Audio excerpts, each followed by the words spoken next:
To wish you all the very best for the upcoming Budgerigar national titles in Cairns at the end of May. We'll keep a close watch and interest in how you go. You've got my full support. I'm right behind you. Give it a big shake, guys. Go Team WA. Hey everyone, I'm Martin Helen from Belgium. I love judging the Nationals in Ballarat in 2023 and I'm stoked to be back in Australia soon. Have a blast at 49th ANBC Nationals in Cairns this weekend. I hope you all enjoyed the competition very much and see you all soon back. Bye. Hi everyone, I'm Richard Miller of the R&M Miller Partnership here in the UK. I would like to just take a moment to wish all of the exhibitors and the organisers of the Nationals over there in Australia this coming weekend in Cairns the very best for the show, and to all the exhibitors taking part. I hope that the final preparations are underway and that everyone's going to do the very best they can. I was very impressed with the quality of the birds that I saw when I was in Australia earlier this year, and I'm really excited to see the results. So, Budgie Boy wishes you all the best. Mitch Creek here from the Southeast Melbourne Phoenix and Australian national team basketballer. Just wanted to say all the very best to all the exhibitors today from across the country in Australia. One thing to say, go Victoria, let's go.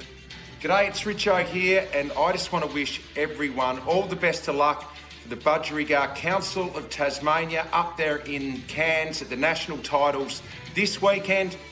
Do Tassie proud. I know you'll have a ripping weekend, and I'm going to be watching very closely for the results.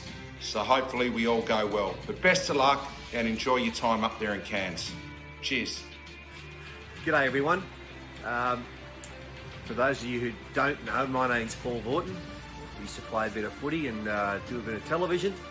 I'm up here on the Gold Coast, but I hear that the Budgerigar Championships are on. Wherever you come from in Australia, I want to wish you all the best. I hope that your birds are locked in, ready to go, and they're strutting their stuff. But especially want to give my very private best wishes to the two Queensland organisations. I'm not going to divide you up or go for either one. I just want to say this: Queenslander, come on, you Queensland budgies, a lift. So look, have a great couple of days. It sounds like it's a lot of fun. And you know what? May the best budgies win. All my best. Bye-bye, have fun. Hello, my friends in Australia. I am Ghalib Al Nasser, originally from Iraq, but residing in the United Kingdom in England for the last 63 years. I'm the Secretary and the Treasurer of the World Budgerigar Organization. It is your national, which is, I always look at it with fondest memories. I've been to your national on 4 occasions, and the last time in 2011 I judged the national with my partner, with Jim Fletcher. I wish all the exhibitors who are participating in this wonderful event of yours every success, and also to all the organizing committee, the hard working organizing committee, for organizing such a great event. Once again, I wish you all the very best and every success at this event to all the exhibitors. Thank you very much. Bye-bye. Hi guys, it's Andrew Johns here. I just want to wish you all the best. Everyone is competing and exhibiting ANBC national titles, and I hope you all have a great time. Cheers. Bye. Hello, this is Ali Brusli from Kuwait, and I wish everyone best of luck for national titles in this weekend in Cairns. Hope we saw top quality bird and enjoyable and successful show as usual. And good luck for all the breeders and friends in Australia. Bye. G'day guys, Bernie Vince here. This is to the Budgerigar Council of South Australia. Just want to wish all the exhibitors the best of luck this weekend in the national titles in Cairns. Bring home that title, and at the very worst, make sure you beat those Victorians. I lived there for a while and they can be painful if you let them beat you. So all the best of luck. Go SA. Bring home that title.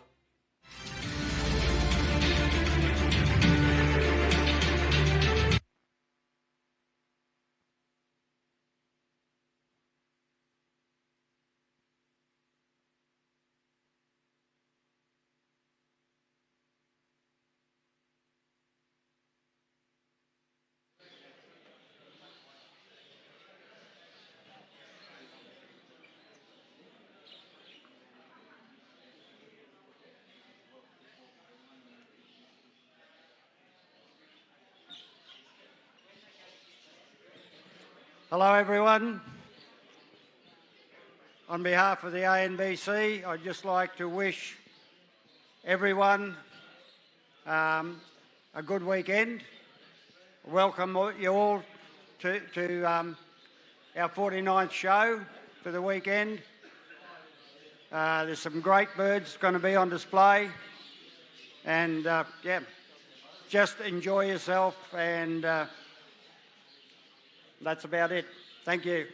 On the right-hand side, or the left-hand side of the stage is facing you, we have the judge, Mr. Ian Snyder, and Cedric DaCosta. On the right-hand side of the stage facing you, we have Mrs. Lynn Miller and John Mully. Thank you. Okay. Thanks, Russell, for that. Ian and Cedric will be doing Class 1, so the light greens, and Ian Snyder, John Mully and Lynn Miller is doing Class 2, the grey greens.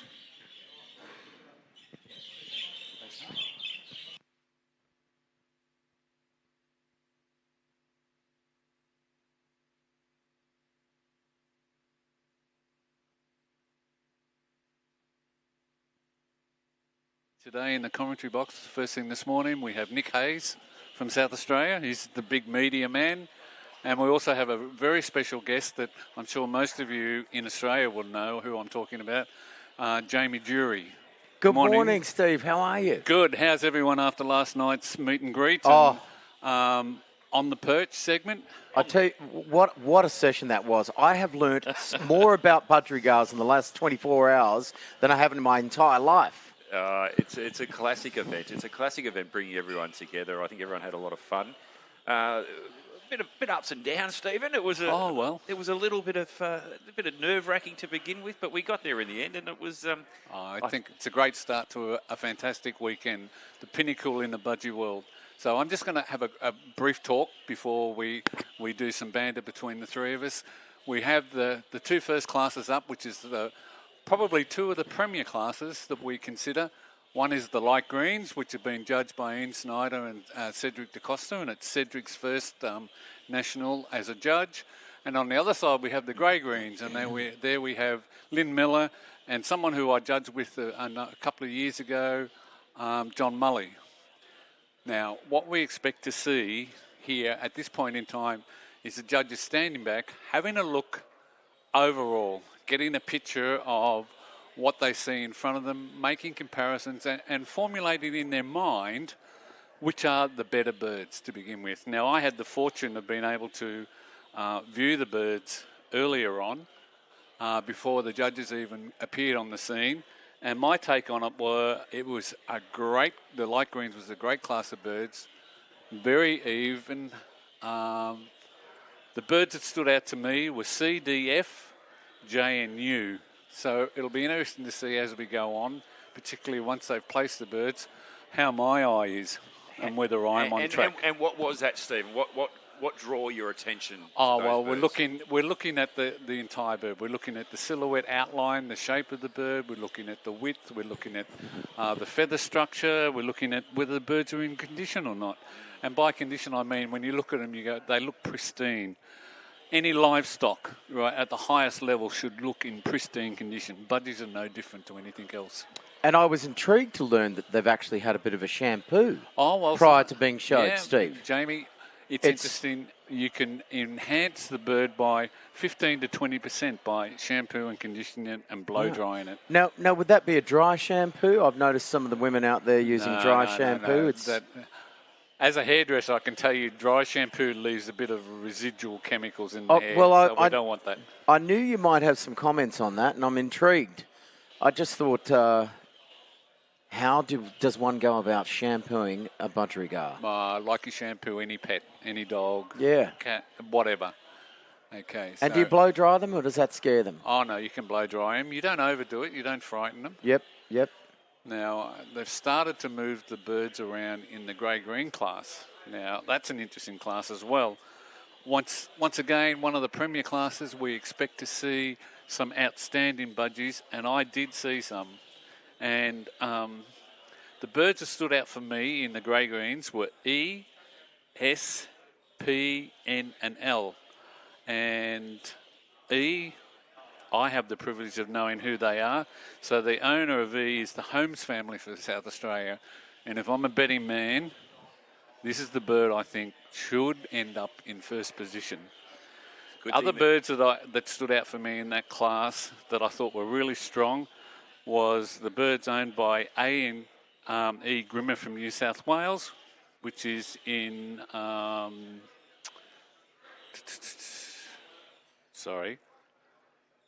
S, which is in cage S. P, who is owned by Eric Whitten from New South Wales.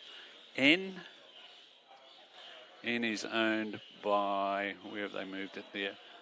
Percy Anzalak from New South Wales. So it looks like New South Wales have got two in what I believe will be the top birds. And L, the last one that I thought really stood out. Once again, that's another Holmes family budgie. Oh, the Holmes family going out strong to begin with. Well, at this stage, that's just my opinion. Yep. Right? So we need to just look and see what's happening. So we're currently looking at the grey greens.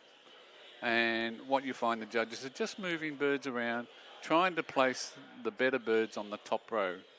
So for the non-budgie people, Jamie, like you, what happens is the birds are in A, B, C, D, or alphabetical order. Then the judges come along and they'll put their top birds, the top 8 birds, on the top row in whatever order they initially think. It's like shuffling cards, isn't it? Yeah, exactly. Very much the same. Bit of Tetris. Yes, bit of Tetris. Yeah, and then, of course, then they have the bottom row, and then they'll go to work and physically place them in order from best to worst, from first to last. Yes. And some work the other way. Some work from last up to first.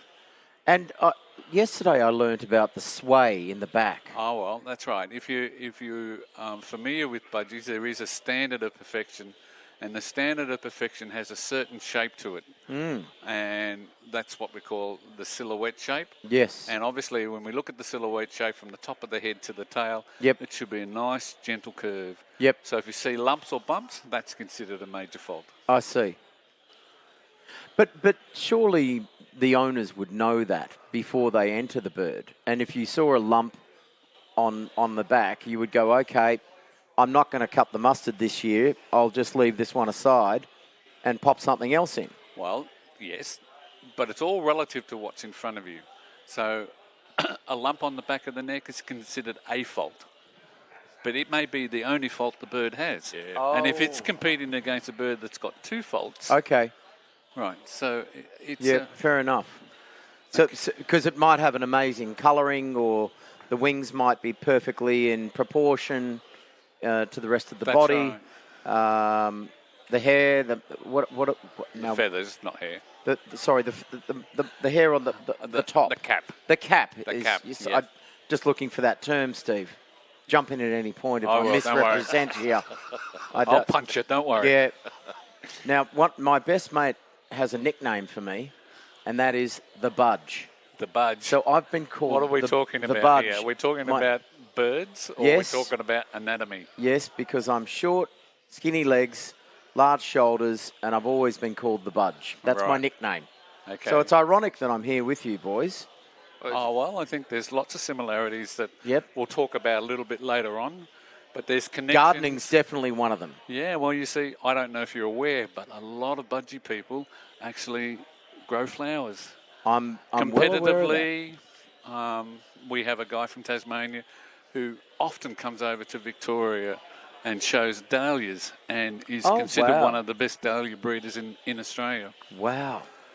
You're amongst friends here, Jamie. I tell you, it's definitely my people, because I did bump into a gentleman last night from Gladstone who grows some of the best bat plants I've ever seen.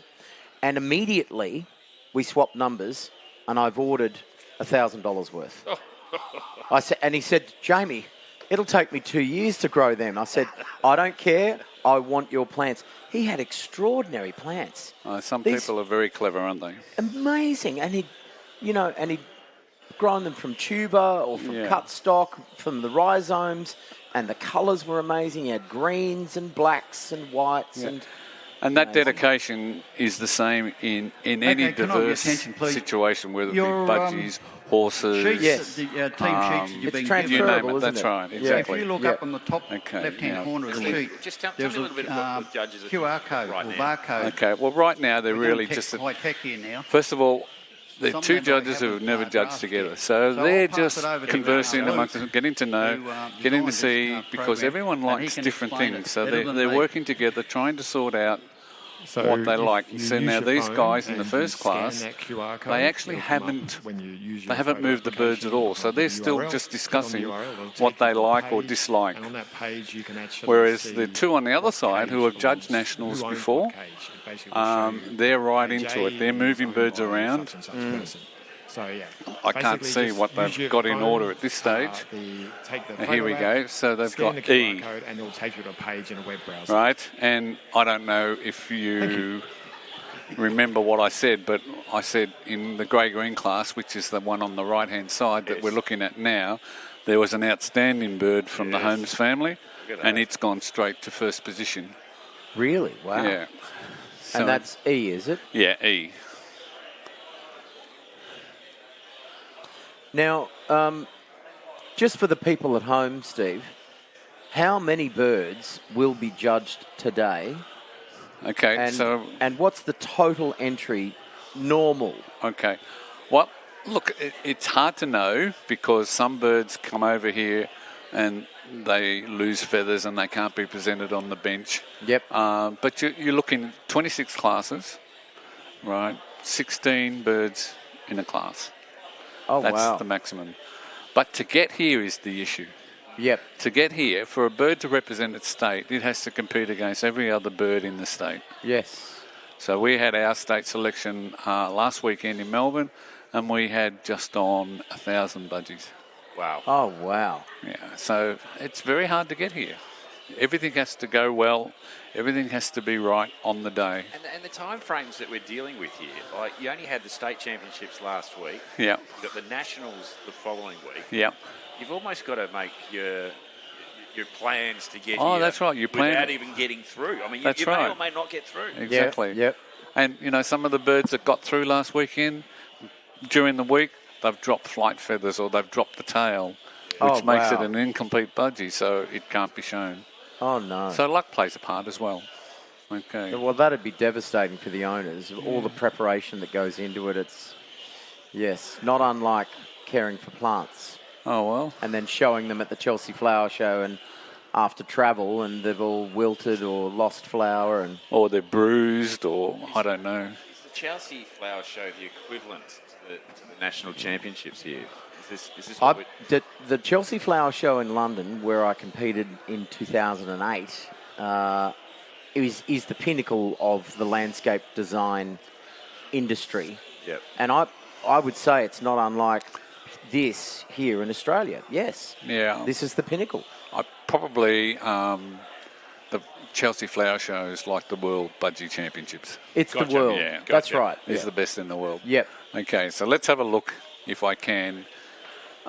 We've got judges' backs to us, so that's really good.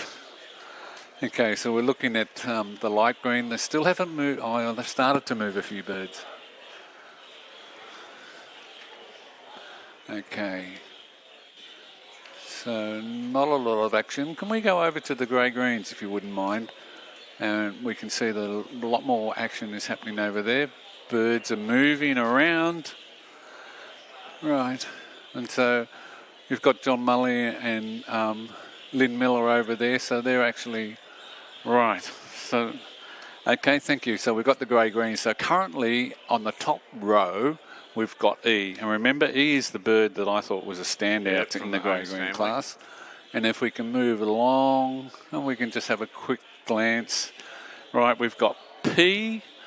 P is from Eric Whitten in New South Wales. So another outstanding bird moving along. We've got G.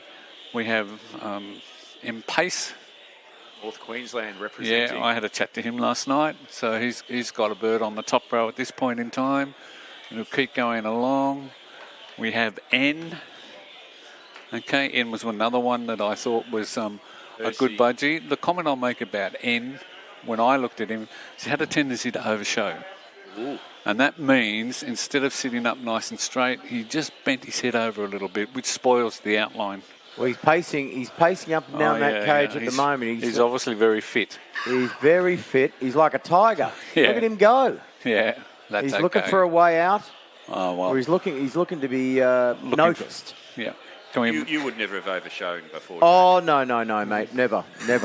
Next we have Be very T, unlike me. which is a Victorian bird. Right, that's a hen. Al Richardson. Lloyd Richardson from Victoria. She's a lovely hen. Moving along if we can. L. Okay. The Holmes family again. Another Holmes family. But a typical Holmes family bird, not on perch. No. And once again, that was in my the perch. my group of birds that I thought would do extremely well. Okay. Now, I've noticed the judges are holding those little sticks. Yeah. To move the bird around. That's right. And tell me about that, Steve. Okay, well, the birds, if they're well trained, will sit up on the perch and relax and display its feathers and everything. But you also get birds that actually don't. And so the stick is used to help propel them up onto the perch. It is also used to move the bird from one side to the other and turn it around so you can get a 360-degree view of the bird. I see. So the bird can be seen in all of its glory on its perch. Yeah. Okay. Not unlike the stages on Have you ever poked by a stick on stage? Oh, mate, I've had a few inquiries. Yeah. Okay. Can we go to the light greens now? And I hope over there, when we get there, that we've noticed that the birds have moved around a little bit. Okay. Left-hand side. Yeah. So moving across now, we're going over, and there has been some movement on the left-hand side of the stage in the light green class. Now, this event, lads, obviously would not be possible without our major sponsors. It's an expensive event to put together, and people have flown from all over Australia, if not, and some internationally. So, the folks at Trill, a big thank you to them, Cruise Advisors, Worrell & Co Accountants, NCA Custom Cages, Hentley Farm, Media Stable, and of course Mantra Gladstone. Okay. So without the sponsors, this can't possibly happen. So we thank them very much, and we'll mention them much more throughout the course of the day. So we've now gone to the other side of the stage, and we're at the number one class, which is the light greens. And currently, at this point in time, we have in first place P, and P belongs to the Holmes family in South Australia. So, is it possible taking two out? Without a doubt, and I think you'll probably hear from the Holmes family quite a bit over this weekend. So if we can we move further to the right and see what's...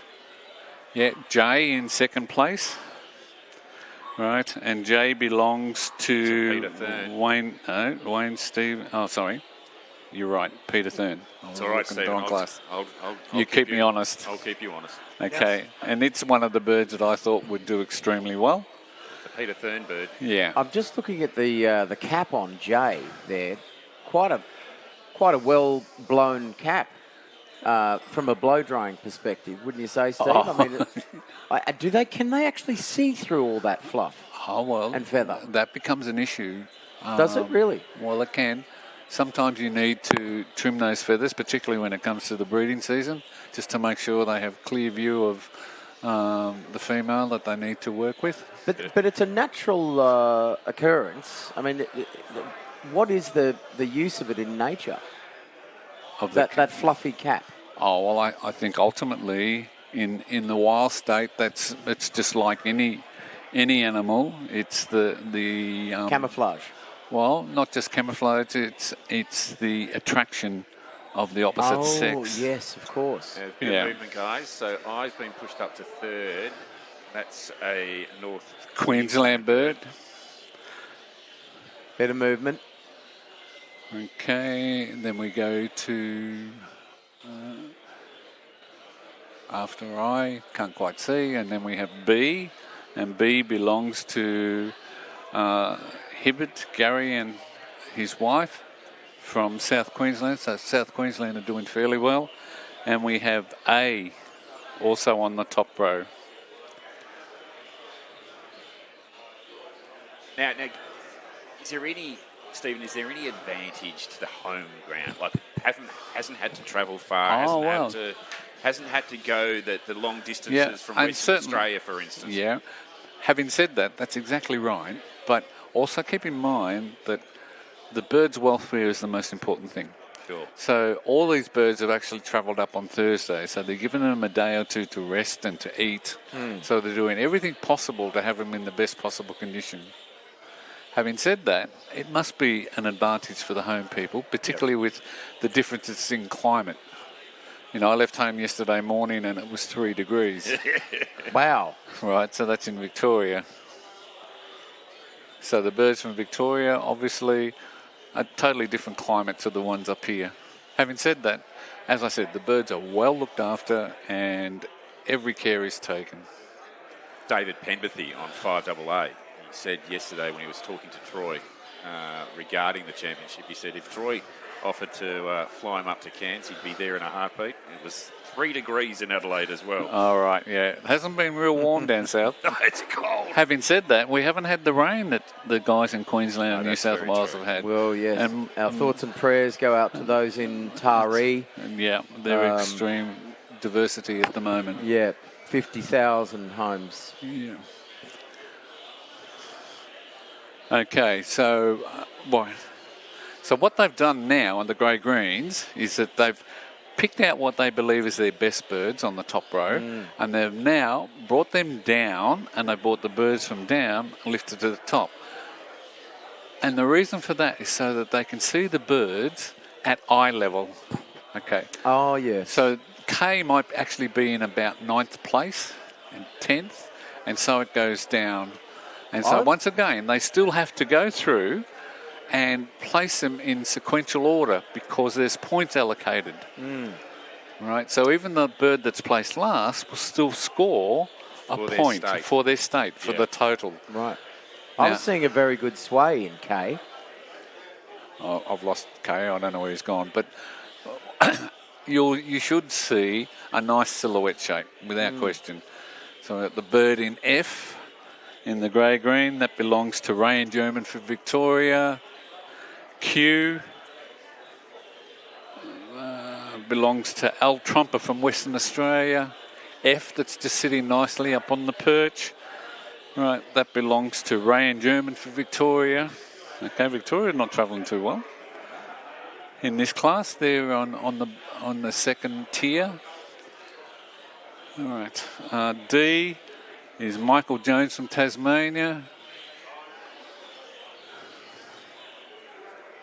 Right, cameraman needs to try and get onto the sticker if we can. I belongs to Ian Murfitt from Tasmania.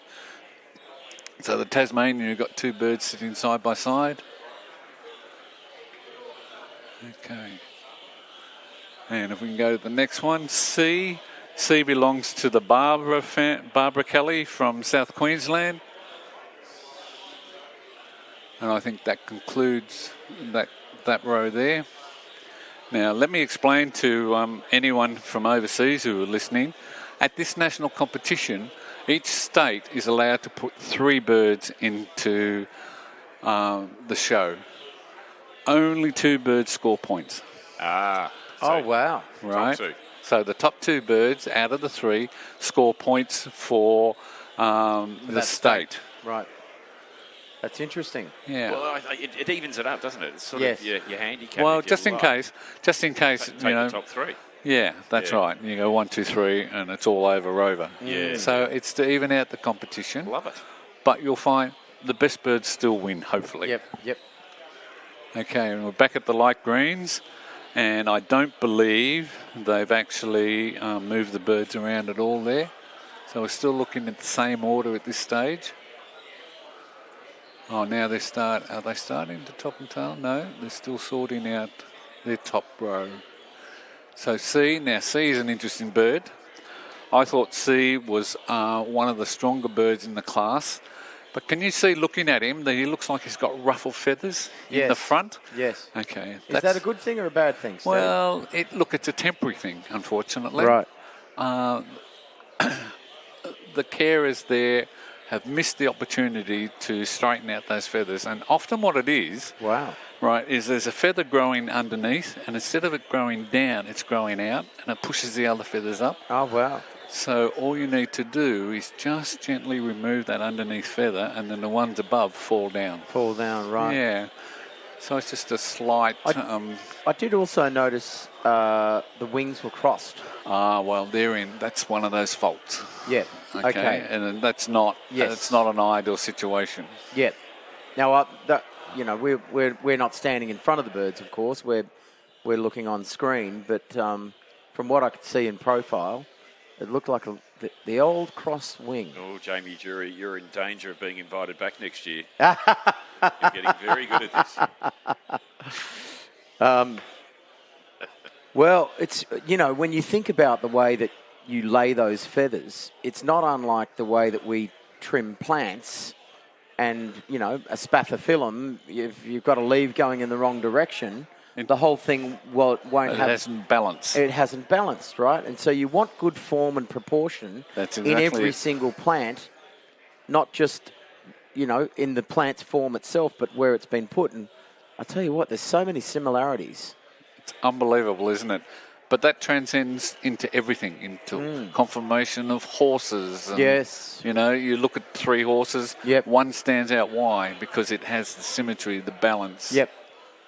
Now, how do you keep the vibrancy of the colour in the bird, Steve? So is it just simply dumb luck? You find one that comes out in better colour and then you breed down that path? Certainly. Genetics play a big part of that. Yep. Without question. But there's, dare I say it, there's no food colouring in the water or anything like that. No, nothing like that. There's nothing like that because that happens in the world of orchids. Oh, right. But you couldn't do that to an animal. Well, you can. Canaries, for instance, they colour feed them to intensify the red pigment. Yeah. Wow. Without question. So let's have a quick rundown of the light green, starting at the front. We've got PJI. Jay was one of the birds I thought had a real good chance. PJI. C. Gary Gazard from New South Wales. G is Russell Ogden from North Queensland. D is Gordon Dixon and Phil from Victoria. T is Norm Wheatley from Western Australia, so that bird's had a long trip over. Wow. Right. H. It must put them under a bit of stress travelling that far. Oh, well, that's why they bring him over a couple of days before to allow him to settle down. H is Alan and Chris Jury from New South Wales. A is R&M Eppelston from South Queensland. We have B is Gary and Helen Hibbard from South Queensland. So that's the top row in the light greens at this stage. Did you mention Jury there? Yeah. Spelled the same way? Yeah, I think. Really? Oh, no. Are you E-R-Y or just R-Y? D-U-R-I-E. Right, no, it's spelled differently. Right.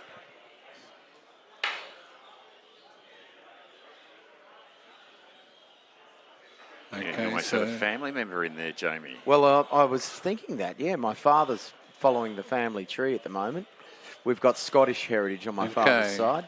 Let me interrupt there. Yep. On the light greens, we've had a movement. We've had J being moved into first place and P dropping back to second. So that's Peter Thurn. Peter Thurn going into first place, and the Holmes,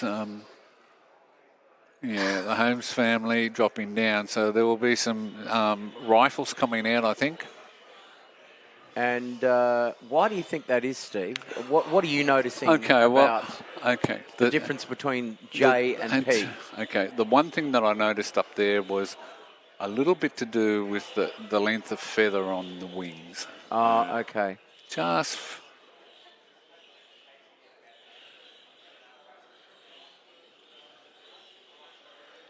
Yeah.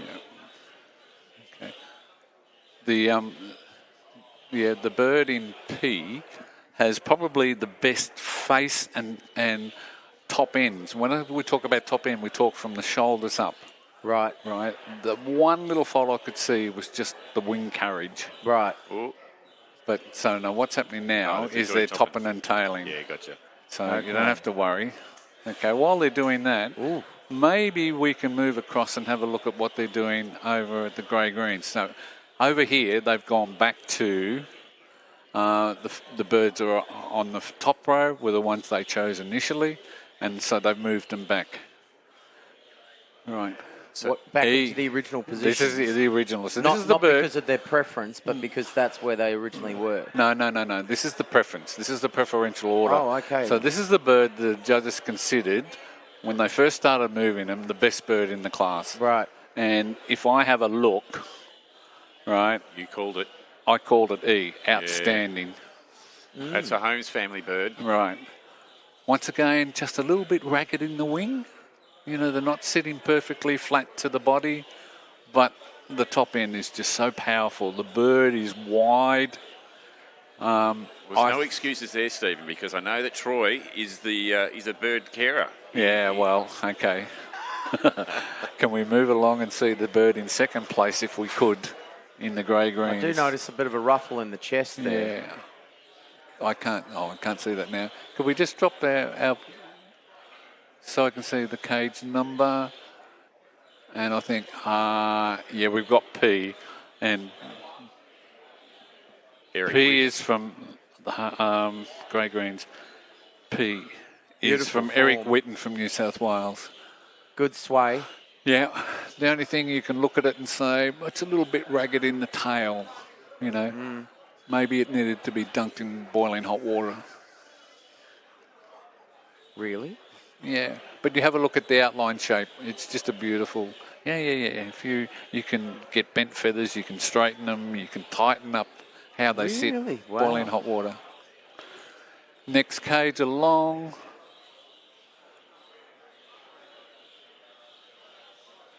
We've looked at P. The next cage along is G. Okay, and that's our friend from Queensland, Michael Pace. No, it's a bird that says, well, I want to fly, play around in the cage. Very excited. Yeah. Knows it's being admired. I made a little comment that maybe his deportment is not quite right. When I looked at him earlier on in the day, he was laying over the perch a little bit, but he's certainly standing up now and carrying on. So now, what they've done, right, they've got the best birds on the top, they've got the second best at the bottom. So they take the leader of the second row and they put it up against the last bird at the top row. Okay. And they compare them to make sure. Now, challenge. Yeah. And if there's an adjustment need to be made, they make it. So they'll bring the bird down. So they give everyone the opportunity to stand out and show off its best. Well, there's not much in it, are there? Because they're all pretty amazing. Oh, in that's their own right. Yep. Budgie people will see that the bird in KG has all the modern features of a modern budgerigar. It has the directional feather. It has, and when I talk about directional feather, it doesn't have feather coming out from its beak and going straight across and up. It actually has feathers coming down in a sweep. It has body strength, so it has strong, solid shoulders. And the body strength is even all the way through. And I can't see that anything will challenge that. So, Stephen, the judges now, I mean, it's the first round, very first lot. They're getting to know each other. This tends to be the longer assessment. Right. Because I remember from last year, the first session took a little while to get Yeah, through. normally you're looking at around about, for the first class, 30 to 40 minutes. Yep. After that, you know... They start to get on a groove. That's right. They can smell morning tea. Yeah, 25 minutes for a class. These two classes I adore, because I think that, from a non sort of budgie expert space, these sort of are the quintessential budgies. These are the budgies you seem to see a lot more of. That's right. Well, these are the ones you want to see. Okay. These are the best birds in this variety on this day in Australia. Yep. End of story. And so congratulations has to go out to all the exhibitors, not just those on the top row, even those on the bottom row. You've done your absolute best to get it here in pristine order. So there's a bit of movement. So L in the grey greens has moved up, and it's the Holmes family budgie again. So once again, I can see just from here, what's attracting the judges is that face. Now, not that you want to fixate on any one point, but it's certainly the first thing that you notice.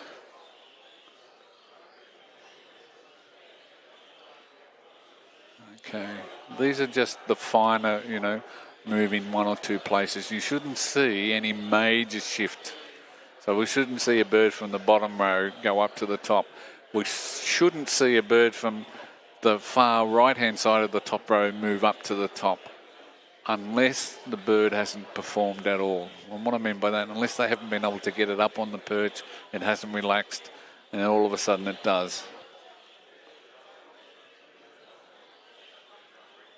So they seem to be working very well together. Yeah, I think they've come to a conclusion. Yeah. Well, the first congratulations will have to go out to Cage E, which is, I haven't marked the cages yet, so I may preempt that. Don't go too early, Stephen. I've gone E in first place, so congratulations to the Holmes family. Well done, Holmes. In second place, we have Cage P, which is Eric Whitten from New South Wales, so congratulations to him.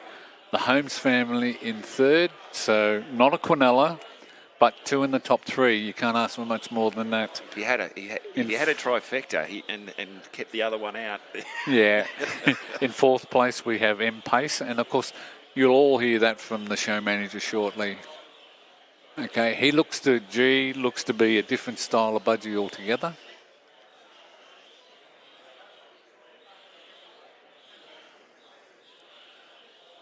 All right, so what they do now is they go along and they mark the cages, right, and then you'll get a summation from the judges, and the judges will talk about why they've chosen the bird that they possibly have. Yeah, he is the winning bird. You did pick that, Stephen. Yeah, well, so far so good. Now, just for clarification, there's no sports bet or betting agencies that no, these not at all. It's just a matter of having the eye, and I guess where I have an advantage is I'm a national judge, so I can go along, quickly look at them and say, well, these are what I believe are the better ones.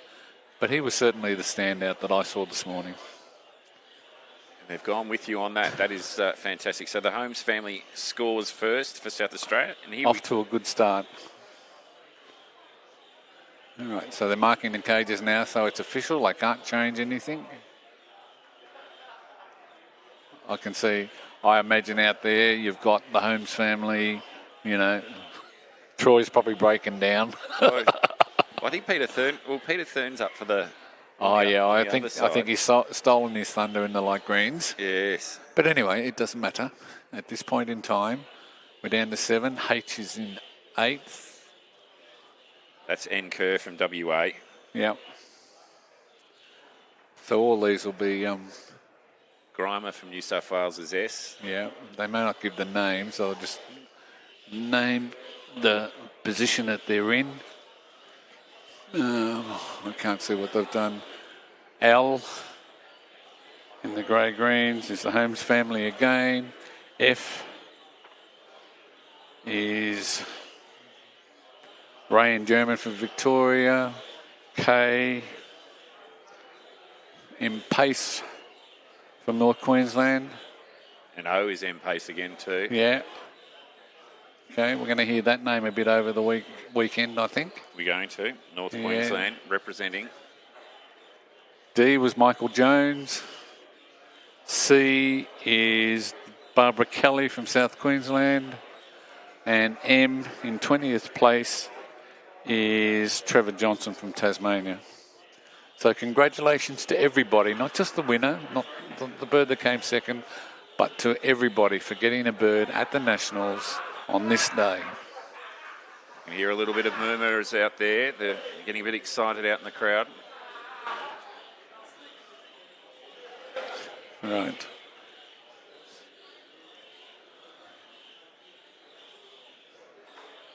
If we can, hopefully we'll hear from the show manager he'll read out the numbers. So all the people with their... The results of Class 2, normal grade green. Class E is first. Cage P is second. Cage L is third.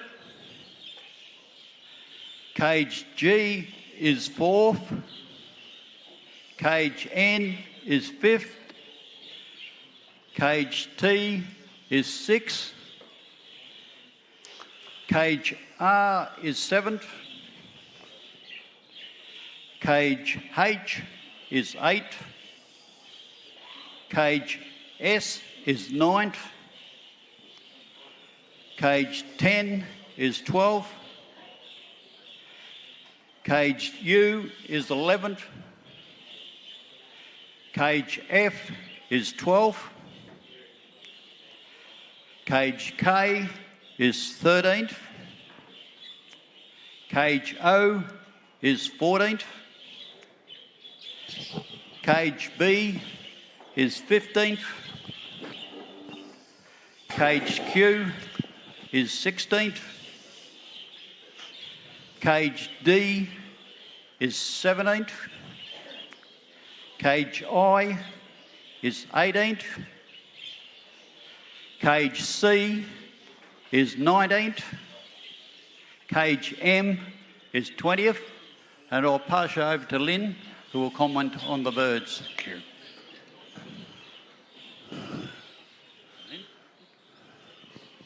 Thank you very much. This was a very nice class to judge.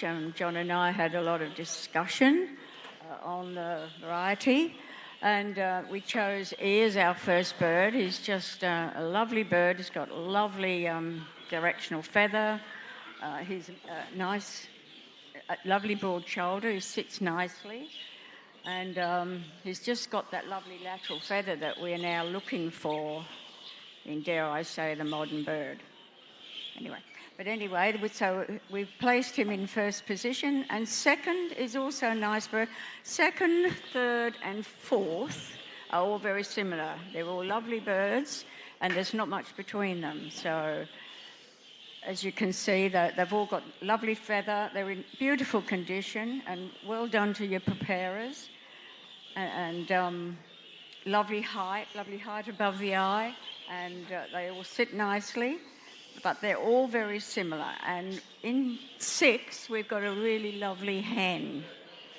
Unfortunately, she's come up against some really lovely cocks today. And she's a beautiful hen, very feminine, in super condition, but she just hasn't quite got the oomph that the cocks have.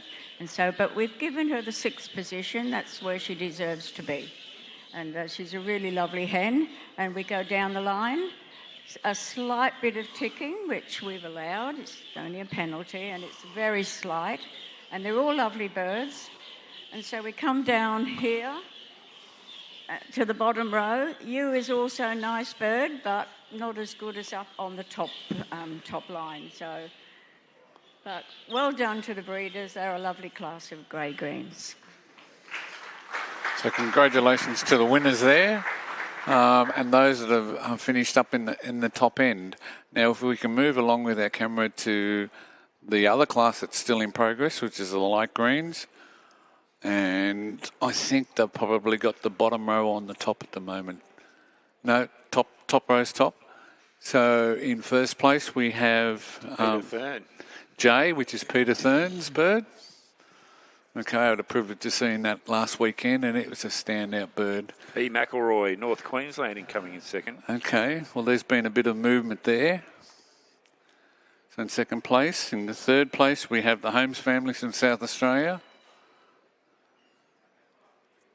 In fourth place is Michael Pace from North Queensland. Fifth place is C, Gary Gazard from New South Wales. Gary's a very familiar exhibitor at Nationals and previous winner. What are they doing now? Where are we up to? D is G&P Dixon from Victoria. T is Norm Wheatley from Western Australia. H is ANC Jury from New South Wales. A is R&M Eppelston from South Queensland. M is DAD Budgerigars, New South Wales. So that's our top row currently at the moment. And I don't believe that there should be much more changes occurring. And Steve, just an amateur observation here. This looks to me like a fairly typical colour for a budgerigar, yeah. like in the outback, yeah? That's right. It's the most predominant colour that you'll see in the outback, which is a light green. Yes, but there are variations of green. So you have a light green, you have a dark green, and then you also have a bird that's considered a double factor. Right. And it almost looks olive. Right. And excuse my if this sounds naive, but would different colours be native to different states and so forth? No. And no? No, or not at all. There are just different colours all over every state? That's right. Really? Yeah, Wow. each state has the same access to the colours. Yep. And you're going to see over the course of the day, Yep. you're going to see 8 or 10 different colours. Yep. And I just think it's wonderful that so many of these beautiful colours and breeds are being bred so well, because I would imagine that feral cats in the outback have made a bit of an impression, a bit of a detriment to the native population, or not? I think more weather conditions are the biggest issue in outback Australia. Extreme weather, Extreme really? weather. So you have periods of drought, birds don't reproduce. Right. Then you get wet conditions, and all of a sudden they breed en masse in thousands. Is that right? Yeah. And what's... Okay, so what you can see for all the people on the live stream, we now have the names of the winning birds. So in first place we have... The class that is being benched now... Holmes family. Is class 4 normal violet. Okay, so you'll see a different colour when that comes up. So going back to the grey greens. So in first place we have the Holmes family. Second place Eric Whitten. Third place the Holmes family. So 1 and 3. Michael Pace from North Queensland. Fourth. Fifth is Percy Anzalarak from New South Wales.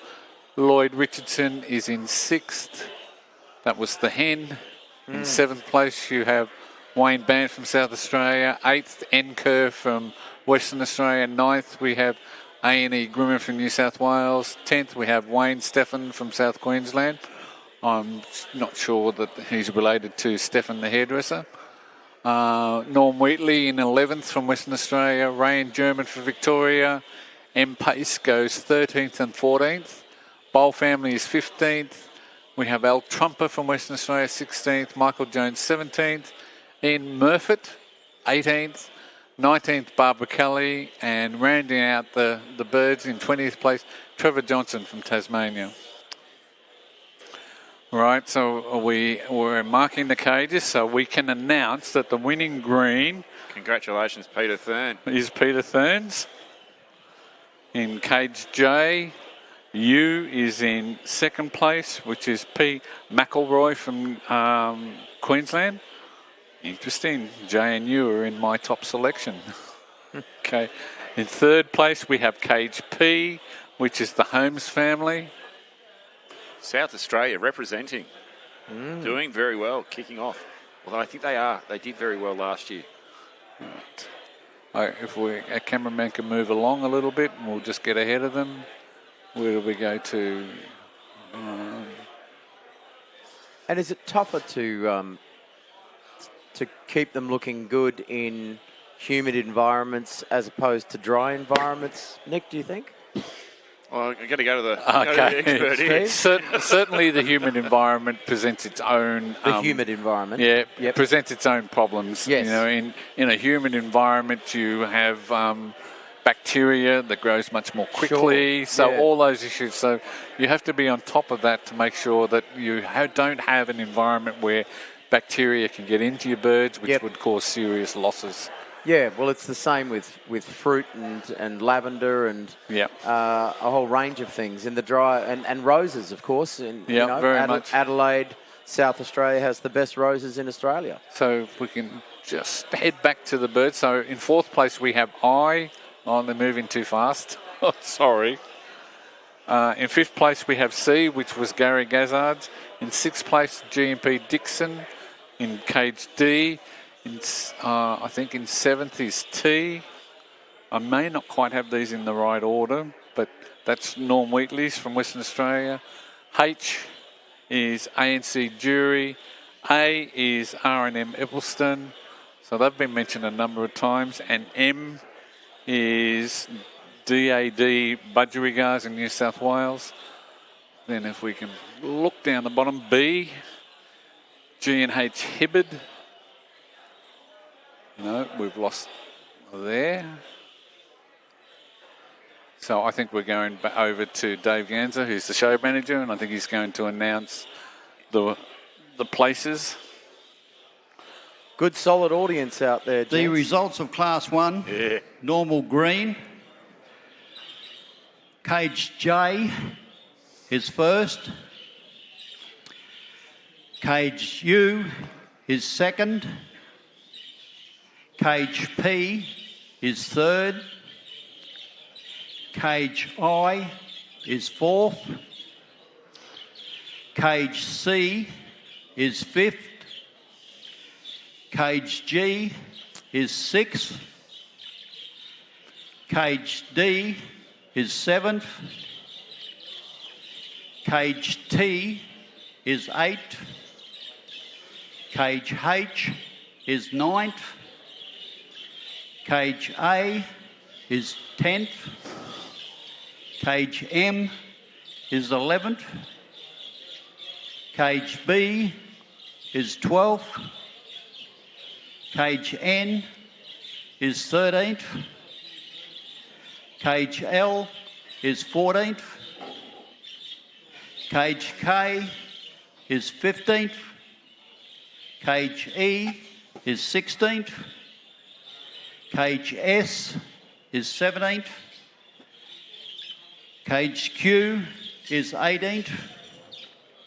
Cage R is 19th. Cage O is 20th. Cage F is 21st. I'll pass you over to Cedric to comment on the birds. Oh, sorry, Ian's going to comment on the birds. Good, thank you. Jay was really well presented here today. A good solid bird, very good in type, and had a good mask. You was well presented, had mask, and was well presented. P has more impact than I. That's why he was placed third. C was the best faced bird, but he had a lot of things wrong with him as far as type and his feather condition and his outlay. But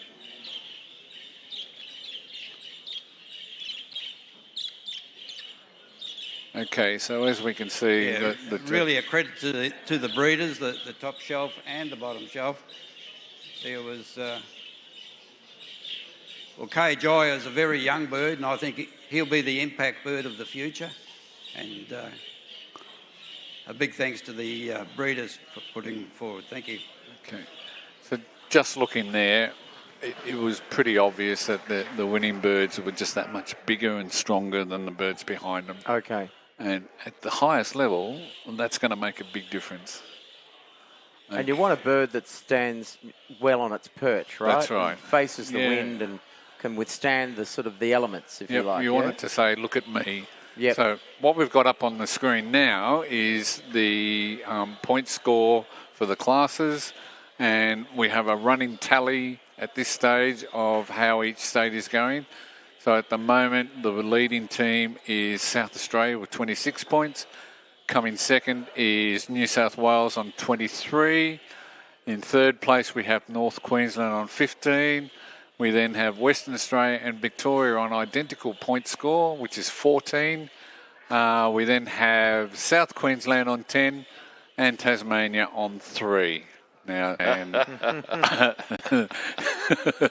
and Queenslanders and New South Wales. You're looking rather buoyant there, Nick. Don't worry too much about the score at the moment. I don't think Let's Troy see and what Kelly it will looks be like at the cracking end of the Henley day. Farm just right now. Yeah. But it's a very, very good start. You've got to be up there to win it. But I think South Australia did very good. Off to a great start.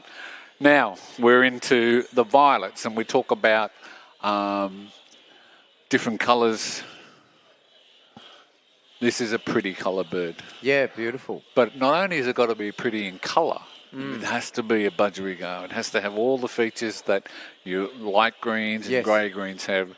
So I'll just give you a little hint of what I thought. I thought the standout bird in the violets was C. I thought U was a really strong bird as well. I thought the bird in B will have a major fault that the judges will pick up, which is a hip problem, right? And the bird in O, I think, will be very heavily penalised for markings in the head, in the cap feather. Really? Yeah. And Steve, That's it there. See all the black spots in the top? Well, that looks good to me. No, but that's not a requirement of a standout exhibition budgerigar. You want them devoid of that. A little bit punky, isn't it? Oh, well, yeah. It's like when you a non-budgie breeder might look, and a person might look at that and say, oh, yeah, I like the markings. Yeah. But in our ideal, they should be devoid of that. So we'll just see how the judges deal with that issue. But as I said, I believe the standout bird in this class is C. It's kind of like it's had a streaking cap on and pulled That's the right. hair through. Well, hey, you're going back to your days of being blonde. It was painful, wasn't it? I've never been blonde. Hey, wasn't it? No. Oh, okay. But had very long hair. Yeah, let's see what they're doing. So they're starting to move the birds around a little bit. M, L, O. So they haven't moved those yet. Did you? I don't know if you noticed the bird in M. Nice budgie, but had blood stain on the cap feather. Oh. So it's an issue. It's obviously had a feather break and burst and bleed. Right. And the carers haven't been able to clean it up in time for today, or it's only just happened since it's been put in the cage. That's unfortunate. There's just so many factors that can go wrong, isn't it? That's right. So much pressure. Yeah. Okay. Here we go, a bit of movement. And we're starting to move them around. Now, Steve, your knowledge is pretty deep on these birds. How long have you been a birdo, mate? And how long did it take you to get all this knowledge under your wings? I don't know that I have enough knowledge now. I think the whole idea is you keep progressing and moving and improving. And you do a bit of a side hustle breed yourself? Oh, yeah, I'm a breeder. I've got a couple of birds in today. How many you got in tow? I've got two birds. Two of mine came up here this weekend. Right. But probably best that you and I comment on those just to keep things even. We don't want any bias. No bias at all whatsoever. And how many have you got back in your corral there? Oh, I probably fly around 200 birds. 200 birds? Yeah. And I'd imagine that's a fair bit of noise. Oh, well, therein lies the issue now. You have to be very careful. Council regulations dictate what you can and can't do. And this is why it's very popular with regional people out on The farms. class that has been just benched is Class 3, normal blue. Okay. Right. So that's a normal blue, is it? Yeah, so that's just a sky blue or a single factor blue. I see. Cobalt. And is it easier to judge a bird that has multiple colours because you can see where the wing finishes across the breast, as opposed to a bird that's one solid yellow or one solid colour? No, there's not a lot of difference in all honesty. Right. A good judge should be able to pick the good budgie no matter what it looks like visually. Yep. Right. So what have we done here? They're moving a few birds around, not lots.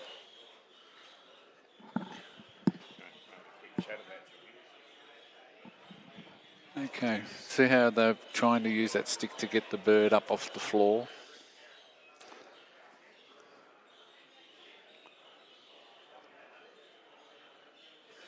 Ideally what you want is the bird that's sitting on the perch S. Yep. Perfect. That's a real exhibition budgerigar. He just sits there, and that's as good as he's ever going to look. He's not going to get any better. Good sway. Yeah, it looks fine. Is he a good enough budgie to win? I'm not sure, but that's up to the two judges there. Can I just give compliments to the organisation here? The branding for Trill Expert is fantastic. I think where they've placed. I'm a branding nerd. I know. I love that. Yeah. I think they've done an outstanding job there. And it is all about what they eat, isn't it, Steve? I mean, the nutrition that Trill put behind their feed is pretty intense, isn't it? I mean, it's very well important. crafted. They need to make sure they have a great balanced diet with vitamins and minerals. Yep. And you have to have quality seed. You can't feed them dirty seed. You can't feed them dusty seed. So. Yep. Now, in the horticultural world, we pull back some of the nutrients to almost force the plant to flower or fruit. Yeah. What do you do to bring out the best in colour? Okay. Well, the colour is really very much genetics. Okay. Right. To bring out the quality of the bird, to have it peak on a day like today. Yep. That starts weeks ago when you remove broken feathers, excess feathers. You need the bird to go into a molt so it comes out with a new array of feathers all over. So. And how do you do that? Well, you change their diet or change their environment. Okay, and that kind of shocks them into going into a molt. Yeah. And then they produce the fresh feathers for the show. That's right. So wow. It's all staged, 6 to 8 weeks out. You remove, as I say, the broken feathers, broken tails. Yep. You force them into a molt if the weather's not kind enough to you. Yep. And away you go. So and normally, how often would they go into a molt and produce fresh feathers? Is that a yearly thing, an annual thing, or? No, for budgerigars, every time there's a change. Okay. So they can go in and out of the molt numerous times throughout a year. It's not something that you can control. That could be a frost or climate or whatever. Yeah, that's right. Okay. Yeah. Or a change of cage. Yeah, exactly. You put them from a breeding cage into an aviary, they crash straight away. Wow. Yeah. Right, what have we done now? We're still going through. We're on the top row. Can we have a quick look at Class 3, the Sky Blues, on the other side of the stage? We've yet to see anything happening from there at this stage.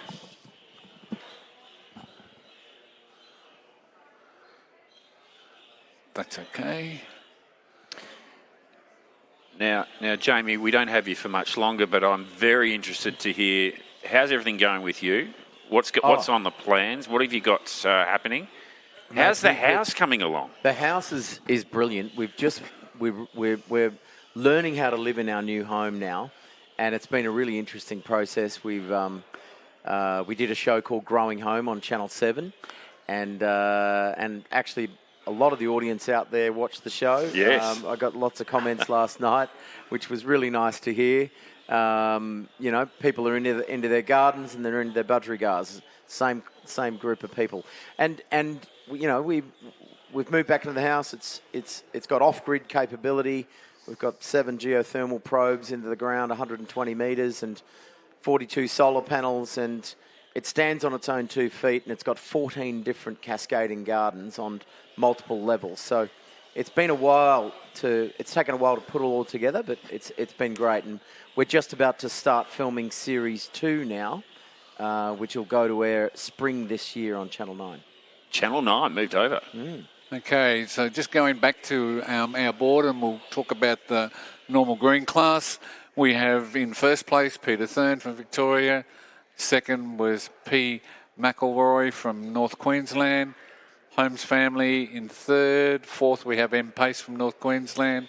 Fifth, Gary Gazzard from New South Wales. Sixth, RNC Ogden. And they tell me they've got a special bird we're going to see later on. In seventh place, we've got GMP Dixon. In eighth, we have Norm Wheatley from Western Australia. Ninth was ANC Jury from New South Wales. 10th, R&M Eppleton from South Queensland. 11th, DAD Budgerigars from New South Wales. I'm not sure who's in that partnership. In 12th, we have G and H Hibbard. 13th, El Trompa. M&D Gearing from Western Australia is in 14th place. In 15th, we have D&R Lang from South Australia. Right, in 16th place, we have P&D Doherty from South Queensland. Dale Ward from Tasmania came 17th. 18th was Michael Jones from Tasmania. 19th was Dale Ward. And in 20th place is Alan Rowe from Victoria. 21st was Holmes family.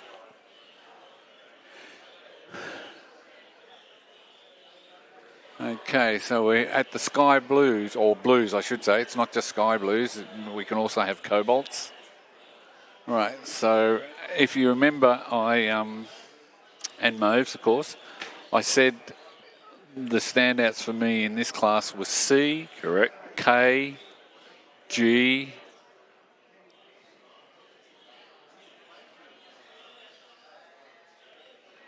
so what are we doing so far? What about your garden, Steve? You're a bit of a gardener? No, I'm not. I used to be. Did you? I've come off a property now and I live in a suburban block. Okay. Right, so... you doing any orchids or cacti and succulents? Nothing. No, my spare time now is taken up with grandchildren. Oh, that's nice, mate. Yeah, yeah. How many you got? I've got 4 at the moment. That's brilliant. So sounds like more on the way. Oh, well, that's possible. I don't control that. But the kids must love it when they come over to Grandpa's place and see all your birds. First thing they want to do is go and play with the birds. Isn't that great? Yeah. Yeah, my kids are actually, they're on their way in here. Are they? Yes, because I've been telling them about the birds. You're not leaving without a bird. I feel that they've put their hand up and they said, Daddy, can we have a rainbow bird? And apparently this year is the first year that the rainbows are being shown. Is that right, Nick? Spot on. That's right. There's a class for them. Wow. Okay. And so, yeah, it's... anyway, I think it's a great family sport. It's something the whole family can get involved in. And, this could be an interesting little foray for us. What's your take on you've been around the budgerigar people now for the last 24 hours? What's your take? Well, they're not unlike orchid breeders or cacti and succulent people. Very, very passionate and articulate, intelligent, and I think respectful of their fellow community. Yeah, that's what I like about this. Birds and gardens have a lovely way of gluing people together. They certainly do. And let's just have a look at the score. Remember I said not to get too carried away? Oh, look at that. So here we are with the new score. Currently in first place we have South Australia on 41. In second place we have New South Wales on 40. In third place we have North Queensland on 39. We then have Victoria on 37. Then we go down to Western Australia on 26. Right, we have South Queensland on 21 and we have Tasmania on 6. Right, and so you can see this shows you the number of points scored in each class by each state. Okay. To the Sky Blues. Right. Look at this. Or the Blues, I should say. Yeah, if we can have a quick... We haven't spent much time on the Blues, I know. Right.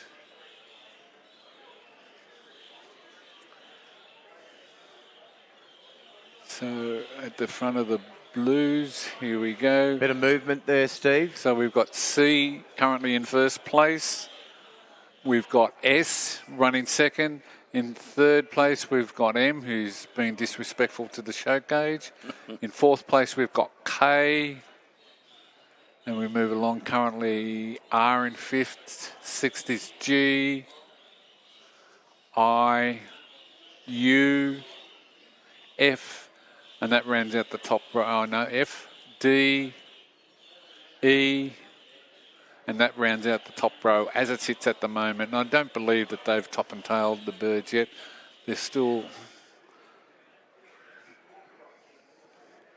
Right, so C has come down from first place to second, and the second bird's gone to first.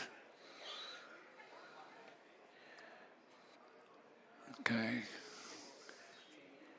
Who owns that first bird? Because I think it's Craig Barnett, isn't it, from New South Wales? Yep, Craig Barnett from New South Wales.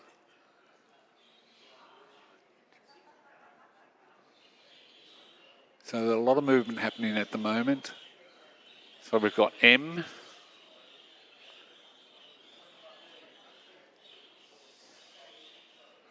M is Ray and Germans from Victoria. It's a nice cobalt.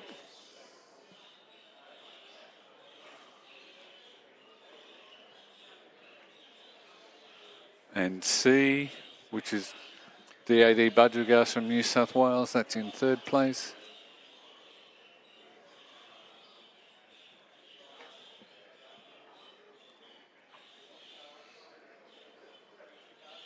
All right. Okay, so they're still moving the top ones around.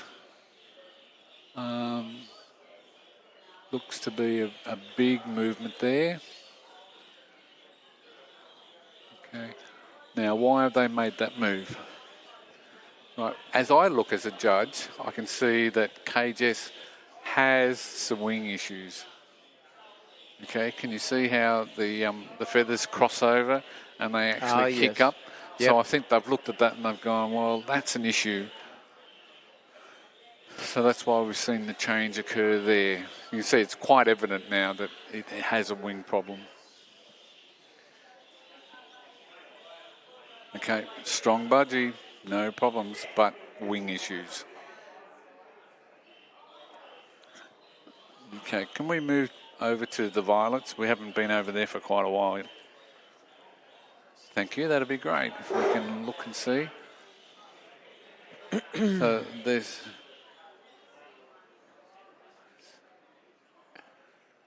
See, the judges are still conferring.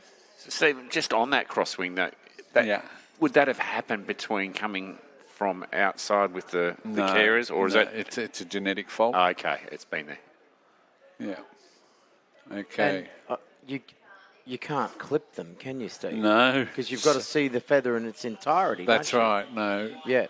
It'd be like trimming a leaf halfway off, and you go, well, that doesn't look real.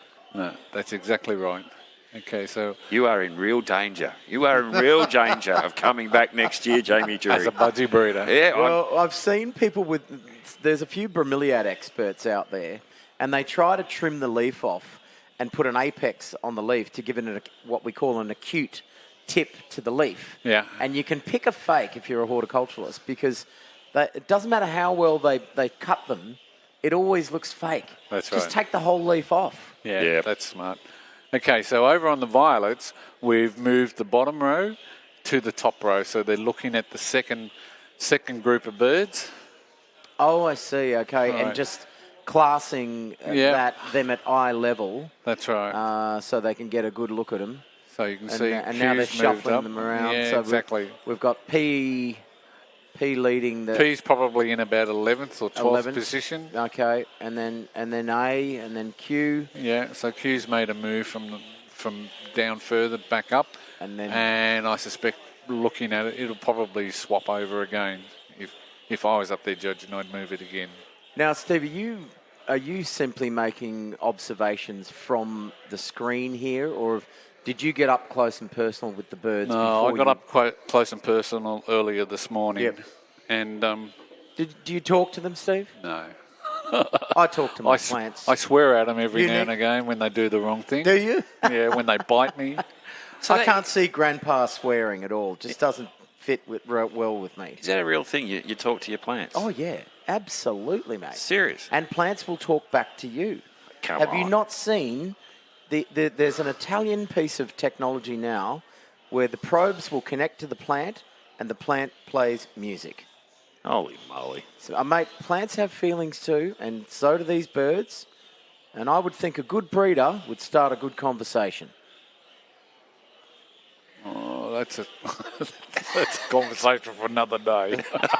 It'd be a busy one with 200 birdos. Yeah, that's 200 right. in flight. But everyone's going to have their different style in breeding and their different approach to it. Yep. I think you talk to a few people out there, and look, it's some of that close. I mean, these are more than just your dog fur babies type sort of thing. These are these are your purebreds. Yeah, that's right. These are your stud bulls, your champion stallion thoroughbreds. I may have just created more work for all the breeders out there. They start the conversation at 6 a.m. and the missus is like, "When are you coming back in for dinner, darling?" "Oh, I'm just on bird 123. I'll be back shortly." Yeah, I don't think that's ever going to happen. Okay, so let's have a look. We're now at the violets, and I can see they're now looking at the birds on the bottom again. M's having a bit of a scratch. Yeah, it's enjoying the cage. On the cages, I did witness NCA custom cages last night out there in the lobby. What a spectacular looking cage that is. Yeah, exactly. With the trays that slide out at waist level so you can clean. The height that they're at easily. is just so easy to work. So all these aging budgie breeders that can't kneel, perfect cages for that sort of thing. Absolutely. Hey, mate, it doesn't matter how old you are. No one wants to bend over for a vegetable garden. So I'm always putting them up at waist level. Yep. Because a no-dig garden that's up at waist level raised beds is the one that's looked after the best. Yep. Makes sense. And it shouldn't be hard work. No. It's got to be enjoyable. Yeah. And you want the birds up at eye level so you can admire them too. Exactly. I wouldn't mind seeing a few curves in those large cages, just something a little more ornamental. Like, why can't we do big circular cages, Steve? It's called practicality. Yes, but, if you wanted to have it in your house, say, and you wanted something bigger than a normal bird cage. Yeah. No? No, I'm not sure. It doesn't matter. I mean, you can get them. They are there. Different manufacturers make different shapes. There are curved ones out there. I might have a chat to the team at NCA and... Good. So what we're going to do now is we're going to head back over to the blues, and we see currently we have the bird from... In C, DA Budgerigars in New South Wales is currently in first place, so I'm sure their heart's pounding up and down. Yes. In second place, we have the bird from Victoria, Rayan German. In third place, we have K currently, which is another Victorian bird. Which is Barry and Marie Wise. In fourth place, we have S, which is Craig Barnett's, and remember that's the one that has a few wing issues.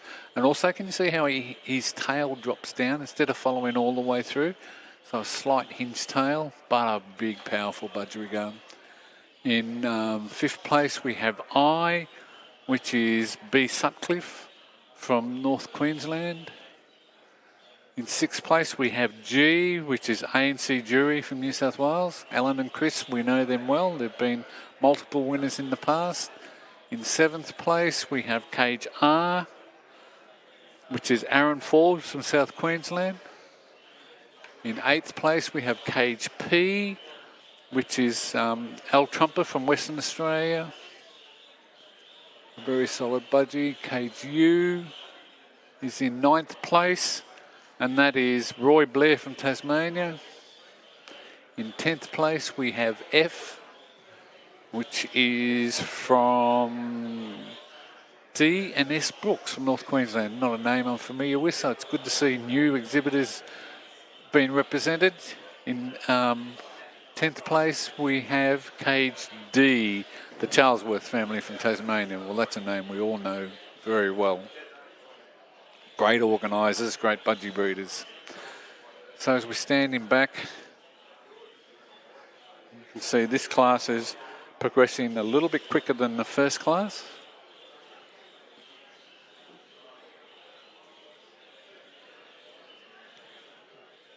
Now, I'm getting a little bit of the budgie bug here, Steve. Wouldn't and that I'm be kind good? of concerned about what the costs might be around feeding 200 bird in flight.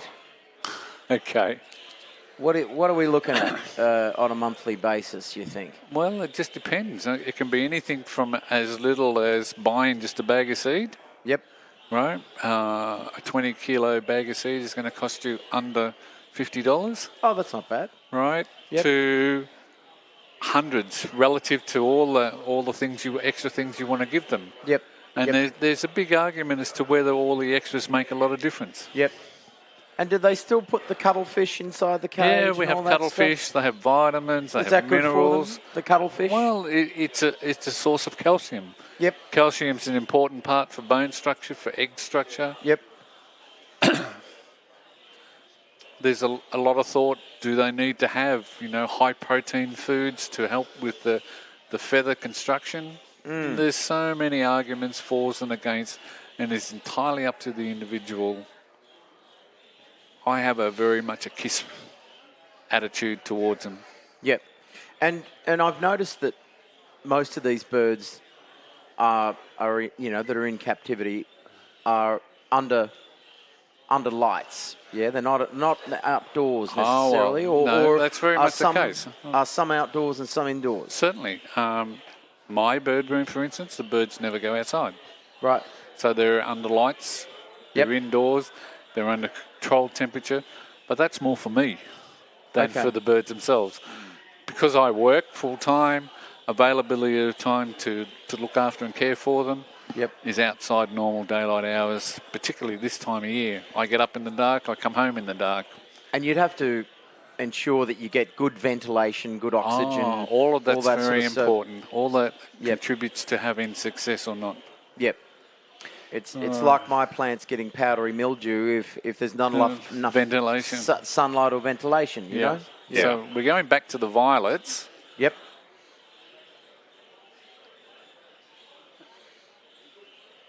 I can see M is still in first place. Now M is a very strong budgie, but can you see what you see in the cap? It's actually a feather's burst and it's bled, but the judges see that as a temporary issue and still haven't penalised them. Well, very kind judges.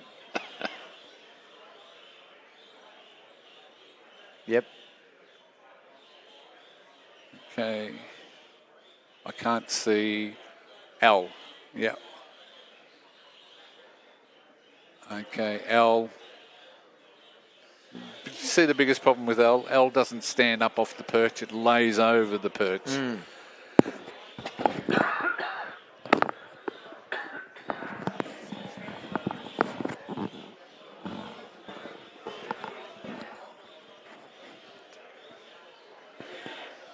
Okay, so there's still moving birds around and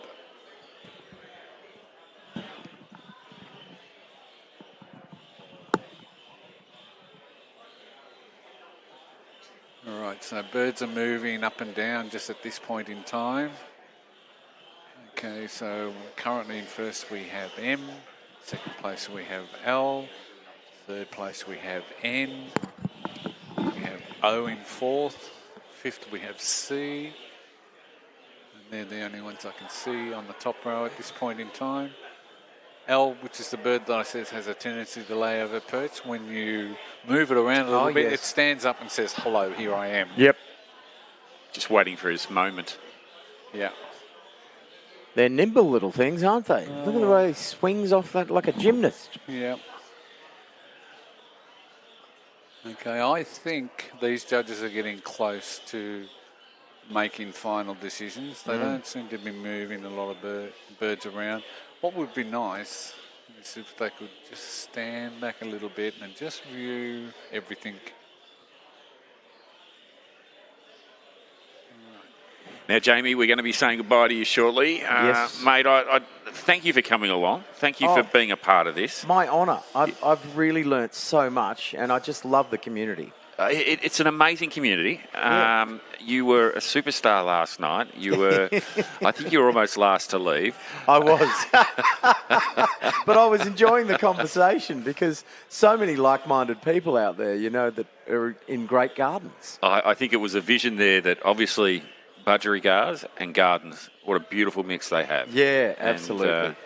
So what have you made from like we mentioned earlier, the last 24 hours, you've been completely... I've just blown away by all the passion and the discipline and the sense of community. But also, there's no real...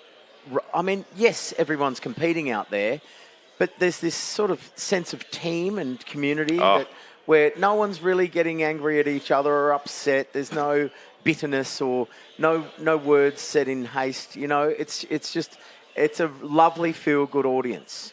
Now, I can't bestow this on you as a Hall of Famer. A Hall of Famer is very, very special out there. But you do have 6 Logies at home, or 7. Yes. You've got 7. Yes. That qualifies you as a Hall of Famer. So it's... that's not for breeding birds. That's different Logie, different Logie. A little bit of TV, yes. But Jamie, I heard that you actually did breed some birds on your property. Is that right? And they had a big influence over your life. Well, yes. Well, you're talking about the osprey. Yeah. Yes, I had 2 rounds of birds being bred on the top of my crane. And I went up there and put a live stream camera, and we streamed it out to the world. And you will not believe the traffic that we got, the amount of people watching these birds from all over the world, because it was 42 metres up in the air. Yeah. That's no joke. It's 150 feet, you know. So I climbed up there, put the live stream camera, and it was just fascinating. My kids used to wake up every morning and watch these osprey hatch, you know, and fledge and be fed, and it was they're just such a big, beautiful, majestic bird. The excitement of life. The excitement of life, yeah, it was great. It was really, really good. Anyway, the kids are now desperate to see the budgerigars, so I'm going to toddle off and pick up my children, and then I'm coming back. Are you? Oh, yeah, good. yeah, all right. yeah. I'm going to let the kids have a good look around, and I'll make sure they get a show bag. Yes, yes, for sure. And who knows, they might just fall in love with 1 or 2 of these beautiful creatures. I'm tipping you're not going home without a minimum of rainbow. But no, mate, thank you so much for being a part of this. It's, my pleasure. It's my been honour. Brilliant, and again, I've met some lovely people, and I look forward to doing it all again. The beautiful connection between the plants and the budgie. It is a great one. Good on you, gents. I'll see you shortly. Thanks, Jamie. With a couple of kids in tow. Okay, so getting back to the birds now, where I think it's looking as though the judges are going to mark the cages in the violet class. And it's certainly a very solid budgie in first place, even though he does have a bit of a condition issue in the cap. He looks a standout. So that's in cage M. That's C&D Rogers, New South Wales. Right. That's going to put them up in front. Oh, well, it's early days yet. We don't get too carried away. What's important is at the last day on the last class, who's in front then. So I love how you're so relaxed about it. I'm excited about the fact that we've got some front runners already up and about. Yeah. See there, I actually think they're probably not talking about moving birds. I think they're writing down comments that they're going to make when they're explaining. So the second place bird is L, Third, you have N. Fourth is O. O is one of the birds that I really liked. Brian So they're marking Walters the from cages South now. Queensland. Yeah. Here we go. They're marking up.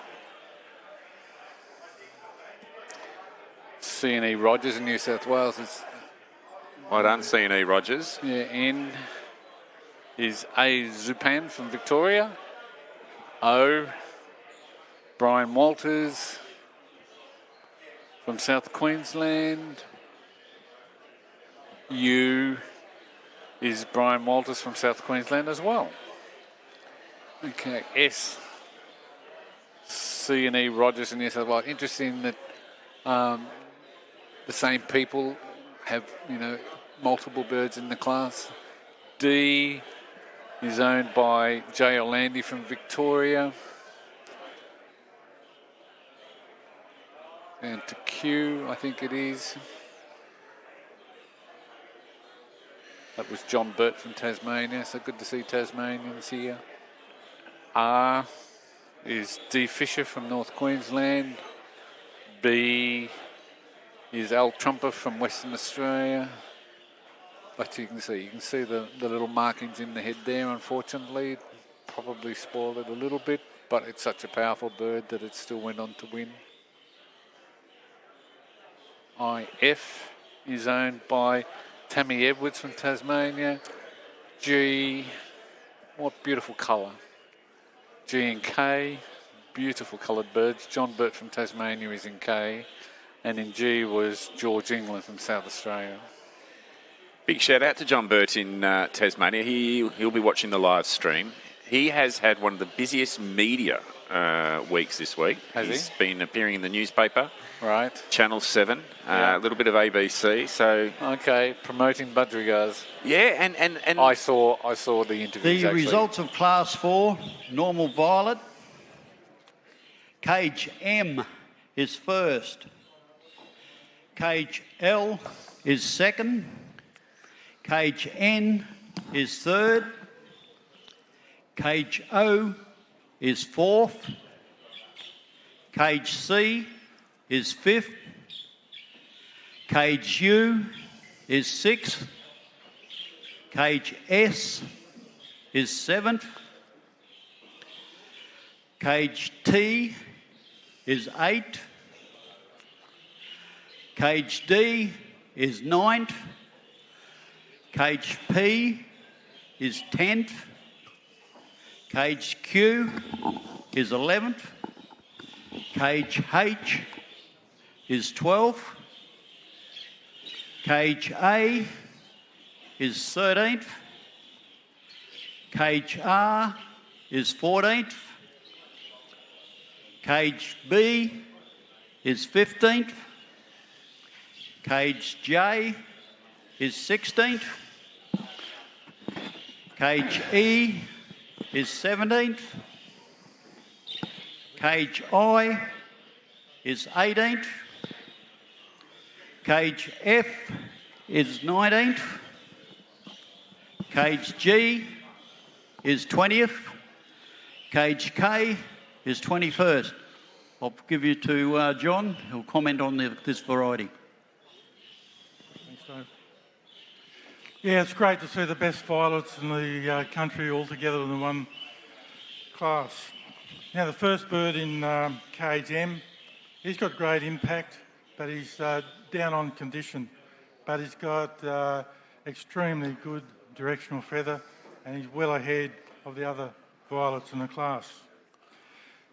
Cage L, that bird's a hen in excellent condition.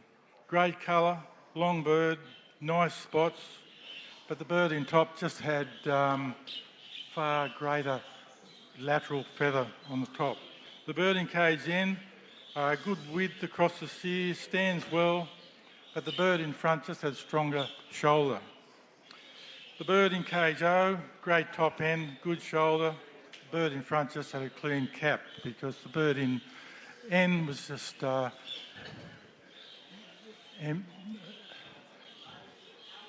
bird in O was a little bit ticked. The bird in front just had a cleaner cap. Now, the bird in C, that's another violet. It's got a clean cap, great shoulder. The bird in front, the one that was a bit ticked, just had far greater cap. Thank you. Very attractive class, and a credit to the breeders of the violets. Thank you. Okay, well, I was a bit off the mark there because I actually thought C was the standout bird, but I noticed that I didn't see him on the perch, so maybe that was a telling factor. So but he very clear to identify the reason for placing him. failure there well, he's obviously got a little flaw, but it wasn't big enough to knock him out. No, it was a good budgie. Yeah. Yeah. Right, now we're back at the Sky Blues, and currently we have in C in first. Oh, not Sky Blues, I should say, just Blues. So in first place we have C. I'm not sure what position. M is second. Right, that's the Victorian bird. K is third. That's another Victorian bird. P is fourth. And that's the Al Trumper from Western Australia. Right, S has moved down even further. Remember, that was the bird that was originally in first place. And yes. When we look at it, and you can clearly see.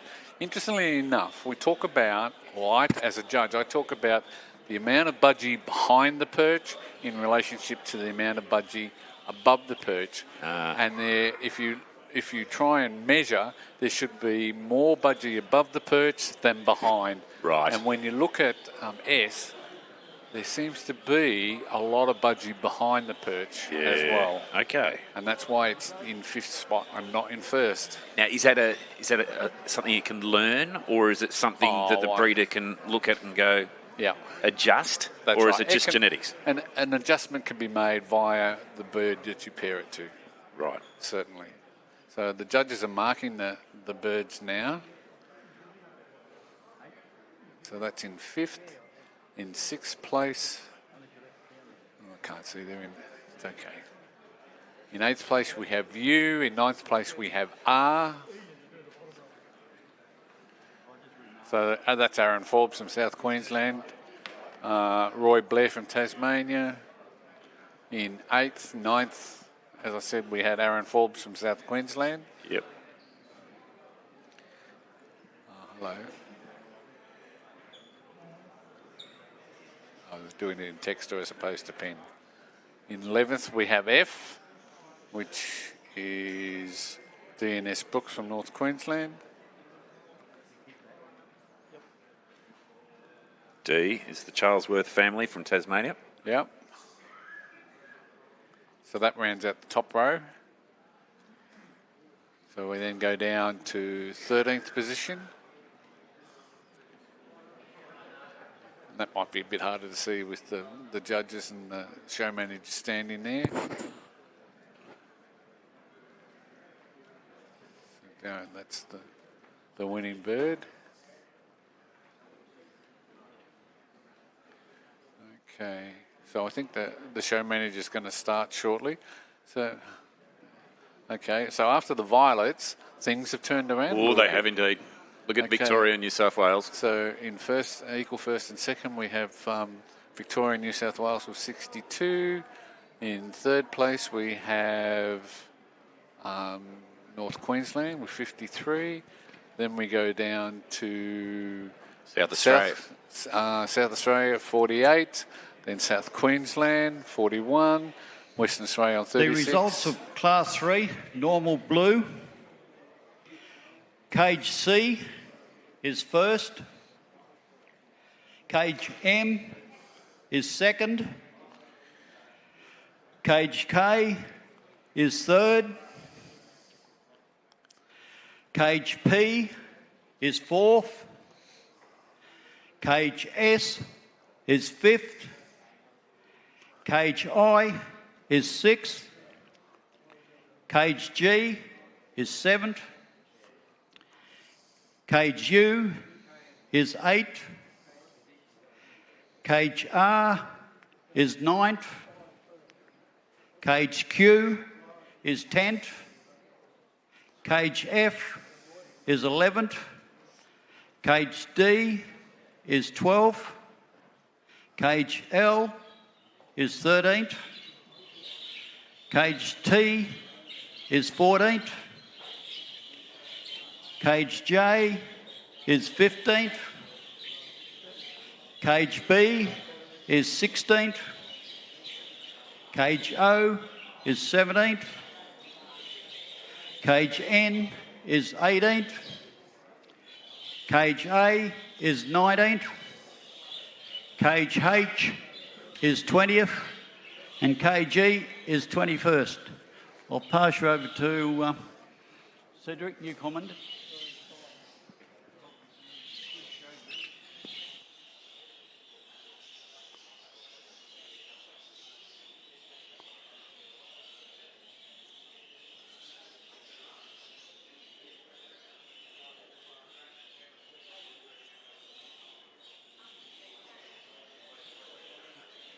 Okay, just while we're waiting for the judges to... Cedric will comment on this class. Yeah, to come and talk. Just a bit of a shout out to cruise advisors. Sweeping the world at the moment is these wonderful cruises down rivers and lakes. And if you're thinking about that, then any budgie breeders out there, right, cruise advisors is the one to get in touch with. Well, Stephen, I'm going to get Alex in to have a quick chat to us very shortly. That'd be great. Because, yes, cruising, oh my God. Yeah, it's sweeping the world. You can do it. You can do it on the cheap, but you can do it really, really well. You can. And if you like a nice drink of wine, Hentley Farms. Might have cracked a bottle or two last night. Well, we certainly did. Okay, now just before the judges start speaking, if you have a look at the scores now, we have New South Wales 86, Victoria 80, right, North Queensland 67, South Australia and Queensland are on 51, Western Australia is on 60. That's a great achievement. And Tasmania on 25. Right, so I think we're ready. Here he comes. Well, that was an interesting class for my first class of the Nationals. There was a bit of a range in quality of birds. Some of them weren't behaving all the time, but that's expected. The winning sky blue cock, well, as you can see, he's a super cock bird, excellent mast and frontal, and he had very good wing carry. Now, that's as you go through this class.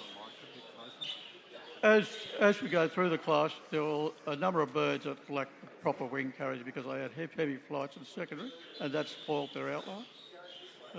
The second bird had more impact than the third bird, and he had good wing carriage. The third bird is a large quality cock bird, and he would have finished a little bit higher if he was in better condition. The fourth bird in P, a very stylish show bird, and he had excellent condition. And S, the fifth bird, is an outstanding bird in size. It has a quality frontal and mast, but again it suffered from a pretty poor wing carriage, which probably cost him several places. Thank you. Okay, so here we go. The scores now after the after the blue class. The class that Lynn and John is judging now is Class 6, yellow face. Right. So if we have a look, currently we have Victoria on 87. Just for your information, there's a table set out there for table settings on Sunday night for the presentation dinner. So if you want to register or select your table during the lunch break. Also, there's a table out there where you register for the auction. Have a talk to Kelly. She'll sort you out for your registration there. Okay. Thanks very much. Good. So that's good information for everyone to know. Now, the zone scores. Here we go. Okay, Victoria 87, New South Wales 86, South Queensland 52, South Australia 53, North Queensland 68, Western Australia 48, and Tasmania 26. Starting to look as though it's heading in the direction that it's expected to. We will see. Time will tell. Speaking of auction, so the auction's just been announced. So that's pretty exciting, isn't it? Because for a lot of the breeders here, they'll be pretty keen to either see what their birds are worth or someone getting hold of a champion bird. That's right. Well, you get access to a gene pool that perhaps you normally can't. Can I just run through the normal blue names? So in first place we have DAD Budgerigars, and excuse my ignorance, I don't really know who they are. We've got to find them. They're having a great show. In second place, Ray and German for Victoria. Third, we have Barry and Marie Wise The next class from that's been Victoria. benched now, that will be judged by Ian and Cedric, is the normal grey class. Okay. Al Trumper from Western Australia came in fourth, a great effort there. Craig Barnett was fifth from New South Wales. B. Sutcliffe from North Queensland came in sixth place, and in seventh was ANC Jury. Roy Blair from Tasmania was eighth. Aaron Forbes from South Queensland was ninth, and 10th was Ali Hamadi from Victoria. And you can see he actually gets 0 points because 2 Victorian birds above it scored points.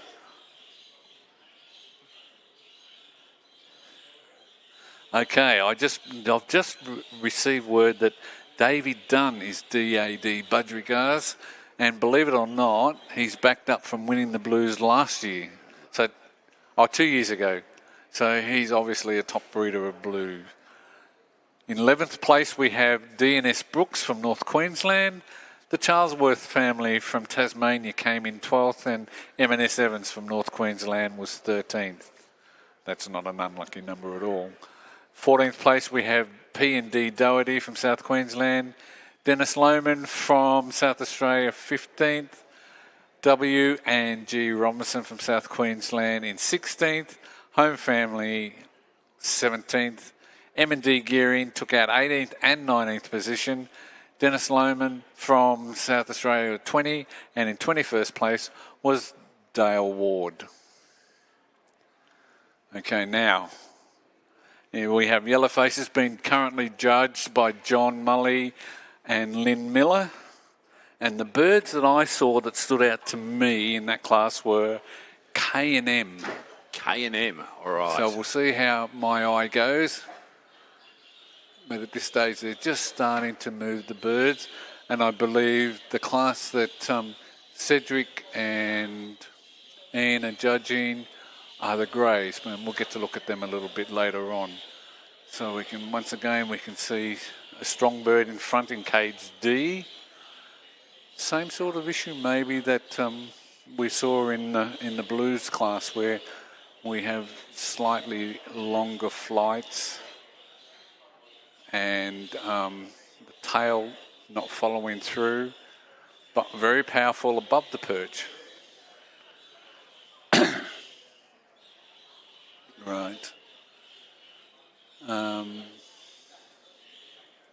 Okay, so the judges, you can see they're talking about which birds to move, and they're working together. So D.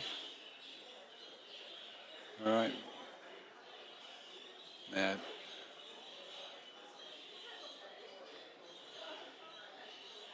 it'd be really nice to have a microphone on the judges, wouldn't it? Yeah. Hey? I believe eventually that's going to happen, without question.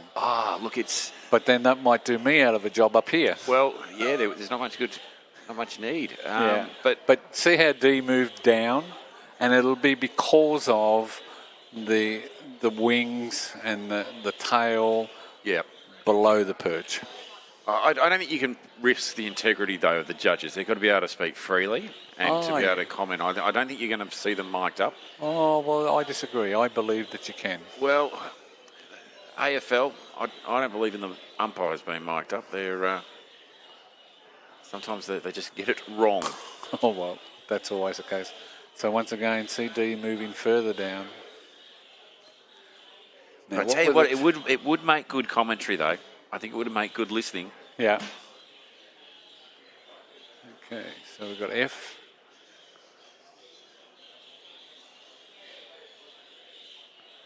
Where's K? K's the bird that I was impressed with. I think K's sitting up the front. Is it? In second, I believe. So I was looking at the wrong one. Anyway. It's got to be hot under those lights, Stephen. Is it like that, or is it? It's an air-conditioned room, so Yeah. we're probably hotter sitting out here. I know these. All right, all these electronics. we're blocked off. We actually can't even see the stage. We're just looking at a screen. No, I think the birds are fine. The judges are fine. They're concentrating, so it wouldn't matter how hot it was. Yeah. They're concentrating on the birds.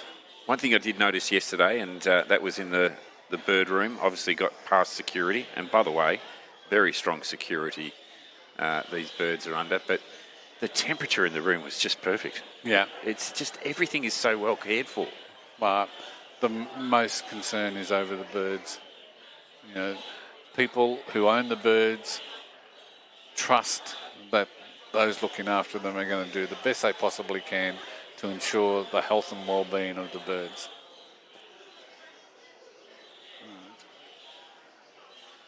Not all.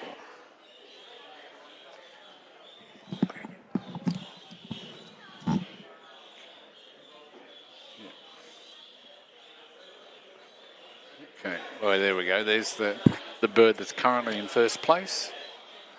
Right.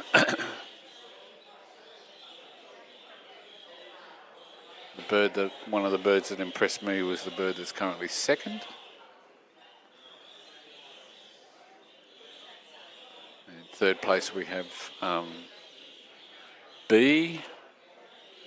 So I think I actually have that person's name in front of me here.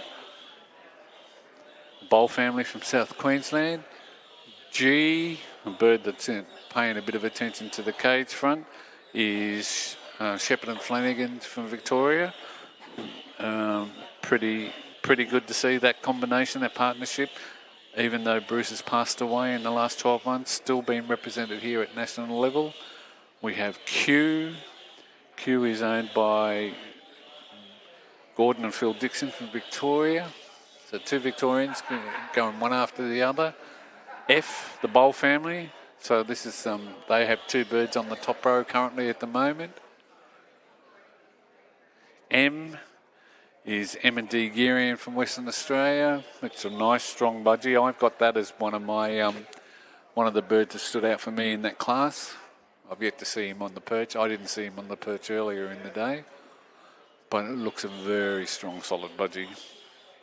T is Shane Sullivan from New South Wales. That's not a name I'm familiar with, so congratulations, Shane.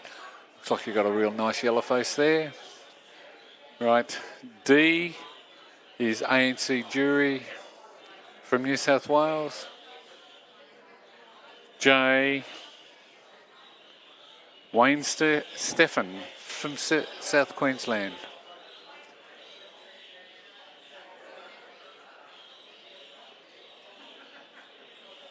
And a bird's just gone in that little slot there. Is cage A, M&D Gearing from Western Australia. So the Gearings have two birds in the top row as well.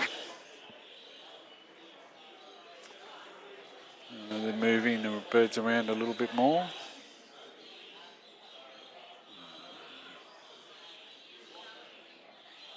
So the judges are having a close look at something here. Now, that could be a multitude of things. Some of the issues that you might see is whether the bird has enough flight feathers. There are specific rules, and that looks to, for me, that looks to be the issue. They're counting to see whether it has the two outside flights. And unless you can be sure that they're not there, then you give the bird the benefit of the doubt. And that was a bird I noticed this morning.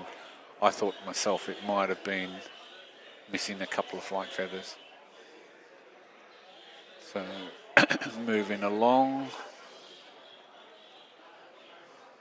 That's that big strong budgie in cage D that has some long flights and a slightly hinged tail, but very powerful above the perch.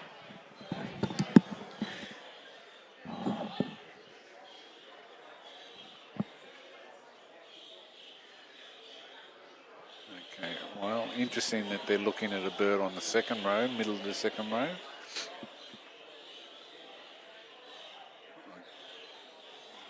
Really understand what they're talking about at this stage. There's not enough signs to say this is what we see or this is what we don't see. I'm not sure if we can possibly go and have a look at the greys. That'd be good. So they've had a chance to have a quick look through and sort out in their own minds. And with the greys, what did I see the standout? I thought D, F, A and L. How are they going? I'm nowhere near the mark, I think. M is in first place at the moment. L second.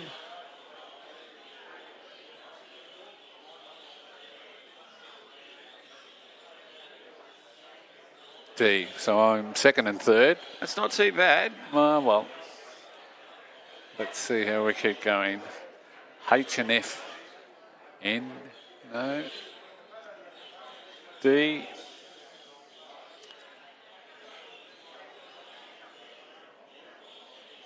F was really solid, but once again, I think it's one of those birds that has a little bit too much budgie behind the perch.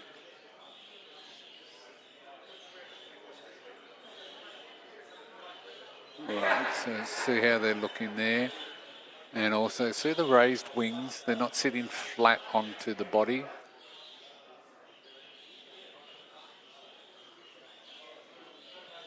But a big move.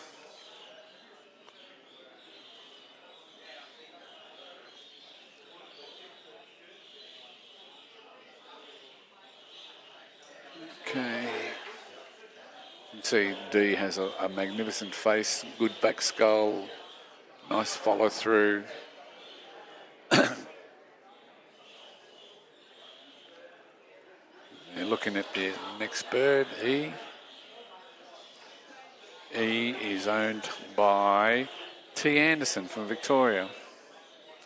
Terry. G is owned by Eric Whitten from New South Wales. So once again, another big, strong, solid bird. And you'll find that all the birds here are of good quality. Very powerful, strong shoulders, good body.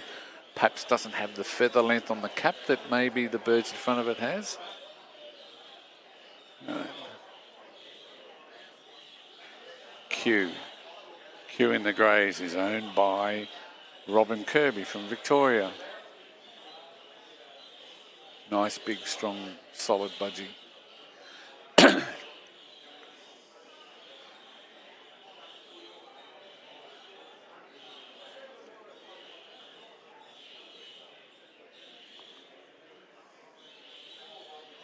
So we have a paddle in R. R is the Holmes family bird. So it has a bit of an issue of getting on the perch. That's obviously one that got away from Kelly's training. Kelly, who is Troy Holmes' partner, she does all the work with the budgies.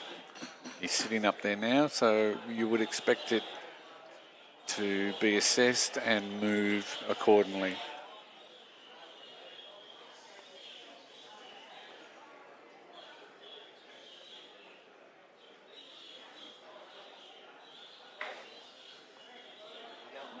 Good. Okay, just while the judges are still sorting out birds, we have a visitor in their commentary box. And over to you, Nick. It's Josh from NCA Custom Cages. Paws. Well done, Josh. How you going, boys? Afternoon, mate. Fantastic cages. Thank you. What's the trick? No trick, mate. It was probably a few years testing myself. Yep. A lot of different prototypes. Started very simple with mesh sides rather than the straight grill that you see there now.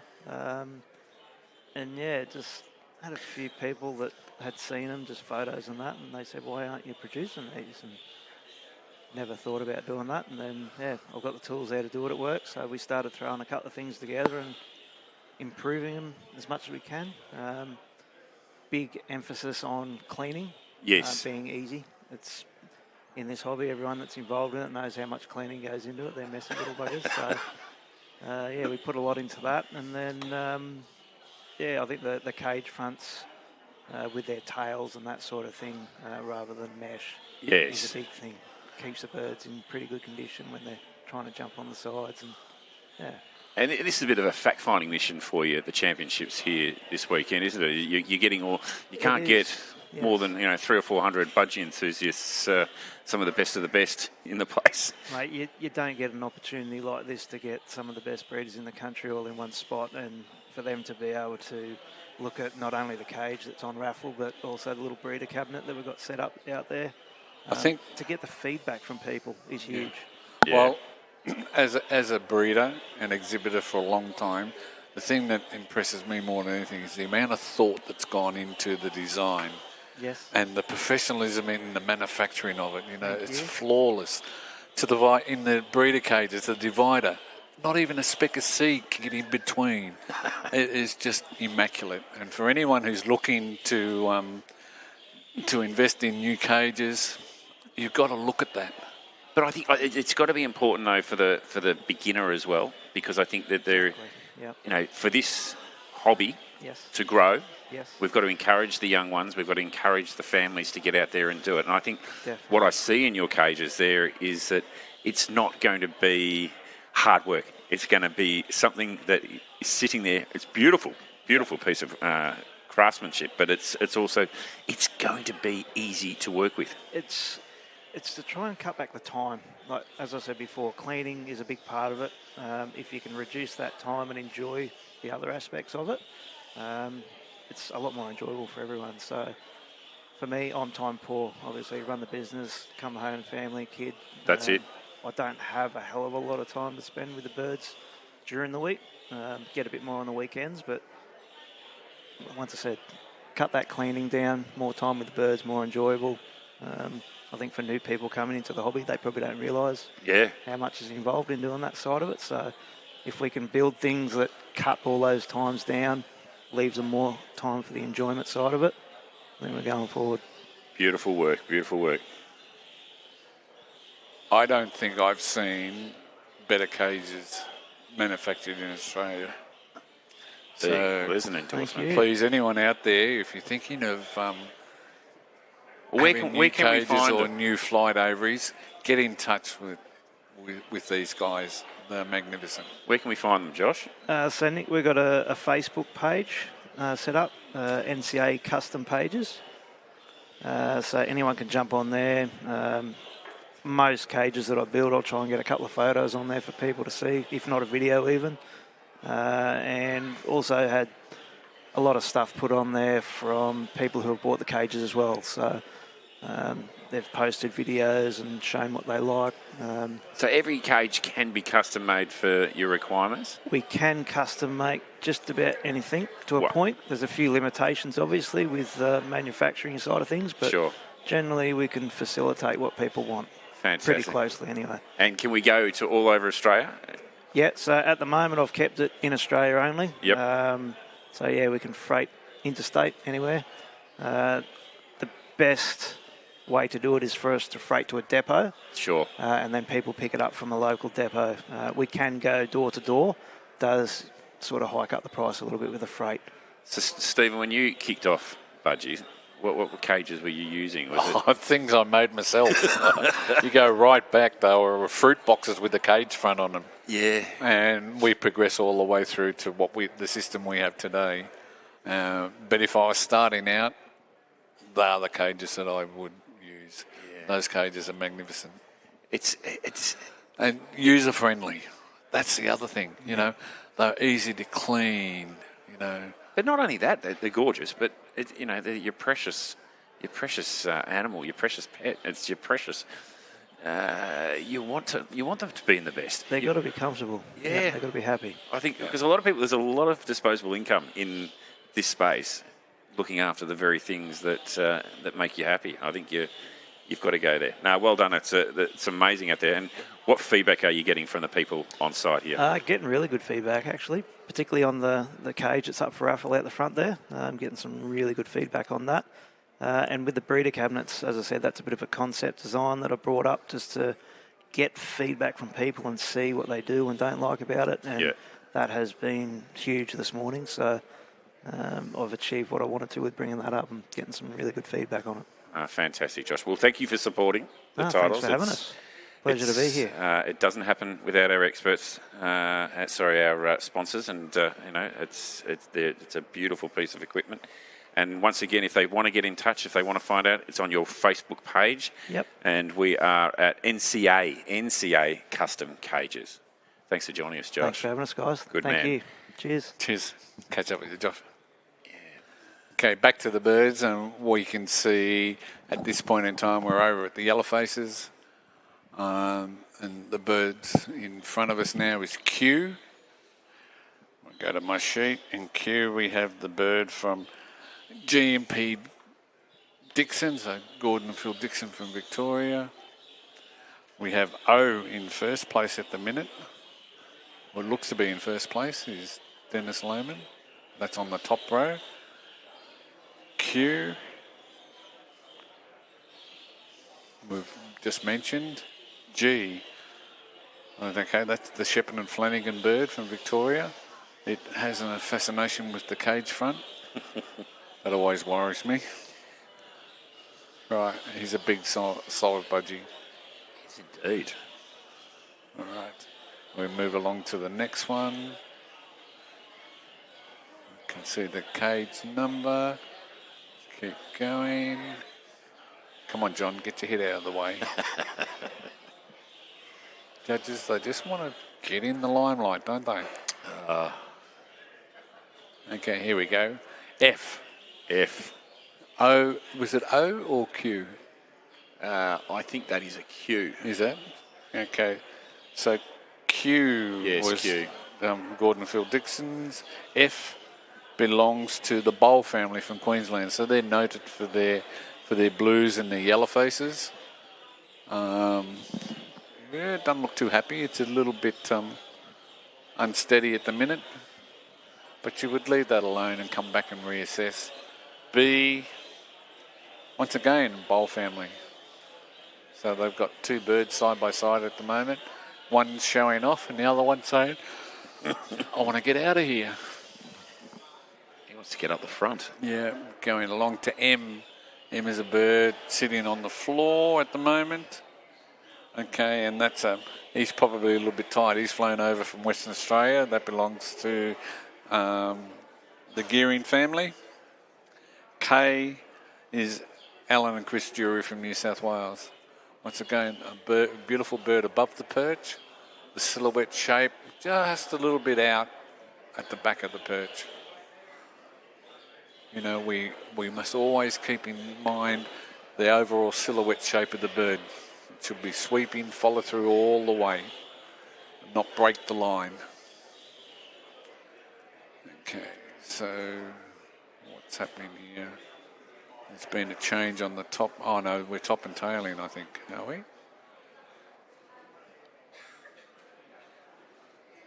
No.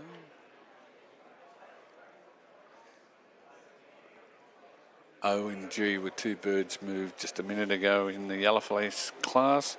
So O is Dennis Lohman, and what did I say? The other one was G, was a Shepherd and Flanagan bird. So they've moved a couple of places.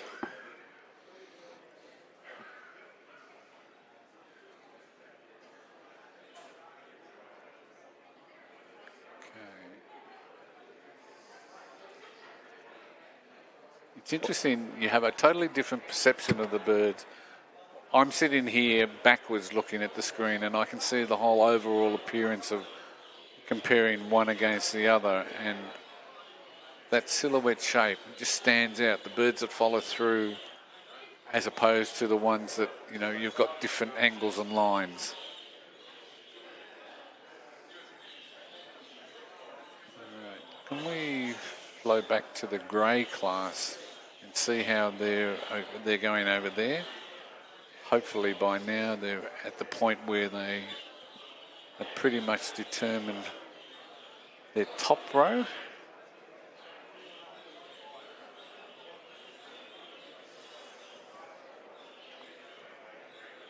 Right, so no, still the same. Emma's in first place currently at the moment. T. Rayner, WA. Yeah.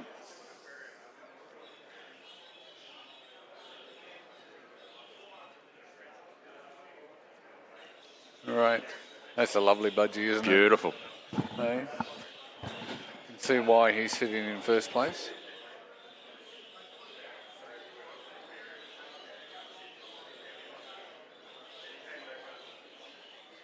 So, Stephen, when they win their state titles and they're best in state, yeah, how confident when they come to the nationals? Well, what you're confident, right, is that they're going to be on the top line. Yeah. You don't know what anyone else has bred. Sure. So all you've done the best you possibly can on the day in your own state. And then to come over here and win, well, it's the lap of the gods. Yeah. Because, as I said, you don't really know what other people have bred. It just must be, though, and I suppose with all birds on show here this weekend, I mean, they are the best of the best. Well, they certainly are here.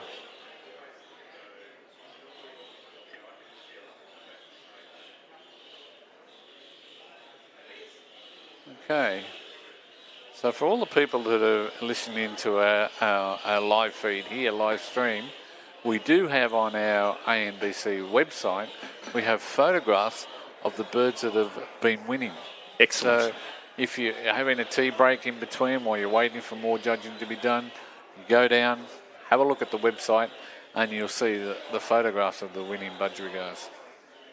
And if you jump on the Facebook page, leave a comment, we'll say hello. Yeah. Okay, so what are they doing now?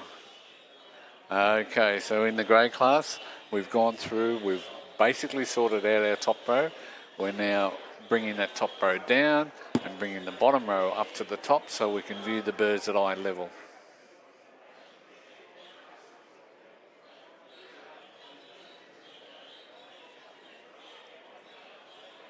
Right, so the level pegging at the moment. Yep. Okay. And interesting, when you look at them at eye level, they look totally different. You know, there's a couple of birds there that really look very strong. So, and that's what it's all about. It's all about giving everyone equal opportunity. Have we had an update of the team scores? No, this is a... Okay. Remember... Yes, don't jump too early. Don't jump too early. Peter Thurn will be very happy to see Victoria up the front. So here's the scores, everyone. Yep. Victoria, 87. New South Wales, 86. South Queensland, 52. South Australia, 53. North Queensland, 68. Western Australia, 48. And Tasmania, 26. But we still have a long way to go. We certainly do.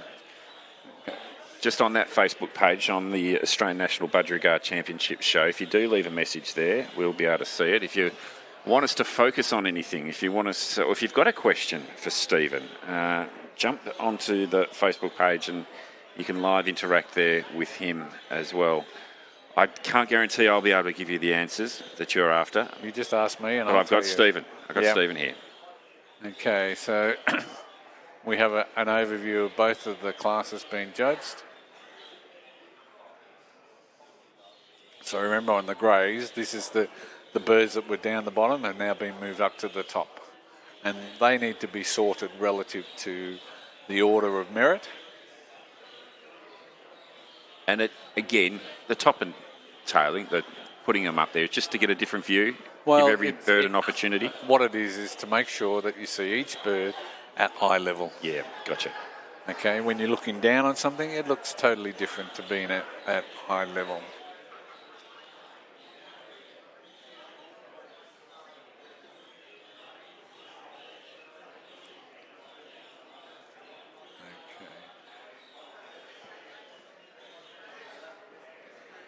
Now, speaking of media coverage, I know that 4CA Cairns is actually currently interviewing Troy Holmes. Front page of the Cairns Post. Did you catch Mr. Schuster on there? No. I actually saw it on my Facebook page. Did you? Yeah. Look at it.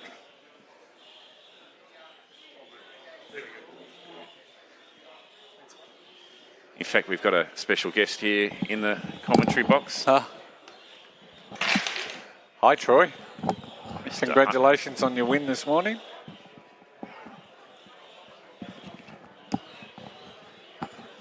How you doing? Yeah, not too bad, thank you. How are you? Settled down? Yeah, good. Yeah. It's been a busy morning. Oh, well, I think for you it's a busy month, not just morning. Hey, first Logie. Today. Yeah. Kelly and I are very excited. Are they? Almost pulled off two in the first two. That would have been interesting. Yeah. So, what's been your take of the Nationals so far? I'm going to be honest and say that I saw that first class be judged and went back into the bird room to make sure that Team South Australia has its very best opportunity of winning the next group of classes. So I haven't seen a single thing since. Oh, right. Okay. You've been very busy at the back there. How have the bird carers gone this championship? Is there a bit of camaraderie in the room? Oh, there's definitely camaraderie. It's been great out there. I certainly have to thank James Bader this morning from Victoria. He gave me a hand to get a couple of birds up, and obviously earlier than the bird carrying part of it, Jeffrey Leong, who did a fantastic job of guiding and supporting me in the direction to make sure that those particular birds presented the best possible way. But our particular team, South Australia, we actually came together after our Logan Shield on Sunday, and Doug Lang, who's a former bird carer, decided to stay the night over. So he lives out in Maitland in the York Peninsula. Yes. And we had George and Michael over, so we had a big group of us working on the birds Monday and Tuesday, just to give them the best possible opportunity of, scoring well and, doing their owners justice, because it's been a difficult year in South Australia in terms of the drought. We've had little to no rain, and then we finally decided to get cold. And, of course, our participation numbers have been up, which is great. We've seen some new members come through, and we're growing year on year, but the number of available birds. So we certainly bred more birds this year. It's just that we had issues with pin feathers and tails, and there were some challenges there. So our numbers at the Logan Shield were down. Our participation was increased, but the numbers were down. So we had to make sure that this team that we took away, we gave the best possible opportunity. Well, you've certainly done that. That's obvious. The birds have been presented from South Australia beautifully. I'm trying to work out which are our birds in the grey class here. Oh, well, I can tell you here. I've got absolutely I've got no the idea. list. So the South Australian birds are N, P, and R. How are we faring? Well, currently you've got the second row on the top. Okay. So P's up the front. Of the second row. Of the second row, yes. Okay. That gets confusing, doesn't it? So, Troy, talk to us about Budgie Fest, your second run of Budgie Fest in South Australia. 1,000? Was it 1,000 attendees? Oh, look, it was close. We had great participation, a lot of support from our sponsors there in South Australia. They've really looked after us, and it's been a real blessing, and we're lucky to have yourself, Nick, on board as media stable. Done a wonderful job of getting the good word out there, and I guess being able to share that love of budgerigars. For us, that's been really important, just sharing that knowledge, sharing what it means to us, and just, the hobbyists in general in South Australia. It's been great. What fascinates me, though, with all of it, not just the families and the kids that get along to Budgie Fest, but the media interest. You and I, when we first spoke about it, we were a bit confused, actually, as to sort of what might be the media interest. But it has been non-stop. They love this. Yeah, it's certainly been great, and we've seen a lot of interest around this Nationals as well. So yesterday morning we started interviews, I think, at 5 a.m. We had 3AW, we had 6PR in Perth and 5AA. We had a live cross set up here from Channel 7, and then we had the 7 regional Queensland news, as well as obviously the Cairns Post yesterday. So Cairns Post today as well. Yes, and just had the ABC and somebody else doing an interview out there while I was hair drying some birds, just making sure that their feathers were sitting in the right place. So it is fantastic. The interest is there. I think for many reasons, but I think for number one, just a good news story to break up some of the hard news that we're seeing around. So, Stephen, how's the quality of the birds been? Oh, look, the good birds are good. They are? No problems. And you can certainly see the change of direction with this modern look. When we talk about the modern look, we talk about the change of feather direction on the face. Rather than going straight out from the cere and upwards, we now see the direction coming down and more curved. But the good birds are very powerful. I'm not sure what happened just then while you were talking. All 4 judges came together, and I got a funny feeling that when they were doing the yellow faces, I noticed a bird that had a bit of a hip issue. Right, so... Right. So going back...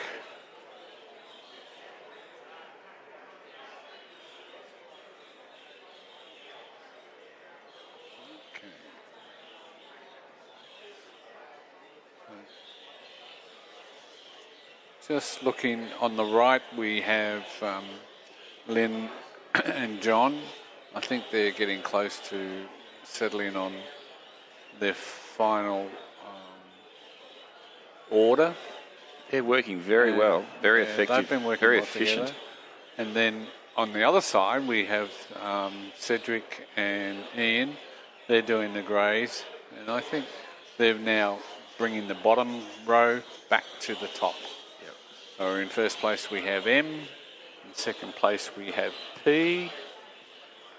M is D. Rayner from Western Australia. P is the Holmes family from South Australia. So Troy will be pretty excited about that. I actually had D as my choice when I had a look earlier on. Then we have F. F is Bruce Schuster's from North Queensland. So he'd be pretty happy to be sitting in third spot. Do you think he'd be more happy with that spot or the fact that he's front page of the Cairns Post today? I'm not sure. Is he front page of the He's Cairns front. Post? He's the poster. He's the poster T. child. Anderson from Victoria. U is Jeff Russell from South Queensland. N, I have Holmes family again. So Holmes family have 2 birds on the top row. L is the bird from Victoria. That's Ray Slades. Q is the other Victorian bird, Robin Kirby's. G belongs to Eric Whitten from New South Wales. Eric's been doing a bit of winning in New South Wales recently with the double factor Spangles. Right, T is J&S Busia from New South Wales. And R is from the Holmes family. Misbehaving on cue now that Troy's here. Oh, well, this is a budgie that hasn't performed all day. I think I've seen him on the perch once. So her, yes. Oh, her, is it? It's a hen. She's a lovely hen. She's a sister to the 2 grey green cocks. Right, and I think if she got on the perch and displayed, she'd be finding herself further up the line. But keep in mind, it's a show budgie we're looking for. It's an exhibition budgerigar. So that's one that got away from Kelly, I'd say.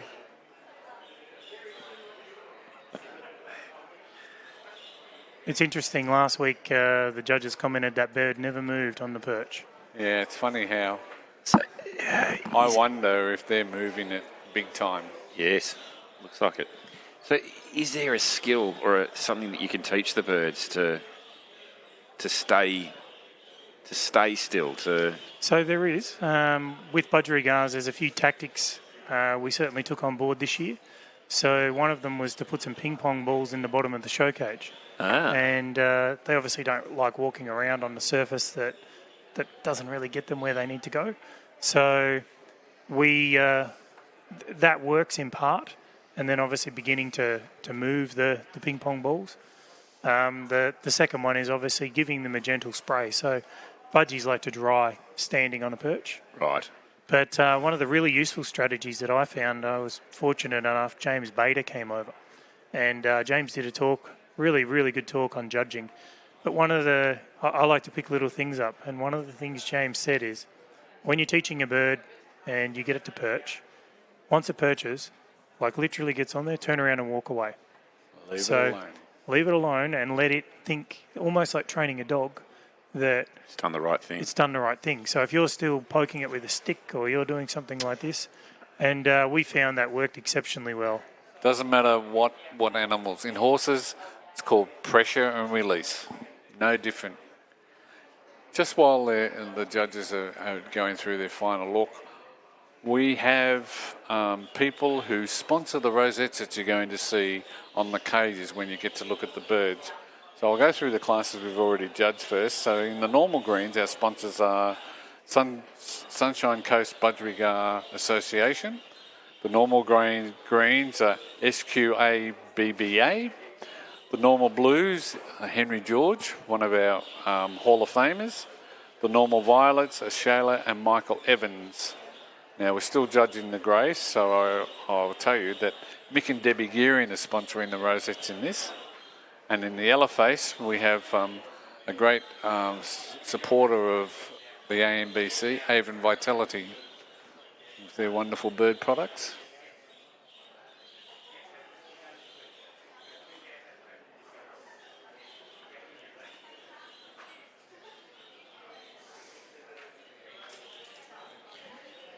So, Troy, what else have we got to look forward to from the Holmes family? What are you feeling? What's your feeling around your other entries?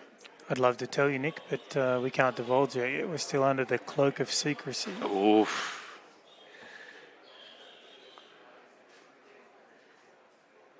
Come on, no one's listening. Tell us. According to the screen, there are several hundred people listening.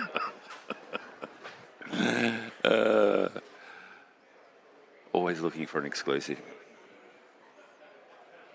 What is happening here? I'm not sure. I think one wants to change something around and the other one's not sure that should be the case.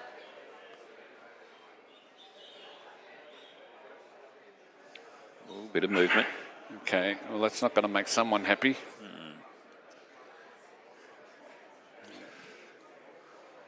It is Troy's. I think it's bad luck for you to come in here, Troy.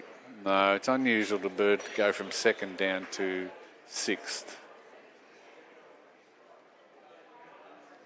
I can't see. So what could have happened there? The judges have seen something that they don't like right at the end.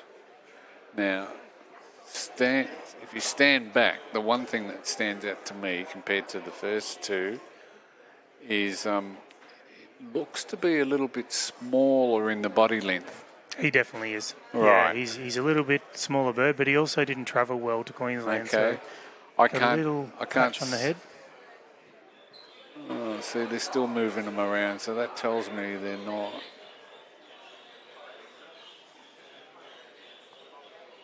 Second to seventh is something not happening with the bird. I don't think we're finished yet. Oh, no? No, you can't do it.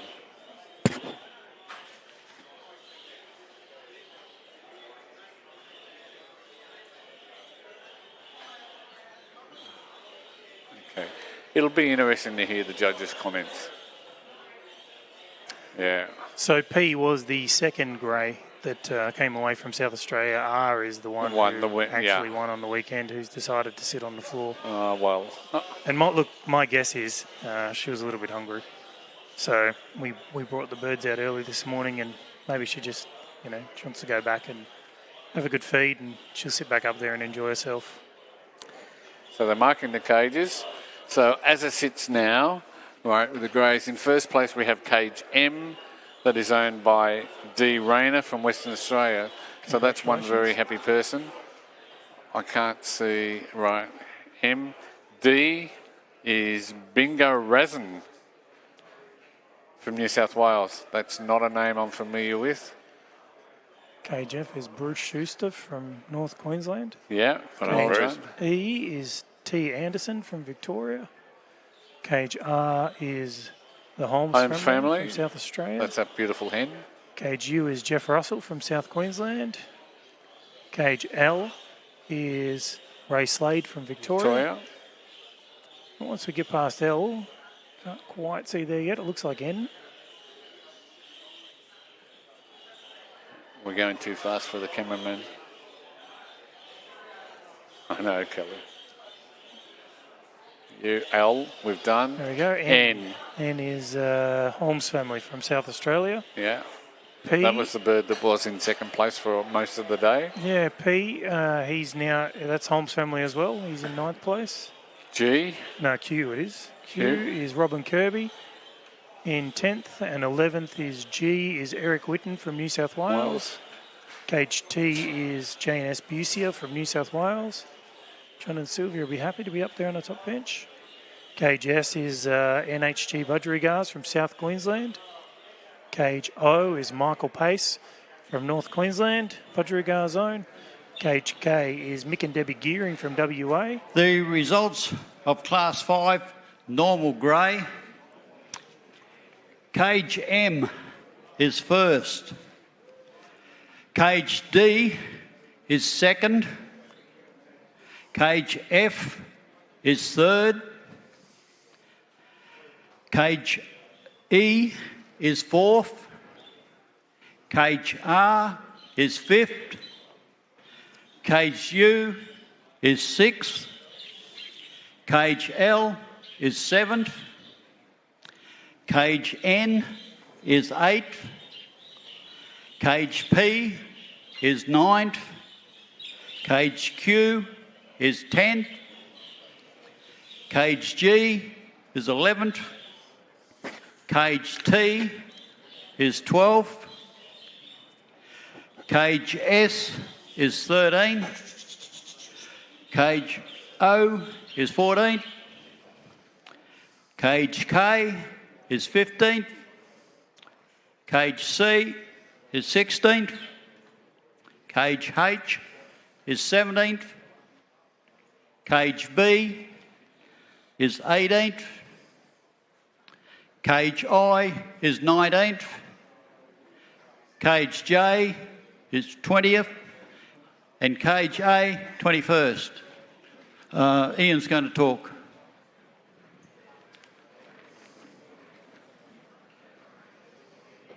Yeah, that was a lovely class of greys.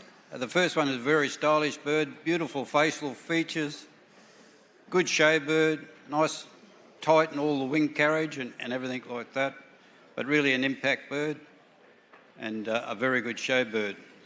N was stylish with impact.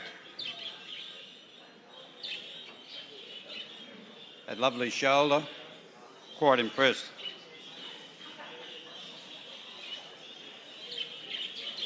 F was a solid bird, solid frame.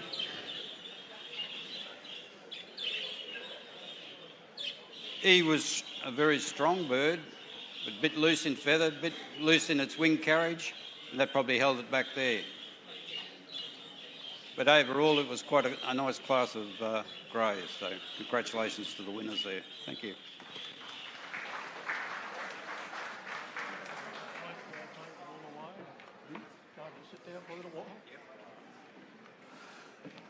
I think we're now going to the yellow faces, and I'm sure, well, it looks to me like they've marked the cages, so let's have a quick look there. So Cage 1 is B. B, is the Bowl family from South Queensland. They're going to be pretty happy. In second place, we have Q. That's GMP Dixon from Victoria. Yeah, Victorians. F. We've got Bowl family Bowl again, so first and third. Well done. Congratulations to the Bowl family. G is in fourth place. That's Shepherd and Flanagan. Special shout out to that partnership and to Karen particularly. In next place, O, which is Dennis Lomond from South Australia. Congratulations, Dennis. That's a great achievement. M is sixth. M&D Gearing from Western Australia. K, we have Alan and Chris Jury from New South Wales. The results of Class 6, Yellowface. Cage B is first. Cage Q is second. Cage F is third. Cage G is fourth. Cage O is fifth. Cage M is sixth. Cage K is seventh. Cage T is eighth. Cage A is ninth. Cage D is 10th. Cage J is 11th. Cage N is 12th. Cage L is 13th. Cage S is 14th. Cage C is 15th. Cage P is 16th. Cage R is 17th. Cage I is 18th. Cage U is 19th. Cage E is 20th. And Cage H is 21st. I'll pass you on to Lynn and we'll comment. Okay, so we've got the yellow face blues here, and in first place in Cage B is a really lovely hen. I'm very partial to lovely hens, and when she looks at you, she sits well off the perch. She's got a lovely lateral feather. She's perhaps not quite as big as the girl next to her, but face-wise, feather-wise, she's just a super hen, and so we put her in first position. And the bird in Q is also a very lovely hen, very similar, most probably nest mates even perhaps a fraction bigger, but just not that quite impact of face. And the bird in third position, a cock bird, he's a little flatter in the face, but he's got beautiful lateral feather. At the moment he's not showing himself, but when he does look the job. And then in G, O and M, all those birds that come along next, they're all very similar. They're lovely birds, but they haven't got the impact of the birds in first and second and third position. They're all nice birds. Look, there are some birds there that are not quite up to the standard of the birds up the top, but on the whole, they're very nice yellow-faced blues. Thank you. Oh, sorry. We put the bird in H out. He's missing a lot of flights on both sides. Okay, so here we go with the grey results. In first place, D. Rayner from Western Australia. Second, unfortunately, Bingo Rezon from New South Wales. Cage H has actually been DQ'd, so adjust your car. Right. In third place, Bruce Schuster from North Queensland. Fourth was Terry Anderson for Victoria. Holmes family was fifth. Jeff Russell from South Queensland found his bird in sixth place, and in seventh was R. Slade from Victoria. Ray, well done. Eighth place was the Holmes family, and ninth place. In 10th place was Robin Kirby. In 11th place we had Eric Whitten. J.N.S. Bussier from New South Wales finished in 12th, and 13th was NHG Budgerigars. The next class, being judged by Ian Cedric, is the Australian Golden Face, Class 7. In 14th place with the Greys was M-Pace from North Queensland. The Gearings from Western Australia, 15th. Al Trumper from Western Australia, 16th. NHG Budgerigars, 17th. 18th was Dale Ward from Tasmania. 19th was Peter Cross from Tasmania. In 20th place was M-Pace from North Queensland. And in 21st was Derek Poole from Tasmania. And after the Greys... Oof, here we go. It's close. Victoria, 106. New South Wales, 105. In third place, we have North Queensland, 84. In South Australia, 70. 65 is Western Australia. 29 is Tasmania. And I think I actually forgot to include South Queensland, which is on 66. Now, Stephen, you might be very excited to learn that Dale Rayner, who's just won the grey class from WA, has won the grey class with the very first bird he's got to the Nationals. Oh, congratulations. He has just walked in. We've actually got him here in the studio. I'm going to put him on for you now.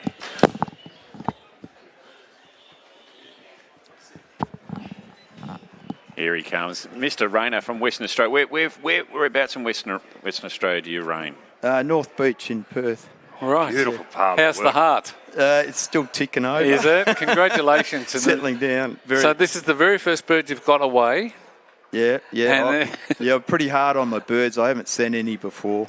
Right. Because, they've got to be spot on. Well, this one was certainly spot on today. Better than I expected, actually, yeah. Well. Now, North Beach, beautiful part of the world. Yes. Whereabouts? Down by the beach or a little bit back? Yeah, walked down the hill about 300 or 400 metres. And right near the ocean. I'm an ocean person, so the birds get a bit all that sea breeze and salt air. Now, my boys will be listening to this broadcast. They played for the North Beach Tigers, so they're North Beach Sea Eagles. Tigers, the football club. The football club. The football club. That's right. Yeah. Yes. So very big. Well done. Congratulations. So first one. 1 out of 1. 1 out of 1. Yeah, I can't believe it. No, I don't think many people would be able to believe that, and it's a great achievement. So. Yeah. How do you go about following up? What's the plan? Well, do you drop your mic? Is this a drop mic moment and just leave it and go, you know what? No. No, he's got some brothers there. And like I said, I bought him from one of Troy's birds too and bred him back to my own. So there's some pretty good lines coming through. Okay, so you have a family that you can work with now? Yeah. So we would expect to see some more next year? I don't know yet. We'll see. Okay. We'll see how we go. Yeah. Oh, what a great achievement. And I'm sure it's a great message for anyone out there breeding budgerigars. Yeah. It is possible. You don't have to be breeding them for 50 years to be able to get to the highest level. Oh, shut up. No, but that's it. But the decision to come here with her, and actually go, you know what? So when you won your states, the state title, how did that feel? Were you confident? Was that the moment there you went, righto, we're going to the Nationals? No, last year won the state title with a different bird. Right. But this bloke, he was one of the younger ones that was just coming through. So, yeah. And how did it feel out there? It's nerve-wracking? Yeah, it is, especially when the judges start moving them around and you go, oh, my God, here we go. Yeah. Yeah, but no, it was really good. It's good. They did a good job. I'm glad they picked him. Oh, of course you are. Well, but it's every breeder's dream here is to win a title and to win the national, and you're 1 from 1. Yeah. Just leave it at that, eh? Well, it could be a drop mic moment, but what is the direction moving forward? Is it now more confidence to come forward and it could be, yeah. Myself and partner Luke. Yeah, we've got a few birds coming through, so yeah, we're sort of setting our sights on our nationals in 2028. Yep. And this is just the beginning for it, so. Well, you're certainly off to a great start. Yeah, and things can only get better then if that's where you've set your goals. And WA doing very well. No, we Lynn usually don't and John. do that well. Well, you're 65. Hopefully we can. Yeah, you're coming up there. I think your wins made it pushed you up the ladder a little. That's right. Yeah, that's nice. Yeah. No, well, congratulations. Well done. Yeah, thank you very much. What a great result. 1 for 1. Yeah. Tell you what, for everyone that's out there Don't retire. Okay. Thank you. Well done. Very Welcome. much. Bye. Okay, so we're now looking at the golden faces, and I made a prediction when I had a look at them earlier on. I only spoke about one bird. Cage C. Just for your information, just when I called up James before, we were having a discussion about with the judges about the Australian golden face. It was about the double factor and the single factor variety being allowed in for judging. All right, I don't know what the issue is there. Both are acceptable. The auction birds, they're up in the back corner there for viewing. Also, there is the variety class that has been put in for the display. So they're up in the back corner behind the judging stands up there.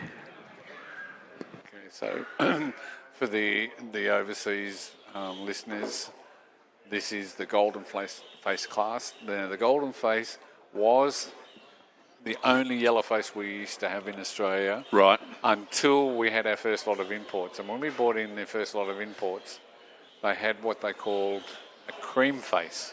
So it was a very pale yellow.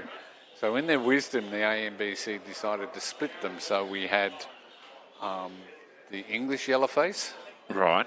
Right, and then we have what we call the golden face, which is very much a buttercup yellow. And the reason for doing that is that we didn't want the English birds to overtake and find ourselves with no Australian yellow face in the system. So, and you'll see when people get to look, the yellow on these birds is a very intense yellow, as opposed to the yellow on the English yellow face, and that's how we describe them, as the English yellow face, which is very pale, almost a lemon colour. Not a reflection of the country and its people? No. It's just how the mutation varied overseas. And, of course, now they've got these overseas as well. So who makes that decision? Is it a group, the ANBC? Oh, yeah, the ANBC under their Colours and Standards Committee get together, they formulate policy, they formulate standards, and away they go. And it became a class, and it sits just below the English yellow face on the matrix.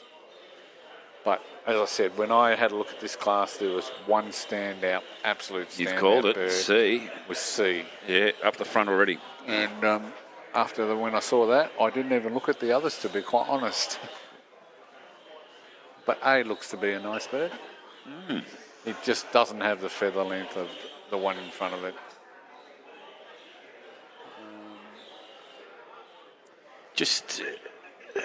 Our friend from Western Australia just won that title, Mr. Rayner. Yeah. He mentioned he got a bird from the Holmes family. Yeah. So on a day like this, on a weekend like this, other breeders looking at other birds and looking at other opportunities there to mix the breeds? Sorry.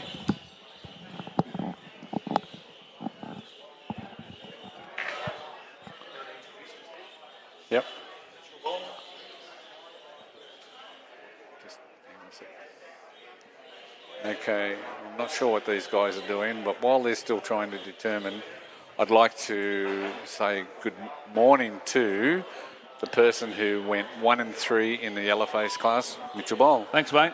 Congratulations, what a great achievement. Cheers. Not the first time you've won the yellowface class. I wasn't expecting it, but I can Weren't you? assure you that. Well, no. I guess the mere fact that you get here means you have a chance. And the bird looked to be, the winning bird looked to be a great hen. Just a nice beautiful stylish class. hen.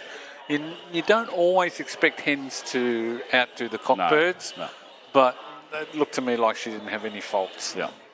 And that's the bottom line. The bottom line when they get here, no faults, stand up, look at me, and you do. Yep, that's exactly right. Yeah, so your program's going well with the yellow faces and the blues. Yep.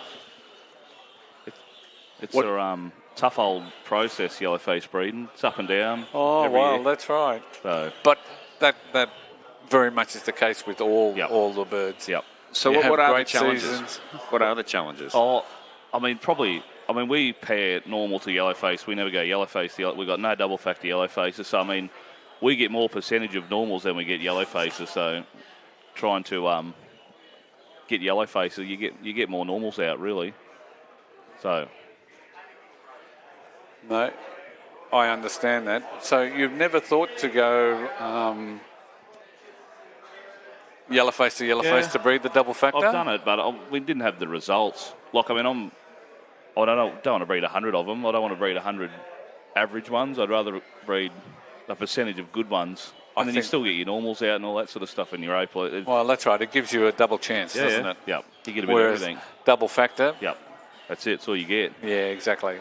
I mean, it's all right to have lots of them, but could be lots of average ones too. Okay. The question I'm going to ask you, and it's relevant for everyone in Budgies. Yep. You've been successful consistently. Yep. How do you maintain that? What do you do for outcrosses, and how do you maintain staying at that highest level? Oh, I'm a visual pairer. I like visually pairing the birds. Like, we go around when we're going to pair up, and I like this end, and I'm trying to breed the modern bird, as everyone says. Lateral feather, size. I mean, that's the big key now. And like, I thought, like, the last couple of years, we've tried to concentrate on spot, because I thought we were down on spot on some of our birds. So, okay, let's just that feature. How do you improve that? Oh, I mean, you got to have opalines in there somewhere. Right, okay. But you just control how much opaline you put in, you know what I mean? That's if I see a result from an opaline into a normal, then I'll just continue with normals then. I won't put another opaline in then, just see what happens. Well, that's just good thinking. Yeah. I mean, it's very easy. An opaline's a variety that can overtake the aviary. I don't think any variety. I mean, I think you need them in your stud. You've got to have them. Certainly you do. Yeah. They're the ones with the extra melanin, the bigger spots. So Mitchell, what got you into budgies? Oh, I mean, me and my dad, we've been doing it. My dad got me into it. Oh, I can't even remember when he got me into it, but as long as I can remember, I've been doing it. So, I mean, it's just been, we got out of it and then got back into it, and I got the bug again, like my dad said. I mean, I think it's up and down with it, but you hate it one time, and then, but I mean, it's always in your blood, I think. Yeah. So, I mean, you can never lose the love of it, put it that way. What a wonderful thing to be able to share it with your father. Yeah, it's great. I love it. I tried to encourage my son. Yeah. No, not interested. Not kidding. So what we do is we do clay target shooting together. Oh. That's what he enjoys, and I never wanted to do that, but I just wanted that connection with my son. Yep. For you to have a connection with your father, a great thing. And that is, it's sort of how it does start, isn't it? 100%. It's very family driven. Oh, I mean, like you said, once you get in your blood and like you said, you're helping your dad do your drinkers and seeds and all that when you're a young bloke, I mean, it just gets into your blood then. Yeah. So. And what do you think the future for you and just keep trying to breed good birds every year. I mean, the birds change every year so rapidly. I think you've got to keep trying to improve. If you're bringing in outcrosses, trying to bring the right ones in. I mean, that's probably a big key too. I mean, you just can't be bringing in anything. Okay, where do you go? I mean, you're reaching at the high level. Yeah. Where do you go to get the good outcross? Oh, I mean, I like buying Victorian birds. I'm going to buy an outcross just purely from, I mean, they've size, power, they've got everything down there. I mean, and buying from just buying from good, I like to buy from studs that have got good depth. So, I mean, they're not pairing up 55 bad pairs, do you know what I mean? No, that's right. So anything, even if you're buying a mid-bird off them, I mean, they're coming from a really good pair. That's right. So you're buying genetics. Yes, exactly. You can't go down to Victoria and buy their best show bird. That's exactly. They're not going to sell them anywhere. Oh, you're not going to sell yours, are you? That's exactly right. Yeah. So. Good. Oh, that's a great insight for everyone. It is. And look, we're in the commentary box here. You're sort of not the typical breeder. Member of the Budgerigar Society. Well, he's a fair bit younger, isn't he? Well, it is. No, but I think this is the future of it. Oh, yeah, well, that's the thing. Trying to get young blokes into it. I mean, that's the thing. Like I've got two boys myself, and we try and get them into but a bit like Stephen said. My oldest one's not really interested, but my youngest one is. So. Yeah, encourage it. Yeah. You can't force them though, can you? No. It's like I'm a North Melbourne supporter and I try to get my boys to barrack for North Melbourne. We will forgive you forever. Oh, well, you can't get it. But it is interesting that when they see it, and it'll be, you'll be surprised. It'll probably be in their blood. Well, that's exactly right. I mean, maybe later down the track. I mean, my youngest one's into it. He loves it. Gets in there, plays with the babies, sweeps the floor up with my old man and my brother. So you realise later on you're actually going to have to pay him to do it. I know. Anyway, look, Mitchell, thanks. Thanks, guys. Congratulations on you and your dad. Cheers, good work. Cheers, well done. Thank you. And I hope you have success later in other classes. Well, we'll have a go, see what happens. Okay. Thanks, mate. Good. Now, if I can just do a rundown on the Yellowface class. As we've just been speaking to one of the members of the Bowl family, they won in first place with Cage B. Second was Gordon and Phil Dixon from Victoria in Q. F, Bowl family again, so first and third as we spoke. Shepherd and Flanagan, great result for that partnership. Fifth, Dennis Lohman. Sixth was Mick and Debbie Gearing from Western Australia. Seventh, ANC Jury. Isn't it great to see, a couple of members of the family in it, not just one person? Wayne Stevens, 11th from South Queensland. 12th, we have the Charlesworth family. 13th, Peter Cross. Jay Patterson from Western Australia was in 14th place, and in 15th place was Peter Howard. 16th, Peter Brumbury from South Australia. 17th, A. Ritano from North Queensland. 18th, Tony Vanderbrink from South Australia. Great to hear his name mentioned. Jay Taylor from North Queensland. Jay Major in 20th from North Queensland. And DQ was S. Thompson, Steve Thompson from Victoria. And we did hear that he was actually missing a few too many feathers. Yep. Hello, we've got another visitor. Chris Rogers, pleased to meet you. Mr. Rogers, how are you? Good. Ah, did you? Yes. Oh, okay. Well, talk to us about the violets. Well, he's gone into such a horrible moult at the start of last week that 2 weeks ago I nearly pulled him and put in the sixth place sister. Oh, really? And I apologised to James Matthews when he got picked in the New South Wales team. I said, I'm sorry, mate, he's going to give you all sorts of grief, but he's a good budgie, He is a budgie. If you can get him right, No. And to their credit, to Rob, the carers, credit they worked hard on him. They worked hard on him. Yeah, I can see he wasn't in cherry ripe on the cap, but he stood out. Yeah, a great bird. Can I just interrupt your comments and just mention the zone scores at the moment? So we've got Victoria with 130 points, New South Wales, of which you're a major contributor to, 120 points, South Queensland with 92, South Australia with 83, North Queensland with 87, Western Australia with 80, and Tasmania with 38. It's starting to head, isn't it? But it is. I think New South Wales obviously is still within striking distance. Yeah. So Chris, just explain to the people who may not necessarily know how do you breed violets? What's the key pairing there? I use the violets in a lot of the golden faces. Yep. That was my original. Well, that gives you the good contrast of colour. I understand that. Yeah, that was the psyche. So I could do possibly 3 varieties with violets, golden faces, and you could pick the 3 varieties up, or with one once you got a good line of birds, which we're starting to breed. It's just I can't get rid of the violet skies. Got that many violet skies at home, and I'm putting all these violets into them next year. So is that your number one pairing to breed a violet? Violet to a violet sky? Yeah, violet to violet sky, or violet to I use olives as well. Right. I use a lot of olives. Okay. Which is your double dark factor, and that's some of the lutes that I've been breeding this year. Right. We had a little plan called Operation Jeffrey. Oh yeah. Okay. To sort of stir young Jeffrey Leong up. He's a good mate of mine, and we just said, I'm coming to get you, Good luck. And just for playing, it's... All I can say is good luck. Yeah. And Okay, so tell me, what's a violet sky to the non-violet breeders? Tell me. It's a mixture between the two. It's one violet factor. So does it look like a cobalt? It looks like a cobalt, or it can look like a sky, depending on the severity of it. You can have them as that looks sort of sky, and then they'll have a very darker rump patch. Yep.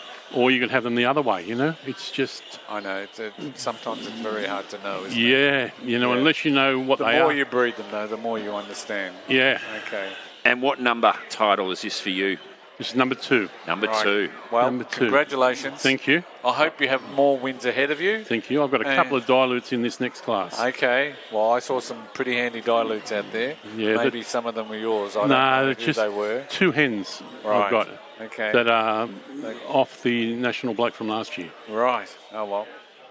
All the best. Cheers. Thank you. And we'll catch you later on. So, at the moment, we're looking at the black eye yellow class. And when I had my preview earlier on, I saw 2 birds that I thought impressed me no end. One was I or L, I'm not sure which now. Well, you've been very good up till now, Stephen. And the other one was N. N, okay. Right. And it, like the other bird, like the violet, had a little bit of a blood stain in it. Well, we'll just see.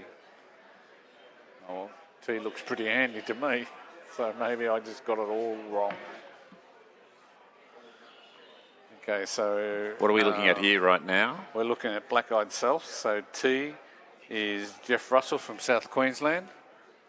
Right. In second place at the moment we have C. Well, believe it or not, Jeff Russell from South Queensland.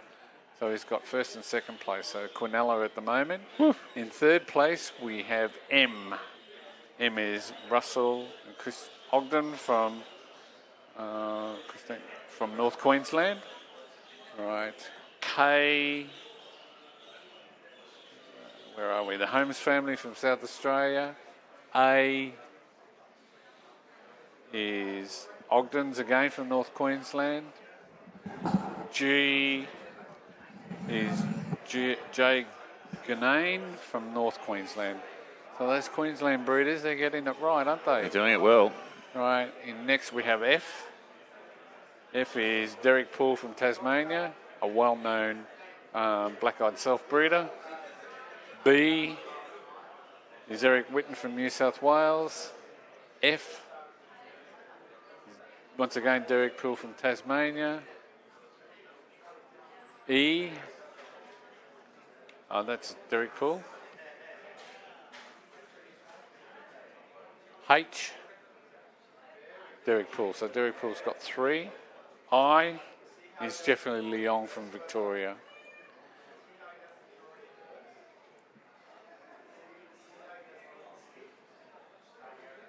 So they're moving H further up. Derek Poole moving up.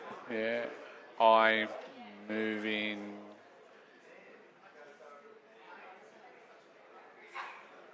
Wouldn't it be nice if we could hear the judges talking? Oh, you do want to hear this, don't you? I do. I think it's the future.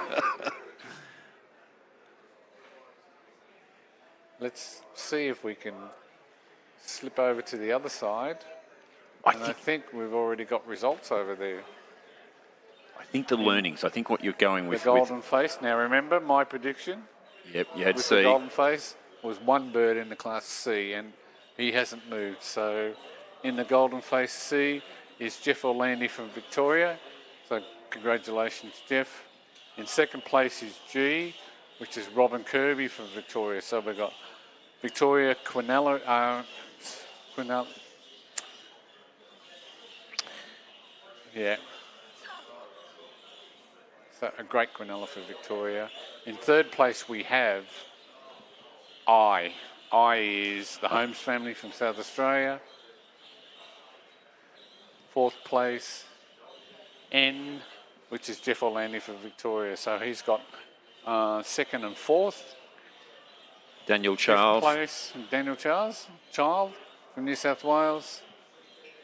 Sixth is Anthony Starcevic from New South Wales. 7th is D.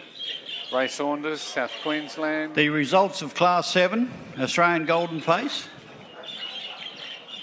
Cage C is first. Cage G is second. Cage I is third. Cage N is fourth. Cage A is fifth. Cage R is sixth. Cage D is seventh. Cage F is eighth. Cage H is ninth. Cage P is 10th. Cage J is 11th. Cage E is 12th. Cage K is 13th. Cage M is 14th. Cage U is 15th. Cage S is 16th. Cage B is 17th. Cage T is 18th. Cage O is 19th. Cage L is 20th. And Cage Q is 21st. I'll hand you over to Cedric to comment on the birds. Okay. Yes, this is one variety I've never had the joy of trying to breed. But the range goes from very, very good to probably average. The first bird is a very, very special bird with its frontal blow and release. I mean, you don't see many birds in this class with that sort of feather. The second bird was a very good cock. And can't read.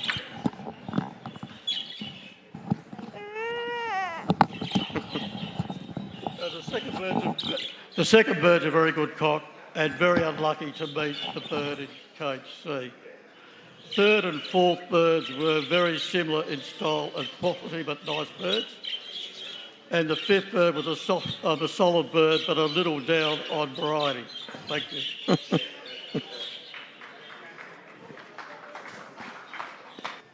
Okay, we'll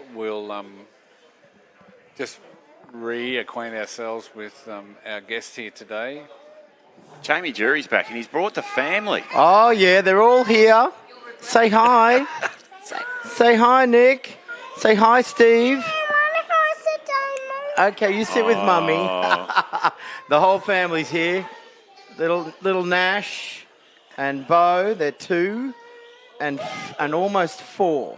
2 and almost 4. Wow. Yep. Now, have we got a budgie? Kids, have we got a budgie? Do we want one? We haven't picked one out yet. They're a bit scared. And actually, apparently the rainbow's not coming up as the favourite. Oh, rainbow. No rainbow. She likes the yellow. What's your favourite colour, darling? Yellow. There you go. There you go. She likes the yellow ones. Well, we've just had which just happens to be on display. Steve, how are they going, mate? Oh, no, things are going along really well. We're having a spread of winners, so no one person's dominating, which we actually earlier on in the day thought that might happen the way things were going. Wow. But all is well, and the judges are moving along much quicker now. They're in a groove working together. And looking at the tally, Victoria's up there with 130, New South Wales at 120, South Queensland 92. Victoria is leading the way. Oh, well. At present. You can never get too excited in the first couple of classes. You've got to wait as time goes on. And have yours been showing you? No, I'm not until later on. Okay. Yeah. Now, who's come up trumps in the yellow section? Well, they're still judging at the moment. Okay. But they're your favourite ones, Bobo. They're your yellow ones. Yes. Okay, so in the black-eyed self class, we now are looking at the second line of birds, which have been moved to the top. You want to hear?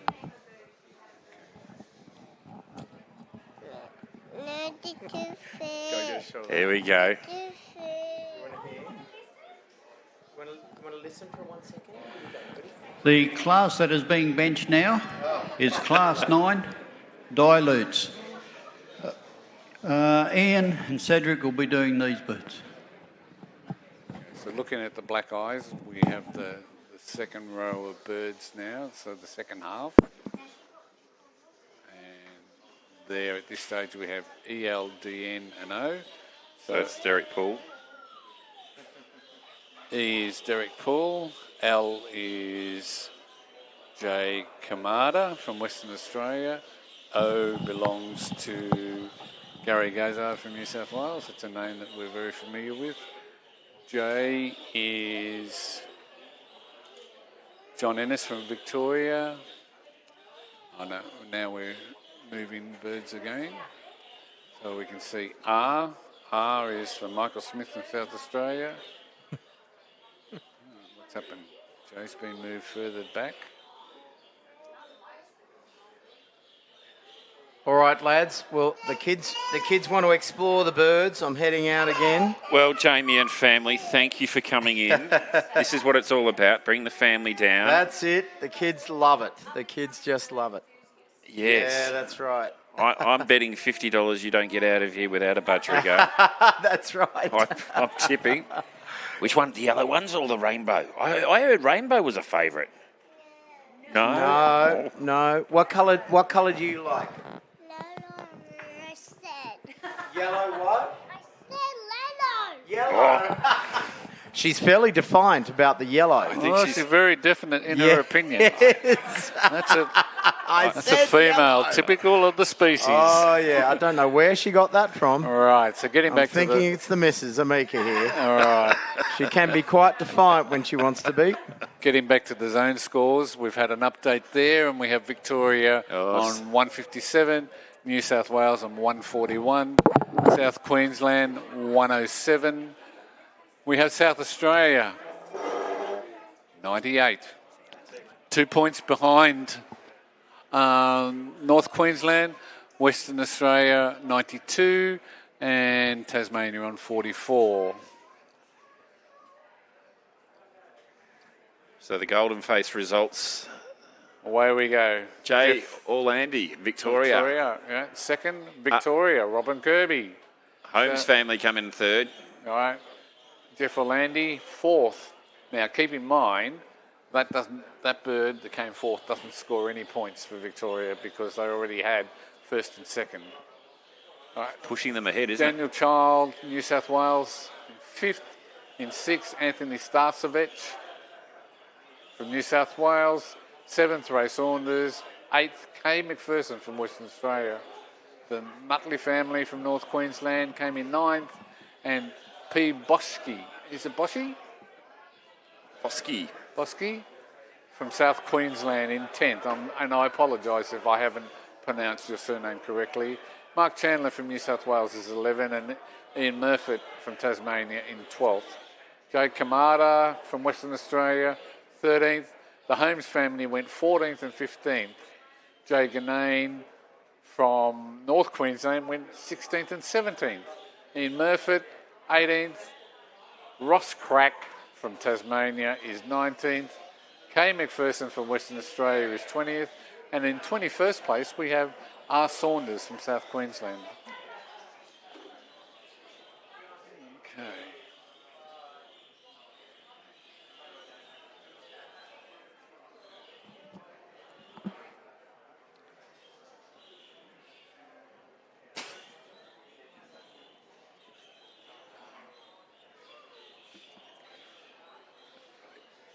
If only we could get the control room, live feed from the control room. No, I'm glad we don't. It's all right. So the judges are just doing an early look and see, moving what they believe are the better birds. Now in the dilutes, right? I thought L and N were two hot prospects. So let's see how we go. You're up there with L. Yeah.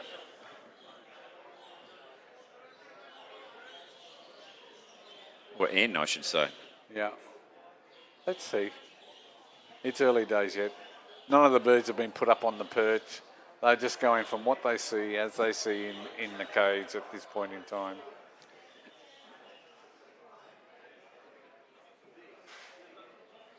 Okay, so you can see in this class we can have the green-based birds and we can also have the blue-based birds.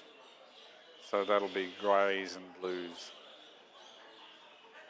And unlike the greywings, these are a diluted colour. So we're talking 50% or less body colour, wing markings, the whole thing, the whole overall appearance. Right. So, Stephen, from a judging perspective, I mean, you're a national judge. Do you get a call-up? How do you get into the process of becoming a judge? I don't really know. I think it's up to the state and zone running the show. They look at who they want to have. You get asked, and it's very rare that when you get an invitation, you turn it down. Right. It's not something that you pass up. As a judge, it's the pinnacle in Australia. Yep. I mean, I've been very fortunate that I've gone further, and I actually judged at the World Budgie Show last year. And for me, that's the best experience I've ever had as far as judging is concerned. And how did you go with that? How did you address it? It's a different scale to here in terms of what we're looking at. There's not a single budgie in Australia that looks like what I judged over there. Right. We're getting the features, yes, but totally, it's almost like it's a subspecies. It's a new species over there. It was a magnificent experience, and I was in a wonderful country called Austria. Oh. Had a great time over there. Summer or winter? It was border. Border? Yeah. Anyway, getting back to our budgies here in Australia, and let's face it, these are the best that you're going to see today in Australia. We're doing the black-eyed self class.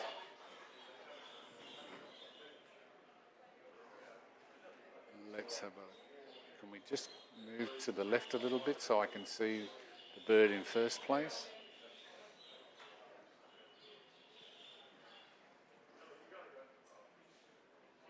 T hasn't moved. It went straight there from the beginning, and it's remained there. M was the bird that I thought was a red hot go, so it's sitting in second.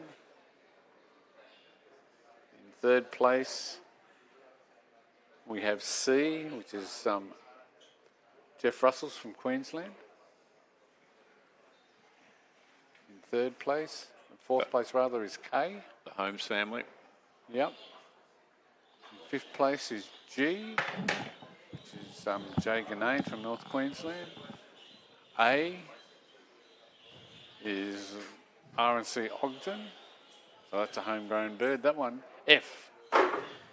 F is Derek Poole, so that bird's come all the way from Tassie.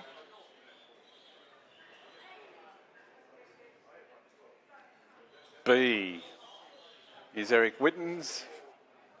In H, we have Derek Poole, another Tasmanian bird. E, Derek Poole again. They're marking up. Okay.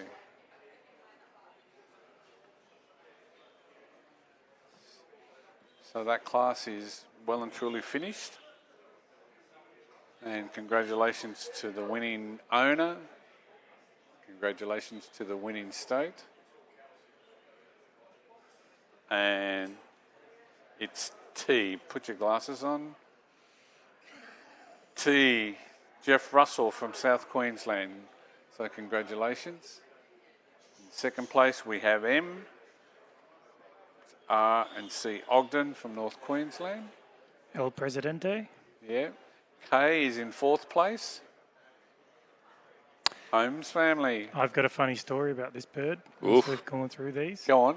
No, tell us. So, last year I was trying to buy a golden face hen at the, I don't know if it was a Capricornia or the South Queensland auction. And a good friend of mine, Ian Wise, he breeds these black eyes, and he looks after my birds for me a lot of the time when I'm away. He'll be cleaning them out this weekend. He may well be there now, feeding them. And I decided there was a black-eye hen and a black-eye cock for sale in the auction. And I thought, you know what, I'll be nice to Ian here and I'll buy these for him. But the golden-faced hen didn't end up being in the auction.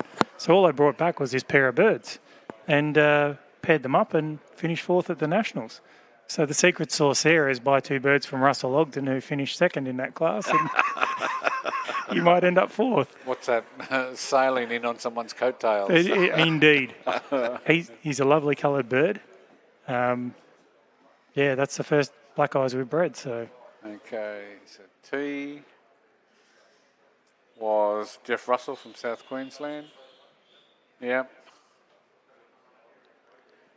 M was 2nd. Russell and Cheryl's bird. Yeah.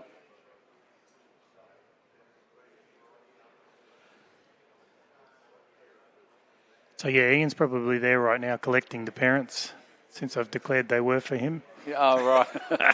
And he never ended up with them. I bet she's getting them now. He's grabbed them, they're gone. So. Okay. I thought it was very useful to actually buy a pair of black eyes as a judge, just to have a lot of these different varieties to see how they grow through as babies. So seeing that sort of white tail that you see on these, seeing the differences in the colours, particularly the white cheek patches on them. The results of Class 8, black-eyed self. Cage T is first. Cage M is second. Cage C is third.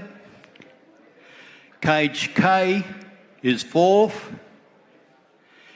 Cage G is fifth. Cage A is sixth. Cage F is seventh. Cage B is eighth. Cage H is ninth. Cage E is 10th.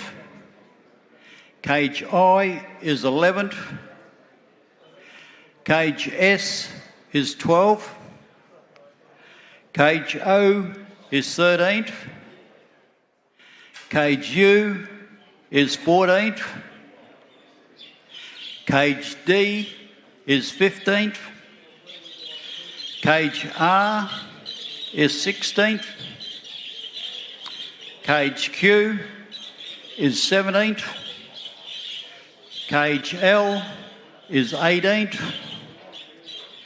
Cage N is 19th.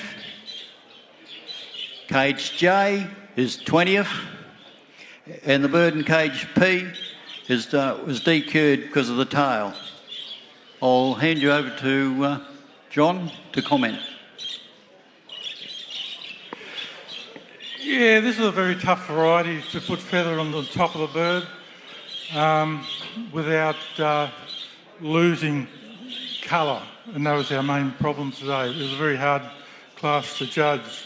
Now the first bird, that's a true black eye.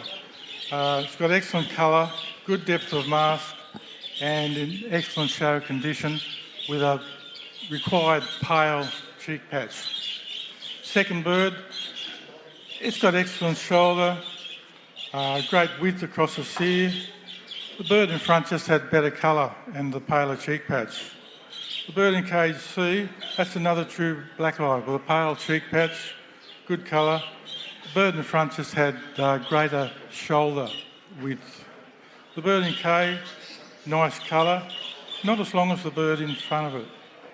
And the bird in G had a nice top, nice pale cheek patch, but the colour was better than the bird in front of it.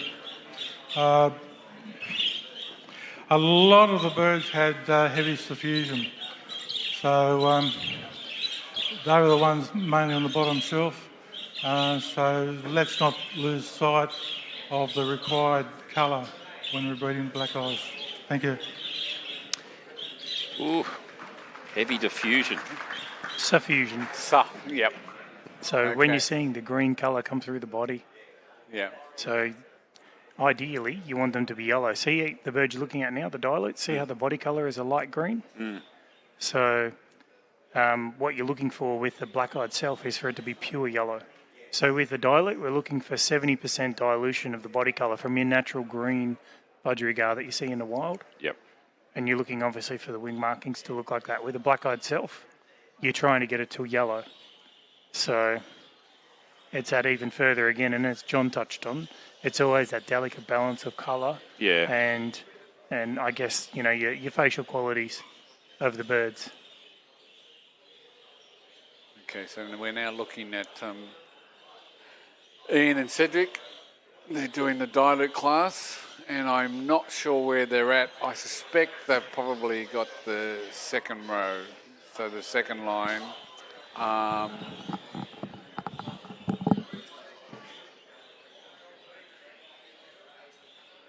don't know what they're commenting about. There seems to be a lot of talk. Looking at from me, looking at the perspective, there seems to be a lot of colour in the birds up the front there. Lots of heavy suffused colour. Whereas in a Dilute, you're looking for less, not more. Gotcha. Okay, but so was John, when he was just letting us know about the colour, was he saying, "Hey, let's get this right"? Because there was a bit of, oh well, I think that's right. You have to judge, you have to breed to the standard, and the standard says it needs to be a buttercup yellow, then that's what you're aiming for. So if it's pale, then that's deemed a fault. Gotcha. And it's all about looking for all the positives. We're not looking to find all the faults.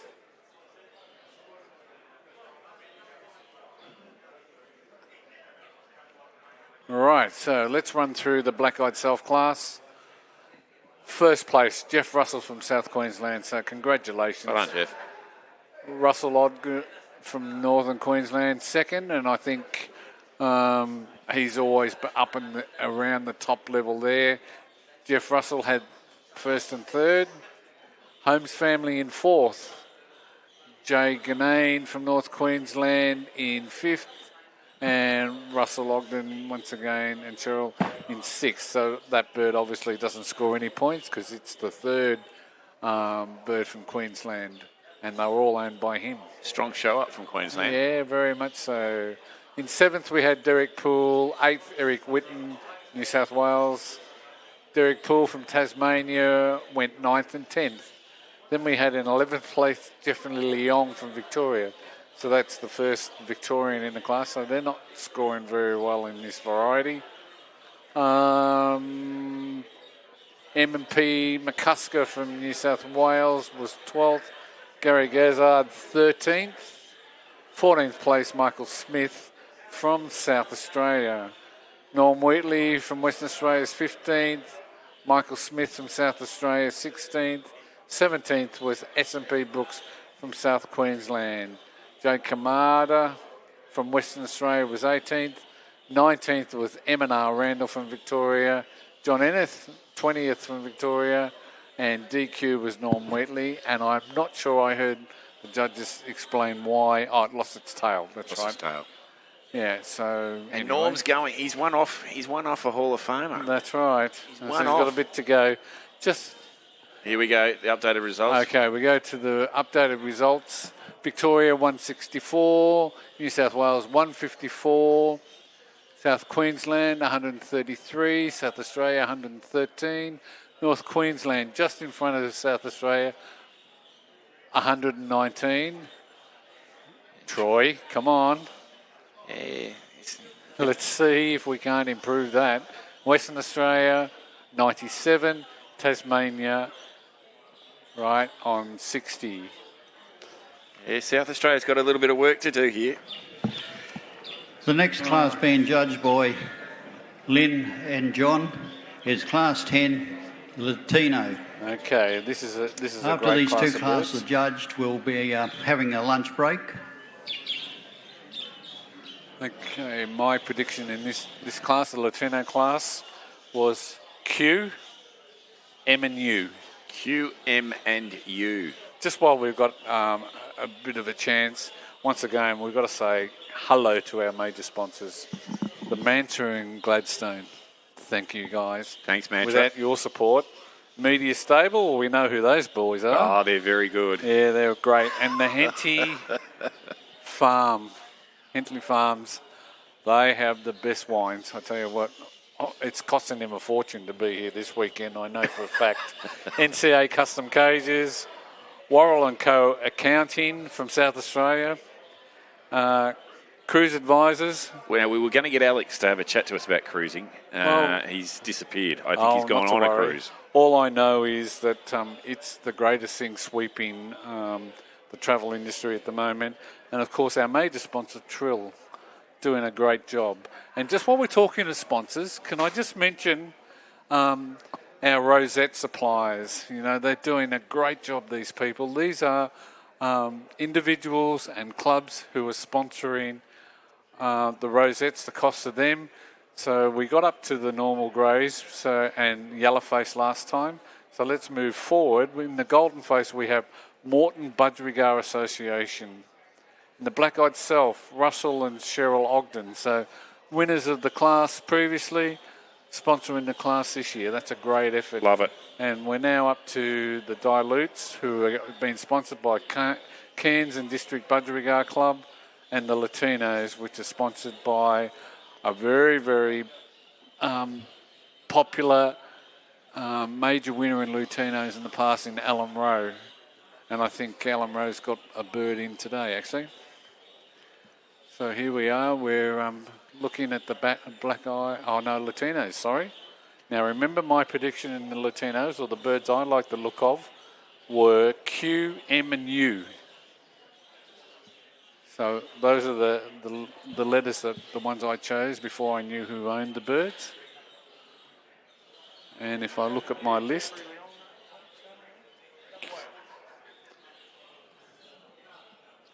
is this in the Dilutes? No, this is the Latinos. Oh, the Latinos. So my predictions were that the birds that do well. One was Q, which is owned by Jeff and Leong. I had M, that's owned by the Holmes family. And I had U, that is D. Wales from North Queensland. Now, I'm not sure what's happening at this stage. It's early days yet.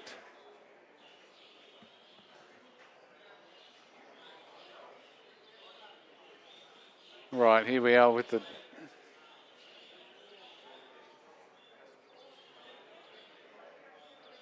Right, so let's have a look at the dilutes. In the dilute class, we have the bird in I. That's C&E Rogers from New South Wales. Don't tell me Chris is going to have a double win in cage 2. Oh, it's already happened. Sorry, they've marked the cages. Geez, they work quickly. So, Chris Rogers, congratulations. Oh, he's back again. Yeah, second win of the Nationals. In second, we have Bader and Turnbull from Victoria. In third, we have M&R Randall from Victoria. In fourth place, Cage T, which is C&E Rogers. So first and fourth, pretty good effort. In fifth place, I can't see the bird, I can't see the cage number. No, can't see it. Not to worry. J is Josh D. Porsche. Wales. Sorry, J. Yep, Josh Porsche. Oh, he'll be happy, won't he? Oh, he'll have a nice cage to put it in. Yeah, in sixth place, B&M Wise. In seventh place, we have Norm Wheatley. In eighth place, we have Jay Ganane. That's a name that I've been calling out all day, so he's got a lot of birds representative. R is in ninth, Barlow and Janes, South Queensland. 10th, Cage M, Norm Wheatley. 11th. The results of Class 9, Dilute. Cage I is first. Cage N is second. Cage K is third. Cage T is 4th. Cage J is 5th. Cage L is 6th. Cage C is 7th. Cage O is 8th. Cage R is 9th. Cage M is 10th. Cage D is 11th. Cage G is 12th. Cage B is 13th. Cage Q is 14th. Cage H is 15th. Cage P is 16th. Cage F is 17th. Cage S is 18th. Cage U is 19th. Cage A is 20th. I'll hand you over to Ian. He can comment on the birds.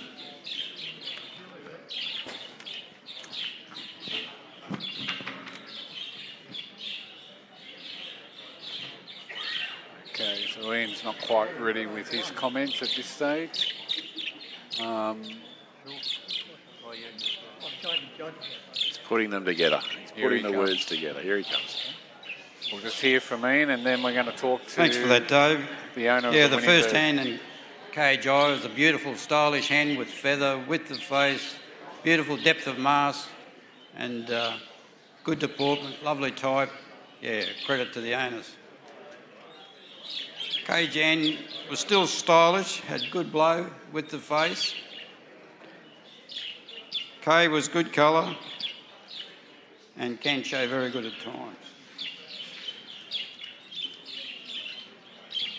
Cage T was a lovely hen, solid through the shoulder, lovely feather. Yeah, really a credit to the owner. Very similar to the first bird, really. Thanks for that. Congratulations. Okay, well, I happen to have sitting next to me is the owner of the winning Dilute and also the owner of the bird that finished 4th that the judge said is very similar to the winning bird, and I think he can tell the story. Chris? They're actually nestmates. Oh, well, that explains why they're similar. Yeah, and they're from the national cock from last year. Right. It just shows you genetics matters, doesn't it? It does, it does. Yeah, I'd only played with... I had a Dilute pop out of nothing, you know, out of some normals. Right. And that was a national bloke. Yep. And it's blossomed from there. And I've put a bit of Fernie stuff, a bit of peat stuff in it. Right. And, yeah, they've just gone mad, you know, and they've maintained face and kept a modern face on them. Well, you can't do much better than finish 1st and 4th, maybe 1st and 2nd, but you're on the top row. The brother is actually a better budgie, and he dropped 3 flights. Right. Well, it's all about getting them right on the day, isn't it? Yeah. We might have caught you a little bit there. No, you got 2nd and 3rd. Yeah, 1 and 2 and 3 and 4. They cancel each other out. Here we go. We'll just read through just so everyone can know. C&E Rogers from New South Wales 1st. Beta and Terminal for Victoria 2nd. M&R Randall 3rd. And C&E Rogers 4th. Josh Porsche from South Queensland 5th. B&M Wise from Victoria 6th, but of course that bird doesn't score any points for the zone, being the 3rd bird. Norm Wheatley from Western Australia had a 7th. Jay Ganane from North Queensland 8th. Barlow and James 9th. In 10th place we had Norm Wheatley, and followed by Michael Smith from South Australia in 11th. Derek Poole had 12th and 13th. DNS Brooks, the brother. DNS Brooks from North Queensland is 14th. C&D Squires 15th. 16th Gina and Ian Wise from South Australia. Derek Poole in 17th place. RMM Vida from North Queensland is 18th. 19th is Brian Walters. And in 20th place was Michael Smith. So let's go to the zone scores at the moment. So we have still only 10 points separating first and second. Victoria with 189. New South Wales 179. Then we have South Queensland 150. South Australia 119. North Queensland 129. Western Australia 112. And Tasmania in 67. Now, Mr. Rogers, this is your second for the day. Yes. What are we looking forward to? Is there any more going to pop up? There's 2 in the Lacy's and 1 in the Recessives. Wow. Yes. Did you come in thinking you were going to take? Nah. I thought the Violet might have fallen apart, to be honest, on the day. I thought these girls were strong, but I thought, if you got a superstar cock, it would have just blown them away. But they're just modern enough to jag it, Yeah, no, well done. Two on the day. Yeah. So that's now. I asked you, how many have you got now? You got 3. 3. Here we go. Yep. Well, congratulations once again. I hope you have success. Cheers. In the rest of the competition, but even if you don't, I'm happy. Two Logies on a day is a fantastic effort. I can walk away very happy. So thanks, Chris. Cheers. Thank you, gentlemen. Okay, well done, bye Chris. now. Okay, so the last class before we have our break for lunch is the Latinos. And remember, my predictions were the birds that will do well are Q, M, and U. Q, M, and U. So at this stage, only one of those is up where it should be, in my estimation. So it'll be interesting to see how the others perform. Okay. So we're looking at...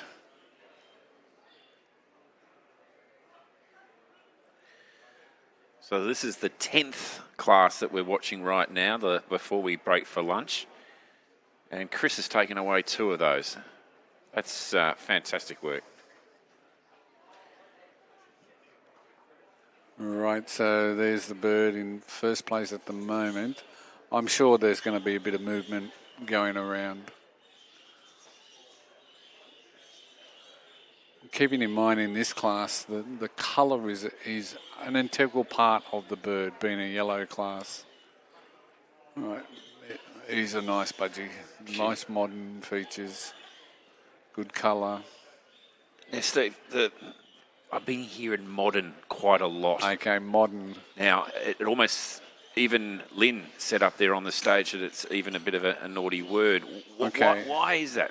Well, about 7 years ago, would it be 7? Yeah, 7 or 8 years ago, we brought a judge out from Europe, and his name was Daniel Lutoff. And Daniel Lutoff was breeding a newer type of bird at the time. And this bird had different feather structure around the face and a longer feather structure.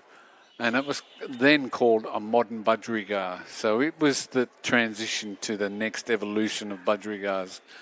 And from that time on, everyone in Australia has thought we need to do the same sort of thing. And it's been a slow process for us because we don't have, unfortunately, the ability to bring birds that have already got those features into Australia. Right. We have to find the little bits and pieces like a jigsaw puzzle and put them together to create the modern look.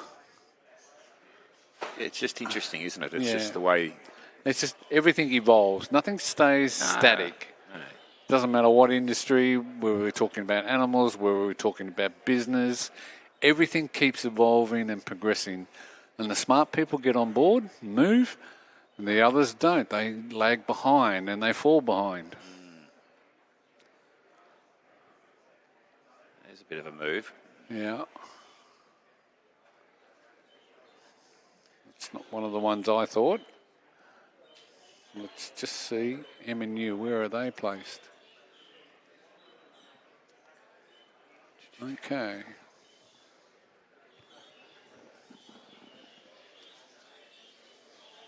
What's interesting is it doesn't matter who you've got judging. Each judge sees things just fractionally different. Even though we work to a standard, yep, right, we see different things. Some people focus purely upon how it stands on the perch. Others focus on, the amount of strength above the perch. Others look at the overall and have the picture in their mind. That's how it has to look. We all look for different things. Okay, so I's making a move.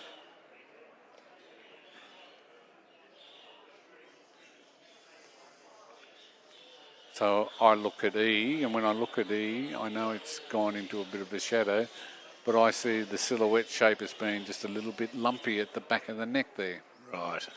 Which would explain why it's moved further down. There's your U. Yeah.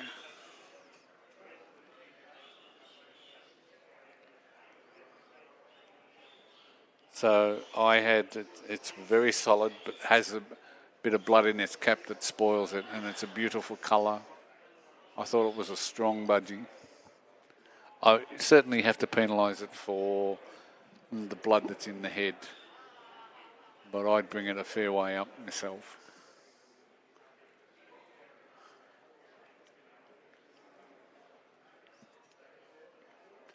I can't see where M is. There, he's looking at it right now, M. Yep.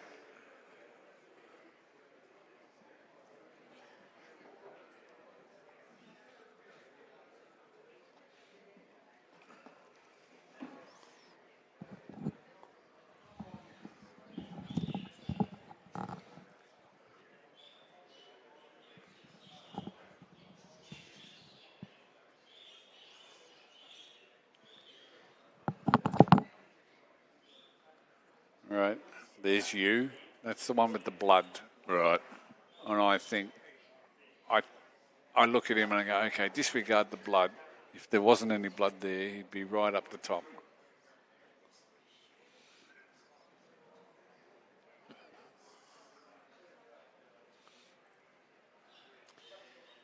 This will be the last one before we take a break for lunch.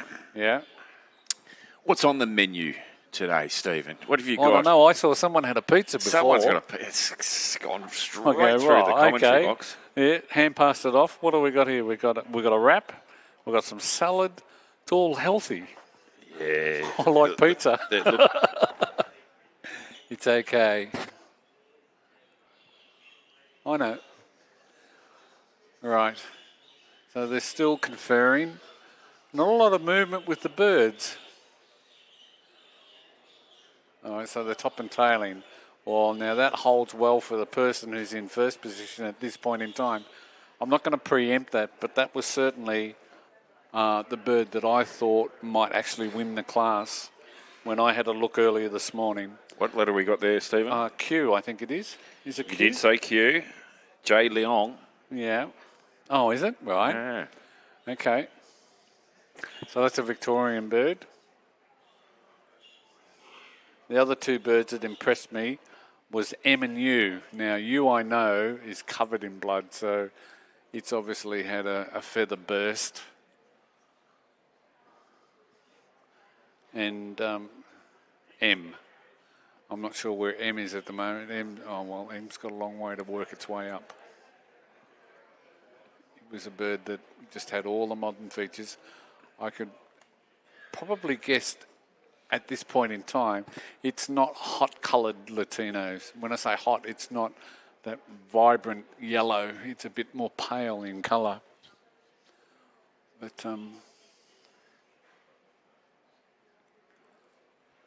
they're not in a hurry, are they, moving them? Oh, they're not very hungry. Hey. Hey, lunch is on.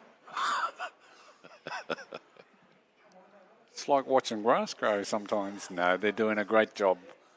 And they're taking their time and they're giving everyone equal opportunity. Correct. And that's what it's all about. It's not about getting to the end result as quick as possible. Having said that, I am known as being a fairly fast judge. Are you? Yeah. But at this level, you give everybody the absolute maximum amount of time you require to get an end result. See, they're even talking about them before they lift them. Okay. And they've left that 1D last, and it's actually getting disqualified. Oh. So it must be, and I can see from here, it hasn't got a tail. Unfortunately, that happens. See how it hasn't got a tail? Yeah. What a pity, because it's a lovely budgie. It would certainly do well. It would certainly be further up the line. Beautiful colour. Nice shape. Nice facial feather. A lovely budgie. I'm sorry to the owner of that. Mr. B. Bathols from Mr. WA. Bathols from Western Australia. It hasn't travelled well and it's lost its tail. It happens to most people at some point in time. Continue breeding them. You're doing a great job. So now they're moving birds around a little bit. Okay. They need to get that bird on the perch. That's it, John. Get it up.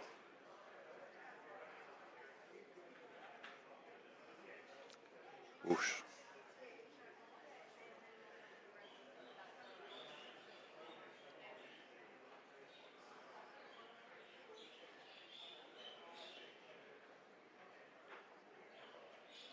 Come on, get up there. Yeah, just relax and anyway. You know why? You know why it's not sitting up on the perch? Why is that? It's a Holmes family. Oh, is it? It's one of the ones Kelly hasn't trained. Yep. That one was left up to Troy, was it? Yep. Yeah. Oh, well. I think Kelly's listening in too, by the way. I'm sure she is. Well, I had a look at it earlier this morning. It's only been in the cage for a very short time, and it sat up there and it said, "Look at me." And it was one of the birds, as I said, that I thought would do extremely well. But you can see why it's not. It's rattling around everywhere.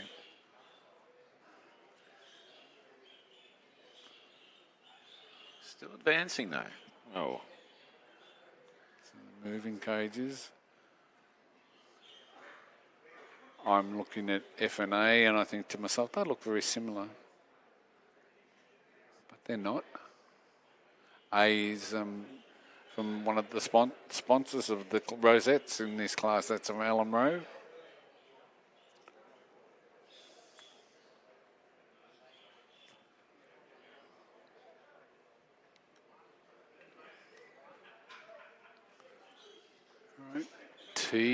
T belongs to Malcolm Loveridge from South Australia. J is that the bird that lost the tail? Oh no, it's the D. J belongs to D Wales. D Wales from North Queensland.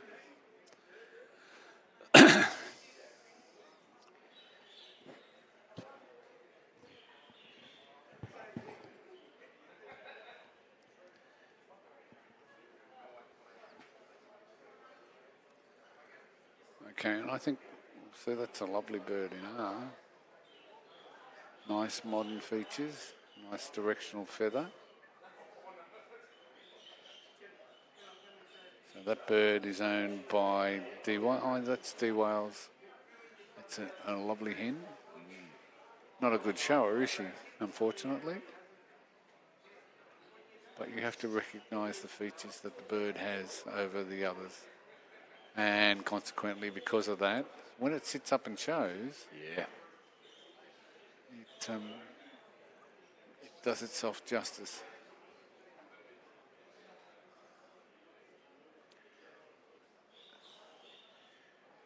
They're temperamental things, aren't they? They are, but I'm looking, and I think there should be movement, and there is. Yep.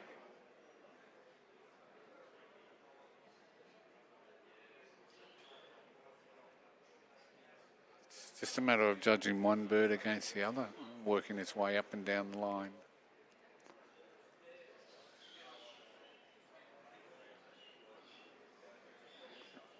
I think colour plays a part very much in this variety, Latino. And the Latino eye is the albinism of a green bird, so it has a red eye as opposed to a normal black eye.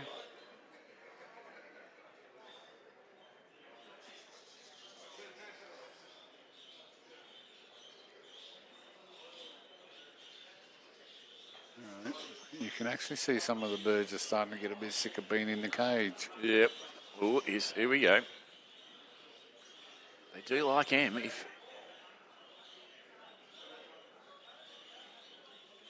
Got to create a space, John. Big move here.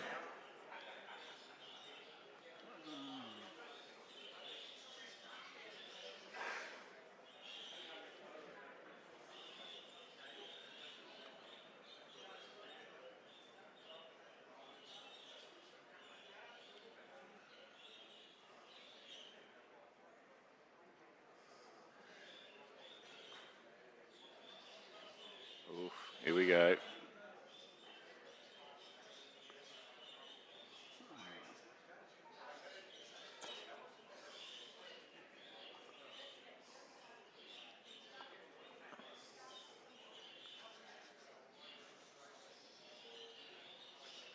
That's Mick Gearing's F up there at F. Could that be the placements? Oh, I'm not really sure what's happening. Well, currently, O, Peter Brumby from South Australia. Holmes family from South Australia is second currently. That's my one of the picks of my fancy for the whole thing. So Yeah, just not staying on the perch. No. Anyway, we're going to see. I think they're about ready to top and tail again. So now we see their better birds, what their perception of their better birds moving back up to the top. So currently two South Australian birds. In second row they are, not first. Oh, are they? Yeah. This is the second row being moved down now.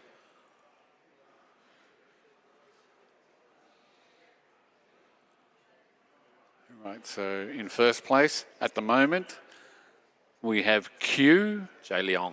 Which is Jeff Lee Leong's. Now remember, if that was the bird that I actually thought when I first looked at them this morning would win the class, so he's doing well. In second place, we have M, which is the Holmes family.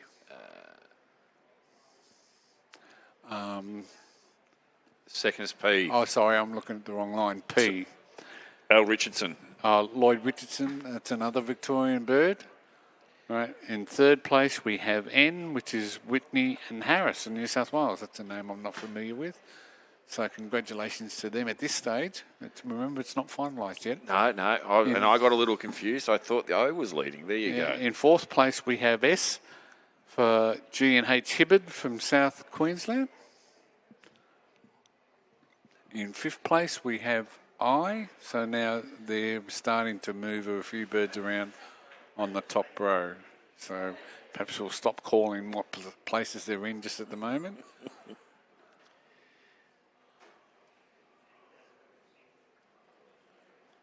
Here we go. Keep moving them.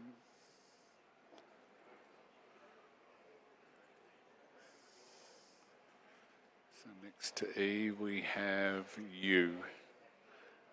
U is a bird that I thought would do really well as well.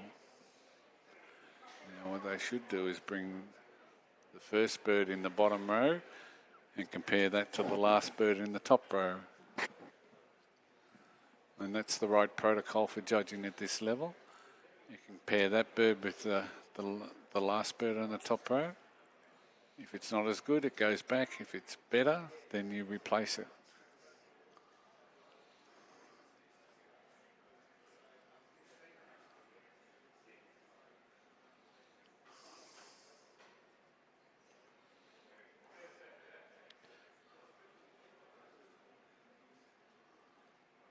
Okay, now it's the splitting hairs time. Yeah. So we should only see little variations. So moving only one or two places. We shouldn't see the big shifts.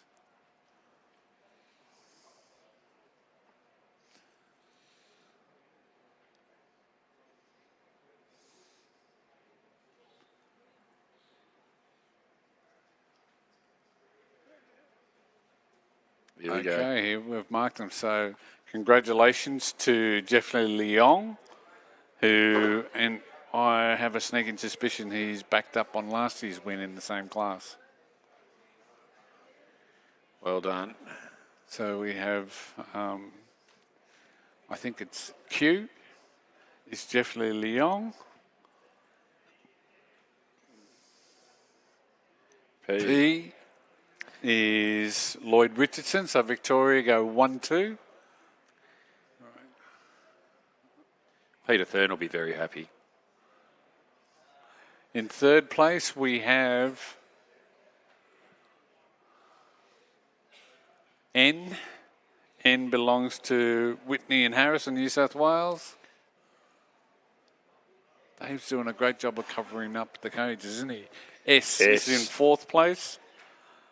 G&H Hibbert from South Queensland. Great job, guys.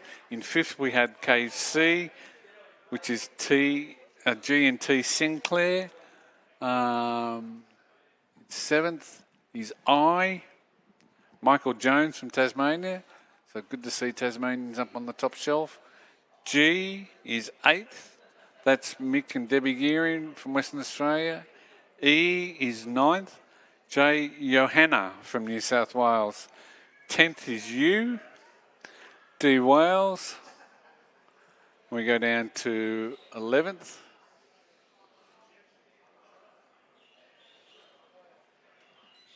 Is O, and that's owned by Peter Brumbury from South Australia. M is 12th. That's the Holmes family from South Australia. The results of Class 10, Latino. Cage Q is first. Second is Cage P. N is third. Cage S is fourth. Cage C is fifth. Cage K is sixth. Cage I is seventh. Cage G is eighth. Cage E is ninth. Cage U is 10th. Cage O is 11th. Cage M is 12th. Cage A is 13th. Cage L is 14th. Cage F is 15th. Cage R is 16th. Cage B is 17th. Cage H is 18th. Cage T is 19th.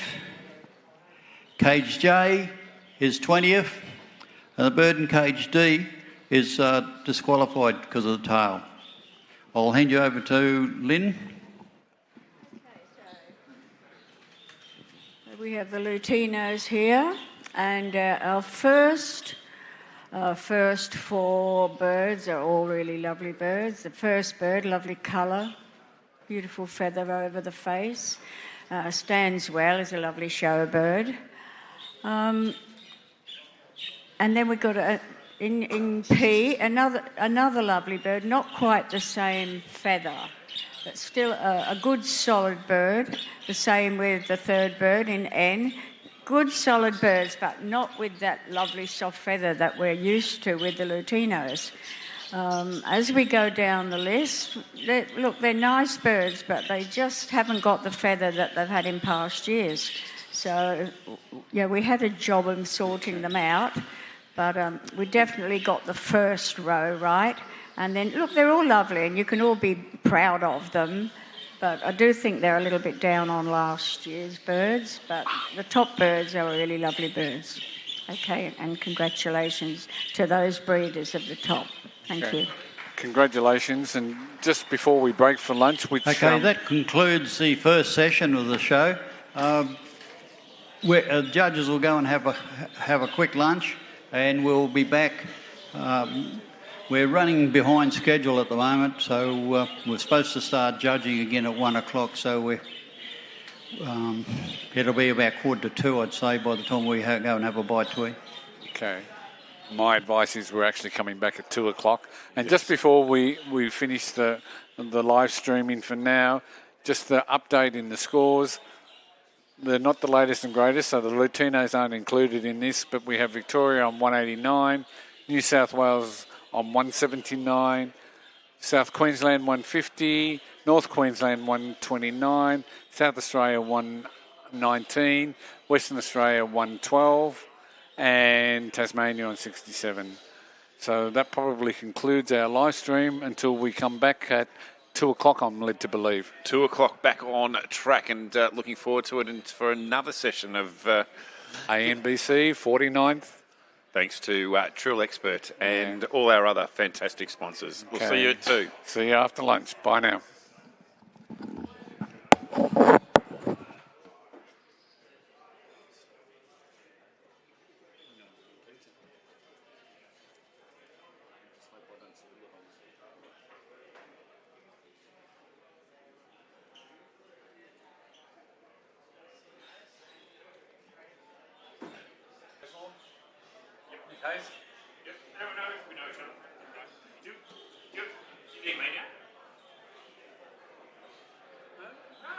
Unless you want to be here.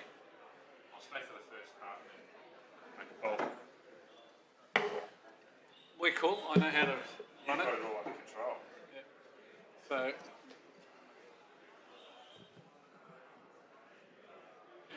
Okay, well, we're just going to commence the second session of today's judging. Ian and John will be judging Class 11 Albinos. I think we might be.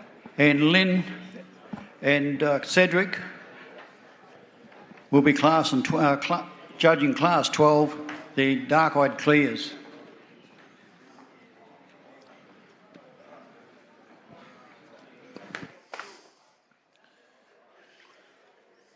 I don't know. I haven't heard a word from anybody.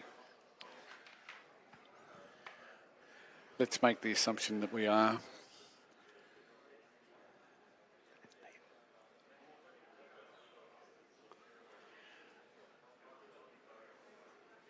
Peter, can you hear me? Are we live?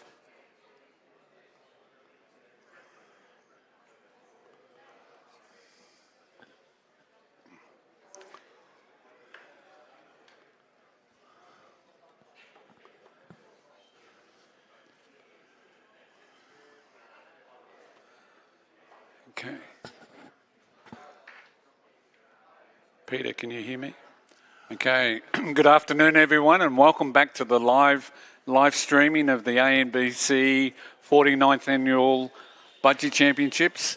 Welcome back to the microphone, Nick Hayes from South Australia. Thank you very much, Stephen. And it's the Trill Expert ANBC national titles. Thanks to Trill. And also welcome to Heath Chasemore, who's going to sit in for the first couple of classes, and then we're going to also have Gary Gazzard after that for a couple of classes to just pass some comment. Yeah, thanks, David. Thanks. No worries. So Heath is one of the newer national judges. So he passed the exam last year. So we expect to see him up there very shortly judging at the national championships. So currently there has been a new team sheet issued. So all we have to do is rescan that barcode for this sessions. You can't use the same barcode that you used this morning. Oh. Okay, so what's actually happened is that they've swapped the judges around a little bit. So on our left, we have John Mully and Ian Snyder judging together. And on the right, we have Lynn Miller and Cedric DaCosta judging together. Is that normal, Stephen? Do they do that? Oh, no. Often that's the case. They move them around. Just so you get a cross-section of views rather than the same view looking for the same thing all the time. So it's the right thing. The only comment I'm going to make is ideally what you want to do is stand back and have a look rather than jump on top of the birds to begin with. That's a big thing that I think they're missing doing. So you can see the whole overall picture rather than focusing in on one individual. I think it's a good comment, Stephen, because I think doing the national test last year, that was really, strongly emphasised as a national judge to do take some time to do that. Yeah. Okay, so we're going to hone in on the birds on the left. So we have the albinos, and in the albino class, hang on, where am I? I've lost my sheet here. Right. So in the albinos, KJ is a bird owned by Terry Bevan from New South Wales. In B, we have A. Ritano from North Queensland. C is Al Wamsley. D is the Charlesworth family from Tasmania. E is the Holmes family from South Australia. F, Barlow and Janes, a partnership from South Queensland. Malcolm Leveridge is in G, and we all know he's from South Australia. We have John Ennis from Victoria in H. I is L. Wamsley from Northern Queensland. Charlesworth family are in J.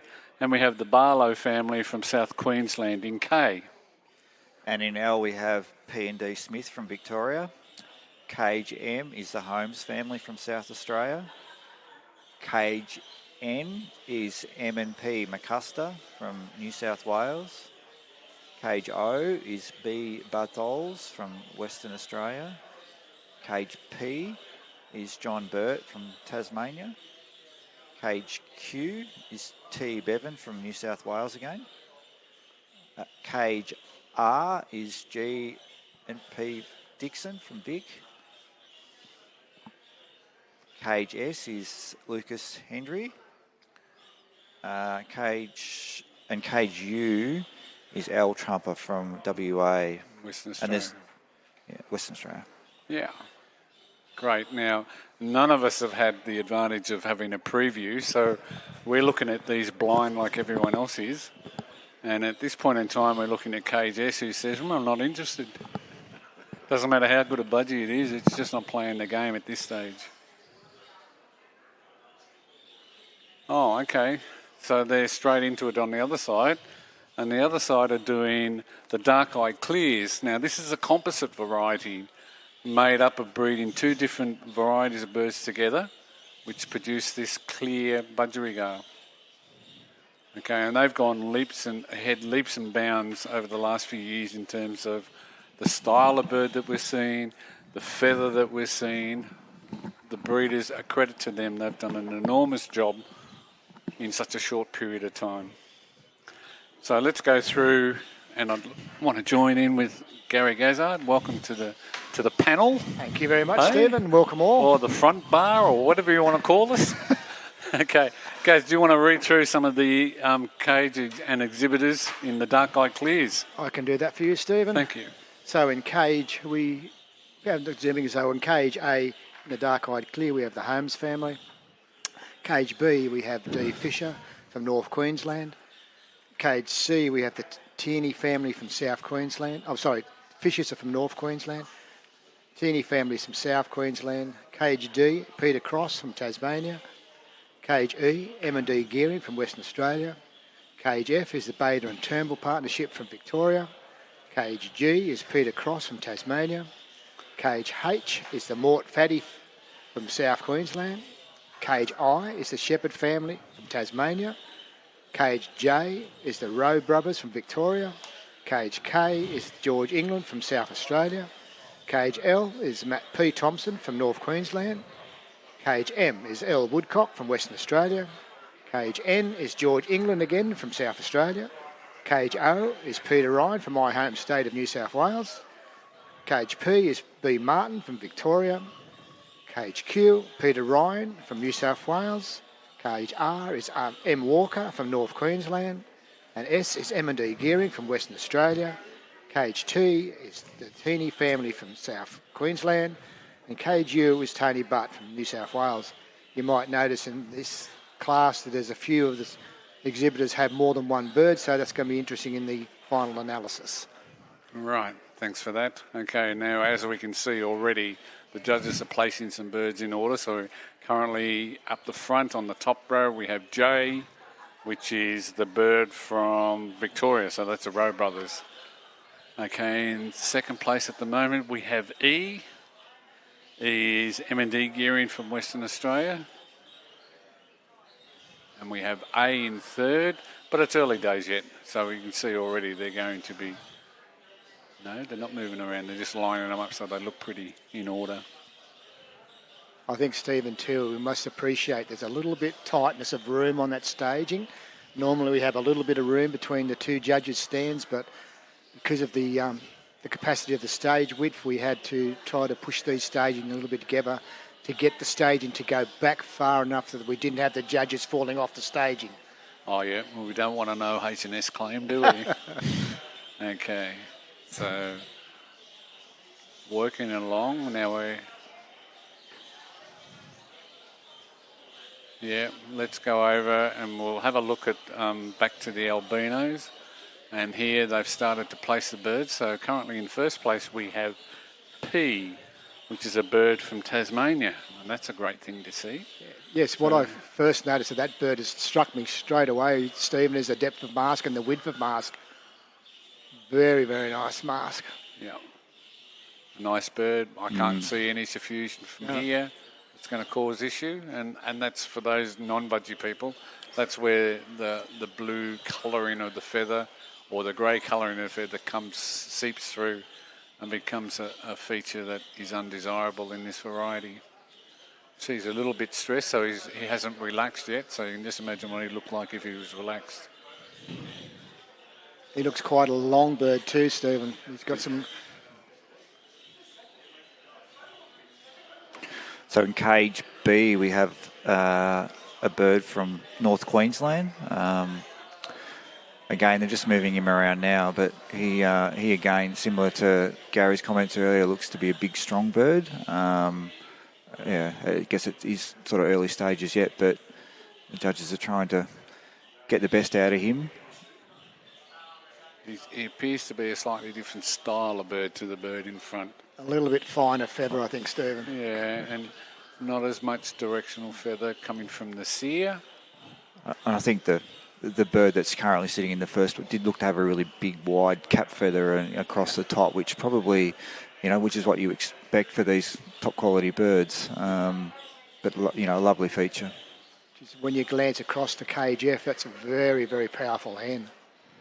Beautiful width between the shoulder and to the front of the chest. So cage F is from South Queensland, from Barlow and Janes.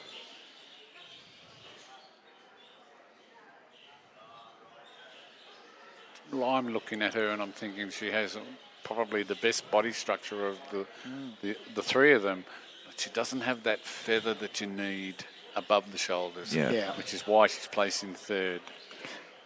Lovely strong hen though, but yeah. What's in fourth place at the moment? That was F. G. So G is a bird from South Australia from Malcolm Loveridge. So as you mentioned before, I think Malcolm's pretty renowned for his albinos Just in the past. for your information, the QR code. The QR code for this session is now available to be downloaded or scanned. Okay, so G. He's on the floor at the moment, so the judges are just trying to get him up. First impression I get of this bird, guys, is he looks a little bit out of condition around the mask. He seems to be a little bit untidy there, but that could be just, he might have been ruffling himself up against the bars at this stage. I'll just point out the zone scores. We haven't mentioned them, and I know you can't see them on your screen at the moment, but currently we have Victoria ahead. Oh, here they go. They've popped them up. So there you can see Victoria, 216, New South Wales, 201, South Queensland, 170, South Australia, 128, North Queensland, 137, Western Australia, 122, and Tasmania, 76. While Stephen's clearing his throat there, what I gather from that score card is that there's a smaller gap between first place and fifth place. Normally, at this stage, you'll get a little bit of the top two or three zones pulling away, but I don't see that happening at this present stage. I think, there's 5 teams that are very close. So that could be very interesting when it comes to tomorrow's classes.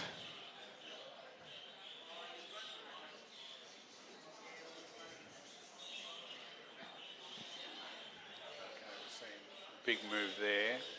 Gone from 10th up to... It was KJ, they moved forward, Stephen? Yeah. Jumped 4 spots. Yep. So KJ is T. Bevan from New South Wales.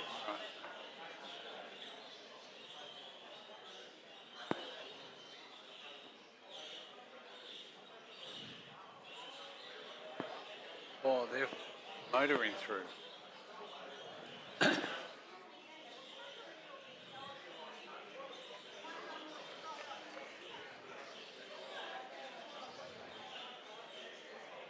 can't really tell what the judges are conferring within the albinos at this stage. There's no apparent hand signs that are saying, oh, you know, this bird's got more or this bird's got less. Yeah. But they're moving them. That bird's now jumped 5 places. D. That's is that the one from New South Wales, Terry? Cage D, they've moved forward. Cage D in the albinos is the Charlesworth family from Tasmania.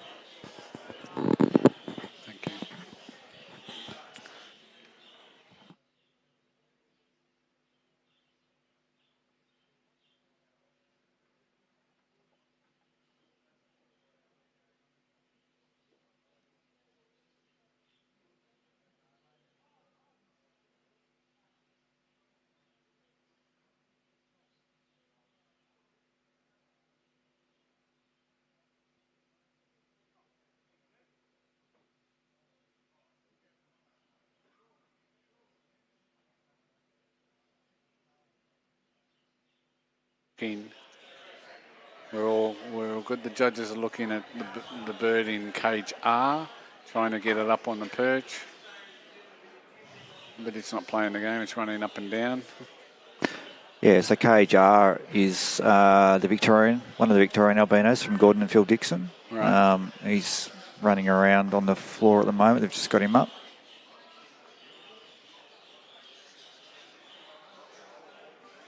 Overall, from the short time we've seen this class being judged, I think it's a good quality class. There's a lot of evenness on the top row. The birds, there's not a lot of difference between the first half a dozen placings.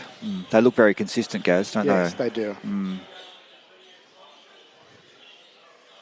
What I probably am impressed about most, Stephen, is actually the roundness through the shoulder and the width through the body. Oh, there's certainly been a change over the last few years of this style of bird that people are breeding and the style of bird we're looking for. We're looking for a much thicker, wider shoulders and that width continuing all the way through to the top. Yep. We're looking for the feather length, which has increased dramatically from the top birds. And that's in relationship to the depth of mask. Exactly. And good depth of mask, you have good cap feather. You have a short mask, short cap feather. I think the indicator of why we get those features is that there's a lot of curl length. So the birds, there's a lot of distance between the perch and the top of the head. The curl height is very long. So that's going to give you an impression of the good round-shouldered, good outline bird.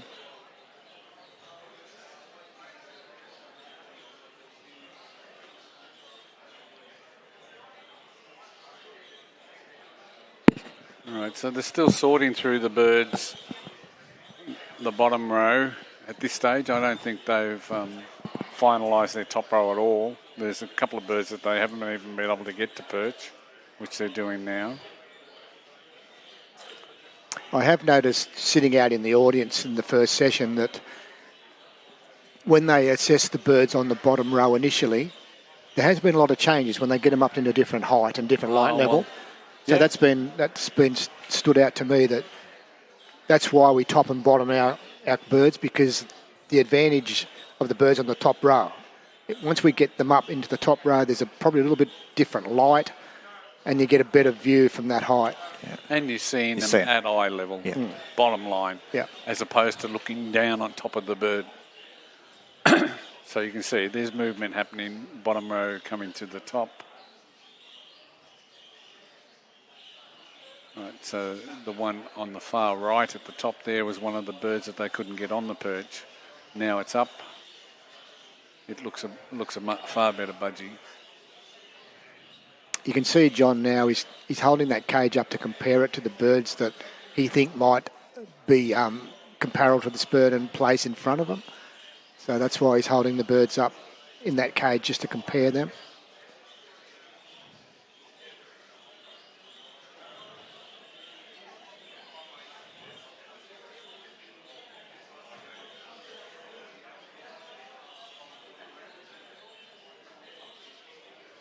Okay. It's interesting. I'm sitting here and I'm not seeing a lot of suffusion in the body. No, in any of the birds in the top row. No, or the bottom. It's No, which is one of the issues with the birds is that they throw that suffusion quite regularly. So, all credit to the breeders working very hard to eliminate that issue from the variety.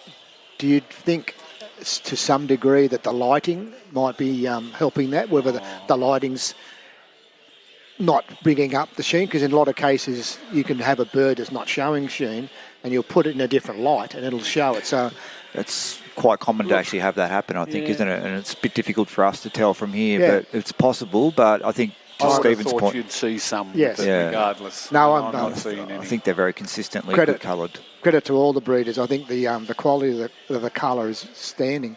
Yeah. Cage K's certainly saying, "Look at me. I want to be pushed up further." The bird's standing. That's it. It stands off the perch. Yeah. Whereas if you look at the one next to it in A, it's laying over, so it doesn't look half the bird. No. The one. No. And it's standing well at the front of the cage too, to give you that presence. That's giving it. Basically saying, "Look at me." You can have a good indicator of that second place bird. You can actually see its feet because it's standing upright and it's lifting its body up, where you can't see as much as the feet on the first place bird because it's leaning over and covering its legs. Right, so I think they're about to top and tail. Okay, so is it possible to go back to the dark eye clears? Here we go. Now they're swapping them around as well, so we're now back to the original. So we've got Jay, which is in first place at the moment. And Jay is from the Rowe Brothers in Victoria.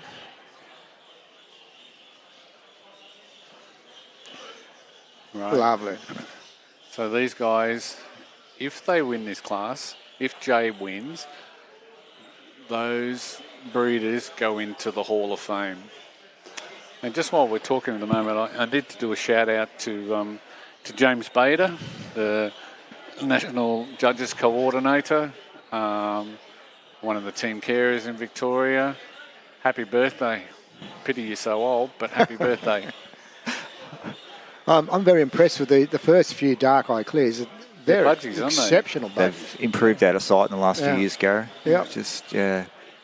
Where we took them for granted a few years ago as just being another variety to tag along onto our shows, these birds have excelled in their own right. They really hold their own, don't they? As a variety in a class that's contributing to the national. Looking at first place bird, you can actually see some beautiful cap over the eye and some lovely directional feather. So it's a credit to the owner. And again, Steve, I can't see very little suffusion in any of those birds. No. So, have you bred this variety of bird, Gary? It's probably only one of the many I haven't done. All right. I'm in the halfway stage because I'm starting to breed recessives now, so. All right. But yeah, I've got to take my hat off to the breeders because it's a very hard variety to bring up in quality and as good as these birds are on display today.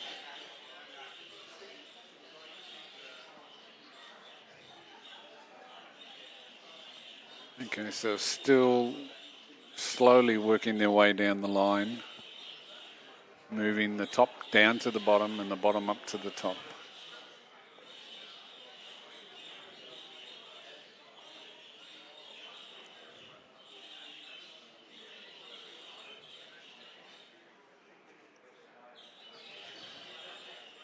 Okay, and as you say, beautiful colour. Now those two on the bottom, they're not moving, so that tells me there's issues with them. They've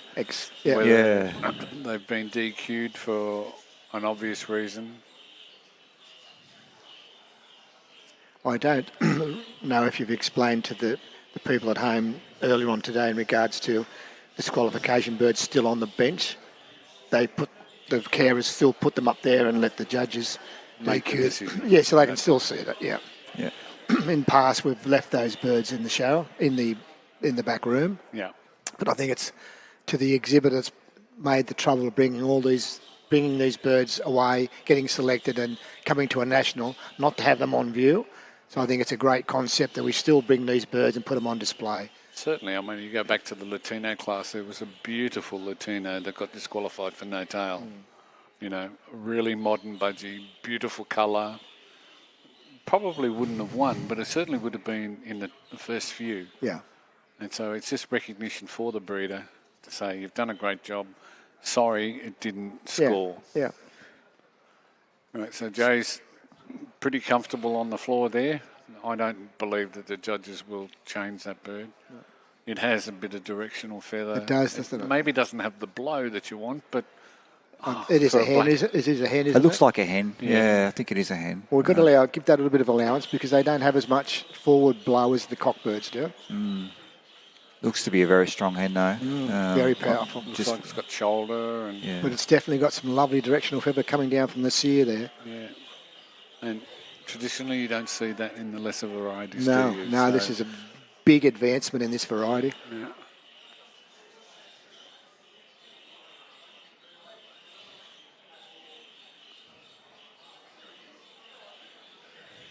Which goes to show that our hobby is progressing marvellously.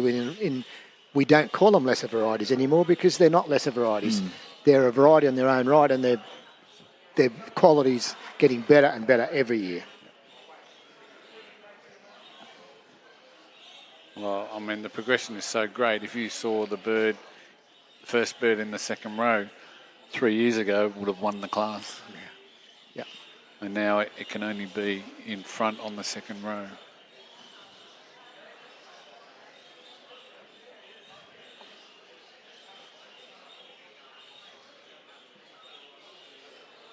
Okay, well, just while they're still conferring, we still have to mention our sponsors, because without them, this event doesn't take place.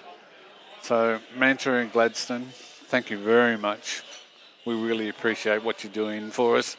Media Stable, which is Nick Hayes and his organisation, they've done a marvellous job in promoting budgerigars Australia-wide with all the news coverage and paper coverage and TV coverage that we've been getting. And radio coverage. Yeah, Pentley Farms, they've been plying everyone with beautiful red wine. It's great. Okay, it's wonderful. I can testify to that from last night. I'm sure you did.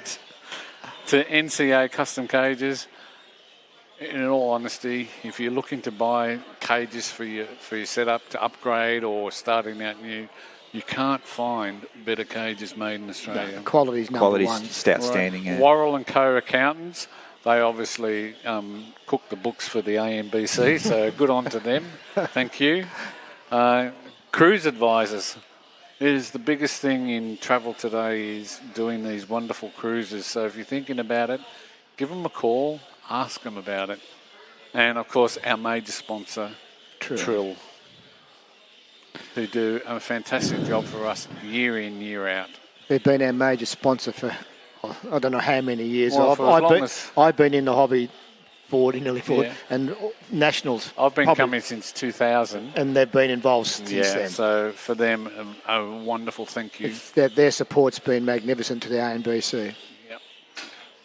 Okay, and then I also have to thank Tammy Edwards, who's supplying the rosettes for these dark eye clears, and then Lee Downey, who unfortunately passed away, but his family sponsored the Clearwings that we're going to see today, and then the Australian Budgerigar Society that is sponsoring the rosettes for the albinos. Thank you, guys. You make the show run more smoothly with your kind donation of the rosettes. Yes. And they're beautiful if you look at them.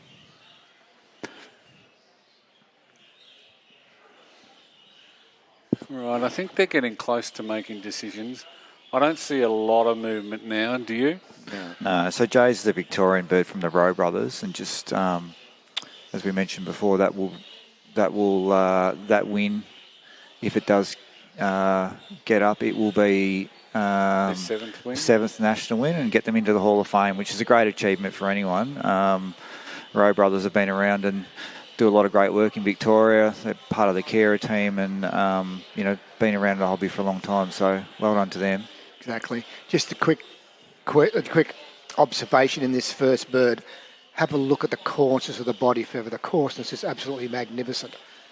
Beautiful, coarse body feather. And to get that feather on a dark-eyed clear to that standard, it's a marvellous achievement to the breeder. She's a standout, certainly in the class. She's probably just about had enough. Yep.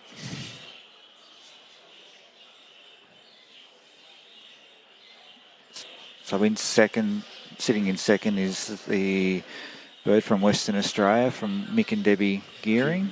Yeah.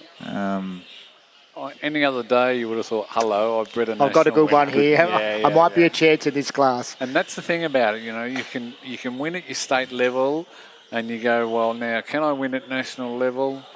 You can't make that assumption. It's just another level, isn't it? That's right. It's a different level, and you just don't know what everyone else has bred. You don't know how their condition holds up. You don't know how they travel. No. You don't know when they're housed with other birds, whether they get knocked around. So many things can determine the end result. Still a very strong hen. Okay. Marking cages. Okay, they've made decisions very quickly. So, okay, here they're marking them. So we've got a winner. Up, P. P is from John Burton, Tasmania. So congratulations, John. Well, I think that's the first Logie for Tasmania this year so far. B is A. Ratano from North Queensland, so good for them. G is Malcolm Loveridge from South Australia. Well done, Malcolm. And then in fourth is H, which is from Johnny Ennis. Well done, from John. Victoria. Yeah, well done, John.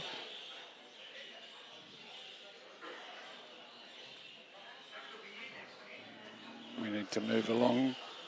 In fifth spot, we have F. Which is from Barlow and Janes from South Queensland. Okay, you can see it's been spread about. Yeah. And sixth is D. And that's from the Charlesworth family in Tasmania. So that's Tasmania got 1 and 6. Yeah. So good point scorers. Good effort.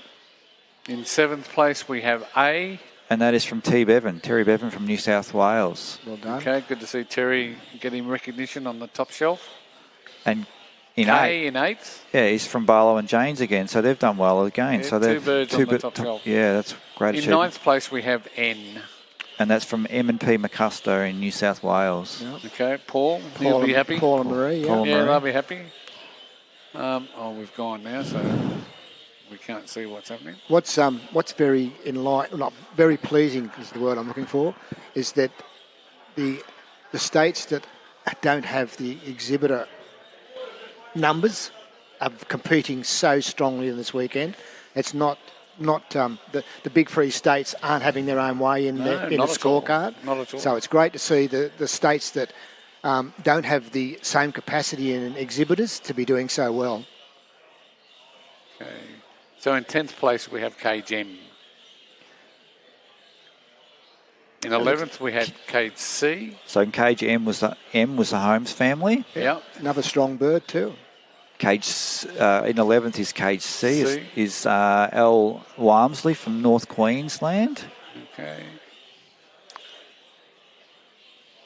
And in 12th place, we have Trill Expert. In 13th, we have Cage S. L is in 12th place. And that's from P&D Smith from Victoria. Right. J is in 15th position. And that's another one of the Charlesworth family. So there's a lot of multiple success stories in that. I think we're just about to hear from the show manager, who will run through the placings. And then we'll come back to the black-eyed yellows.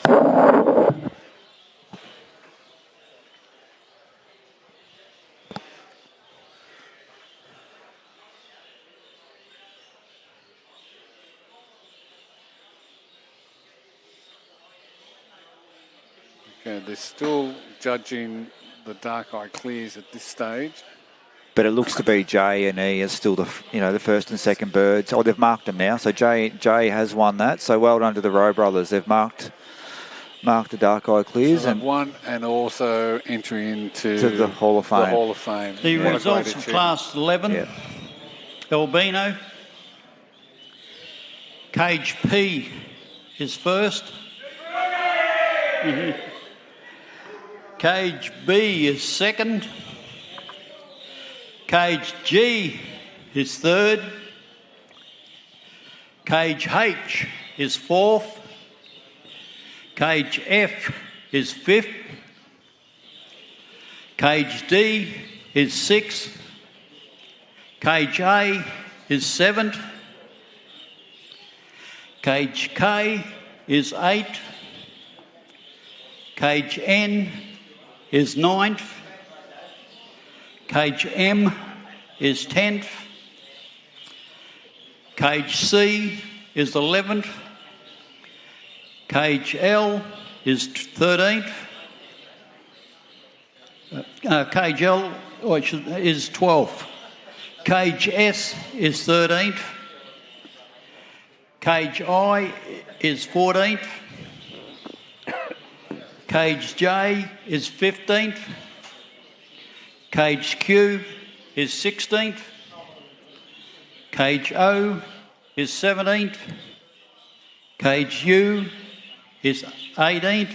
And cages R and D were disqualified. I'll pass on over to Ian to talk. Yeah, congratulations to the winners there. The first bird, Cage P, beautiful long bird, very good deportment, lovely in the shoulder. The head quality is very good. Width of face, mask. Yeah, we both really liked that bird. It was just a clear winner.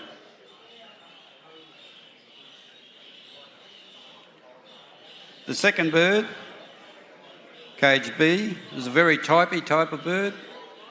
Didn't excel really in any features at all, but was quite strong. There was a margin between the first and second, but yeah, should be very proud of the second bird.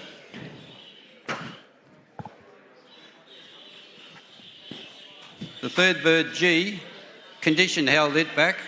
Didn't have the feather quality of the other two, and the condition on the day held it back. It has a lovely face and mask and width of face, and should be congratulated.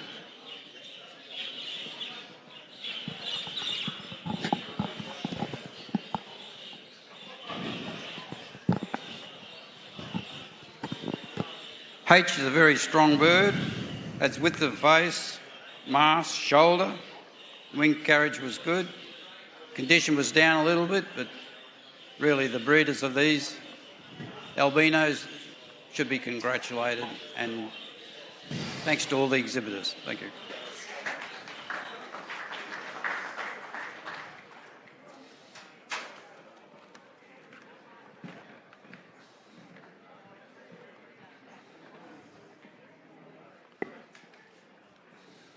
Okay, here we go. John Butt from Tasmania first, and a great win for Tasmania. A. Ritano from North Queensland second. Third is Malcolm Loveridge from South Australia. Great to see Malcolm breeding top quality birds. John Ennis from Victoria is fourth. And yeah, so fifth is Barlow and Janes from South Queensland. Sixth is the Charlesworth family from Tasmania.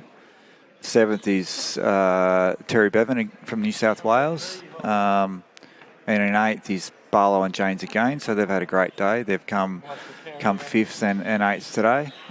In ninth is Marie and Paul McCusker from New South Wales. In 10th place is the Holmes family from South Australia. North Queensland got 11th with Al Wamsley, and P&D Smith from Victoria 12th.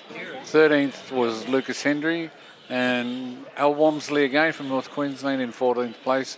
The Charlesworth family with their second entry, 15th. The results of Class 12, dark-eyed clears. Cage J is first. Cage E is second. Cage B is third. Cage A is fourth. Cage P is fifth. Cage I is sixth. Cage F is seventh. Cage K is 8th. Cage D is 9th. Cage T is 10th. Cage H is 11th.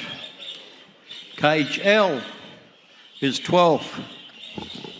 Cage O is 13th. Cage N is 14th. Cage M is 15th. Cage G is 16th. Cage R, 17th. Cage U is 18th. Cage C, 19th. And cages S and Q, DQ'd. Cedric will discuss the birds. Thank you. Dark eye clears. There was a range of properties of some nice birds, which then petered out to some lesser birds.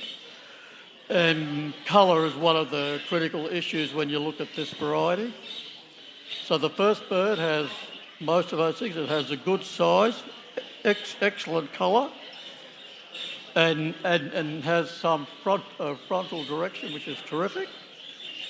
The second bird is also a lovely hen and but it had a bit less colour than the first bird, but has superior head feather as well. The third bird was a cock bird with excellent colour, and he had more substance than the fourth bird. And the fourth bird has also good colour and much more width than the fifth bird. The two birds that were disqualified were missing most of their flights and tail. Thank you.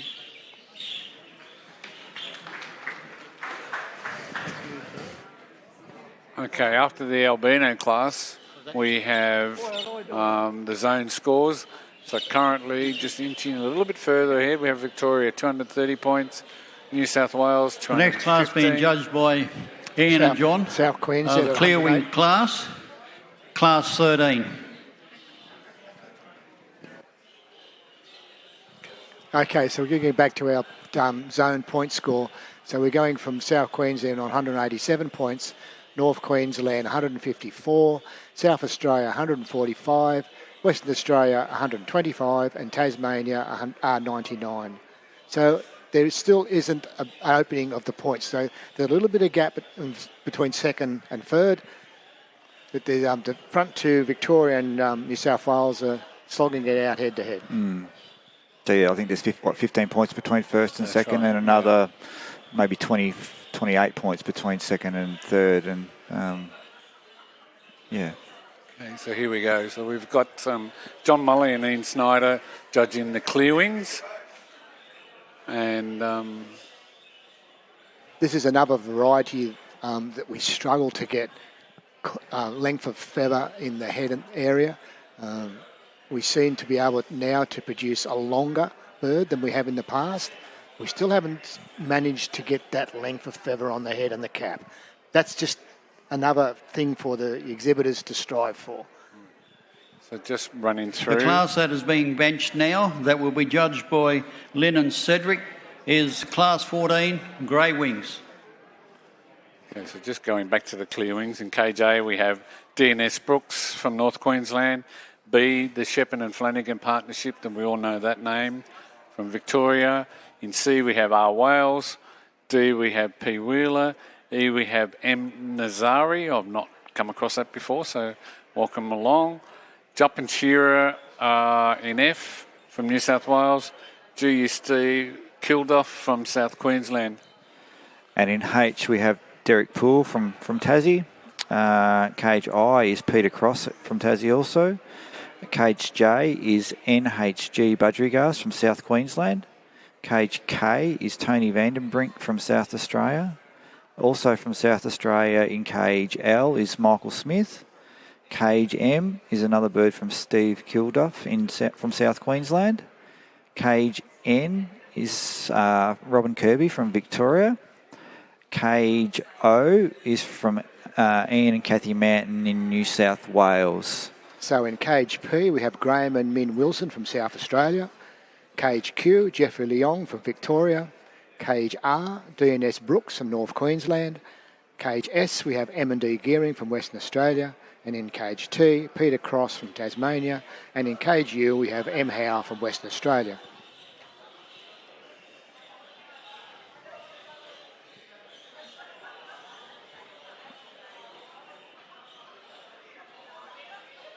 Okay, so just looking at the ones on the left, a couple of birds stood out for me going along. The bird in B.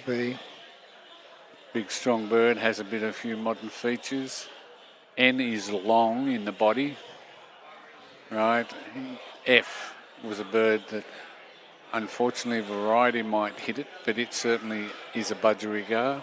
Let's just go now to the dark-eye clears. First, as we mentioned, Rowe Brothers from Victoria, who now go into the Hall of Fame. M&D Gearing second. D. Fisher from North Queensland. Once again, not a name that I know, so it's great that we have lots of other We're spreading it around this year, aren't we? Yeah, it's a good spread. Fantastic. Fourth place, the Holmes family from South Australia. Brett Martin from Victoria was in fifth. And we have the Shepherd family from Tasmania in sixth.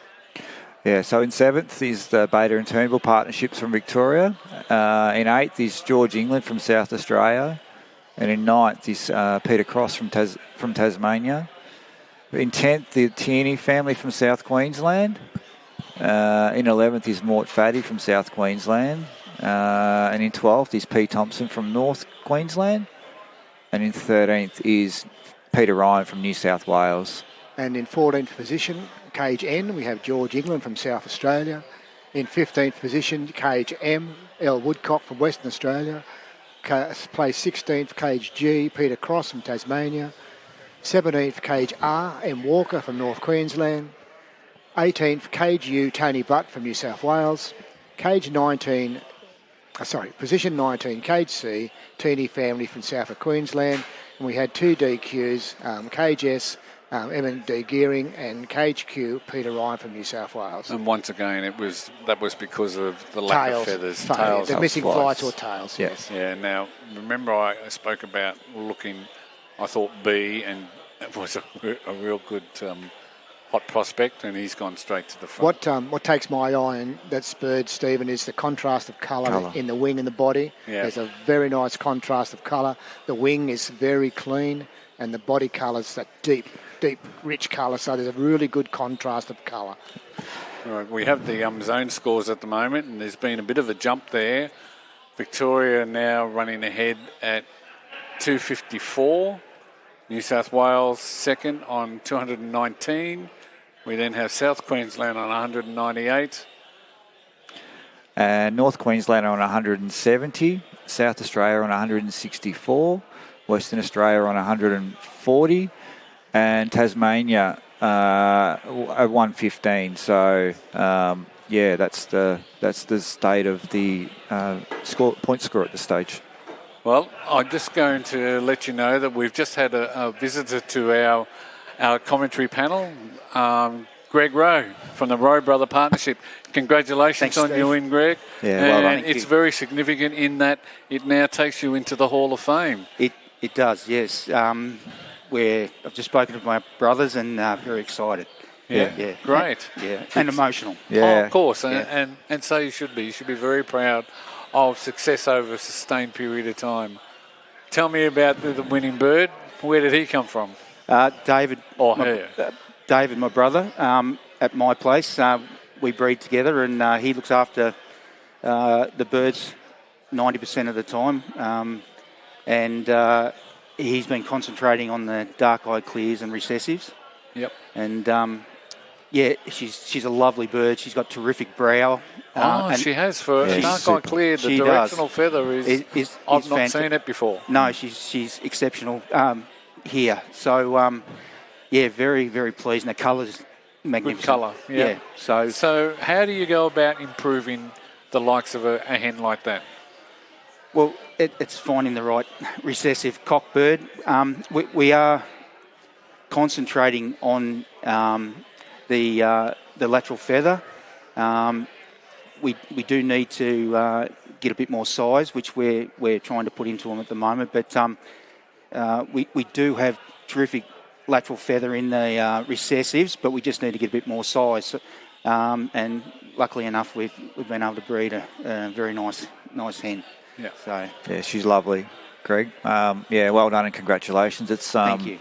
I know your sort of brothers have been with you along the journey for the years and seen them around lots of shows and events in Victoria, and yeah, you contribute a lot to the hobby. You're part of the carers team, have been for a lot of years, as well as part of the judging, and yeah, I think it's great recognition for you, Appreciate for your it. team. Yeah. Well done.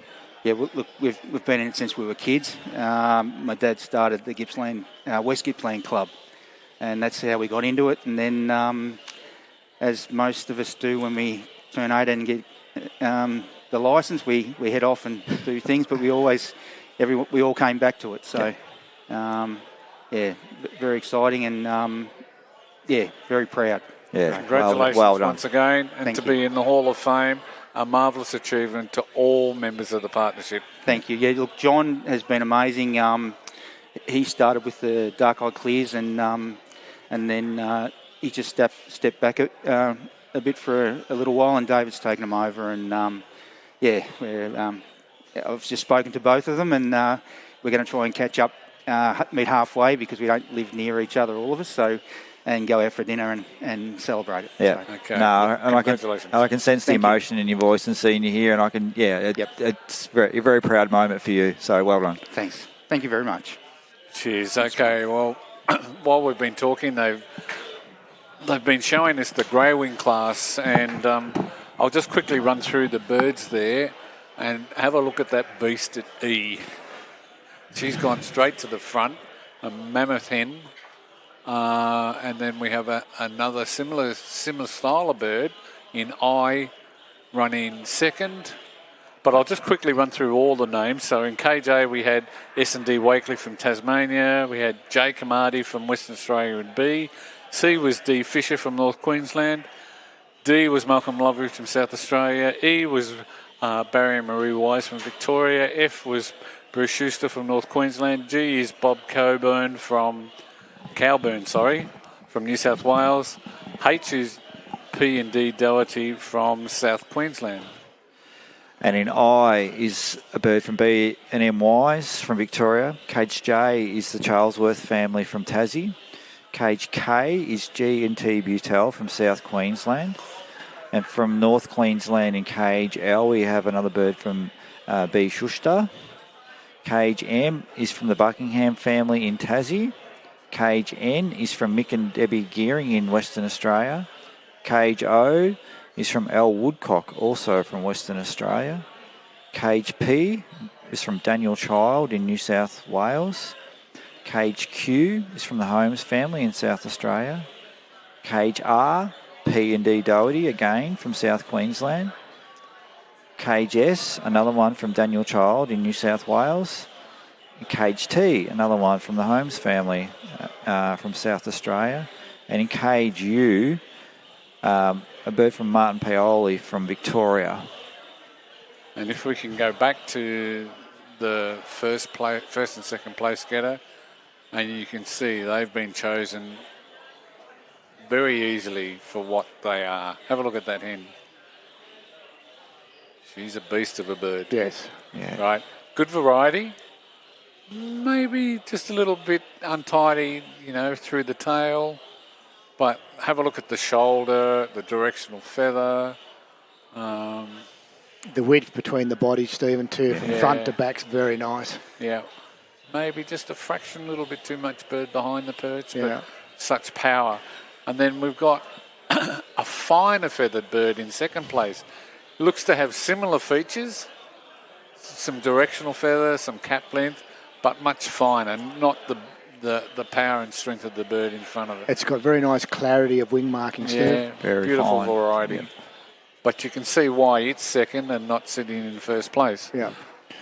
Interestingly, they're from the same breeder. Okay, so they're probably siblings. So Cage E, and I think that is Cage I, are both from... Yeah, I can't see if it's I or J or L. Oh, it's I. So it is I. So it is, they're Okay. from B&M Wise in Victoria. Right, so moving further along, if we can have a quick look. O is a totally different style of budgie. And that's from Western Australia. That's from our woodcock. Okay, so you can see it doesn't have the feather length. It doesn't have the body structure. It doesn't have the markings, the colour that we see in those two in front of them. What it does have, and I think it's a very good attribute to that bird, is it's, if you notice, the body feather is very tight, but it's very coarse as well. We move along to the next one. And it's the first of the greys, so P. So cage P is from Daniel Child in New South Wales. Right. Once again, you can clearly see it just doesn't have the feather length of the birds in front of it. But it's a very good variety bird. Correct. A super variety bird. Let's be honest, grey is the best, best way of showing this variety of bird. But in order to win at this level, it's got to have that extra feather length. Well, we've gone forward, Stephen, so fast over the years now that bird would have excelled a few years ago. That's right. And we've increased our feather in the head area and through the body.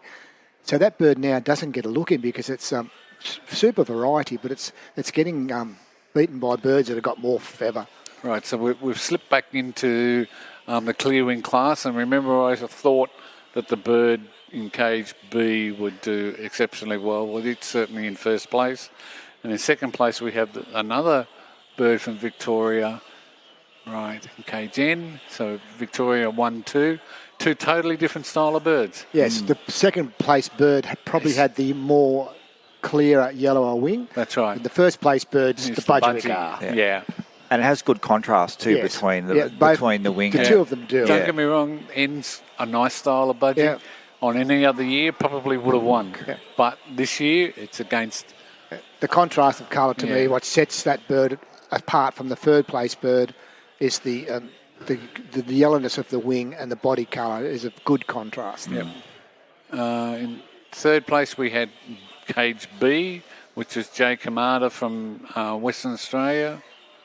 We then have... Oh, sorry. So cage... I've got it wrong. So they're just shuffling them around now. I think they're topping the tail. So they haven't. So we're probably jumping the gun there. They haven't put the final marks on the cages. So we probably jumped the gun.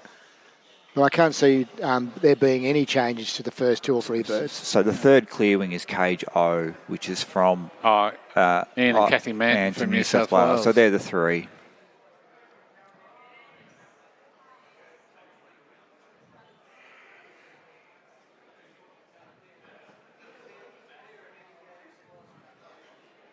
You certainly like that KG in your breeding program.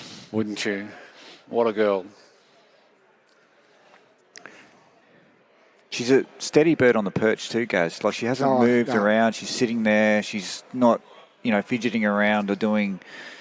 She's doing everything she possibly can to win. And if we could be super critical, she probably needs a little bit tidying up from the wing to the tail. That's where probably that little bit of improvement will make that bird a world-class bird. And do you want to explain what you mean by that, Gaz? You can actually, if you have a look at the tail area, you can see 3 or 4 layers of tail. You can see the primary tail feathers, you can see the second primary tail feather, then you can see 2 layers of your secondary primary tails.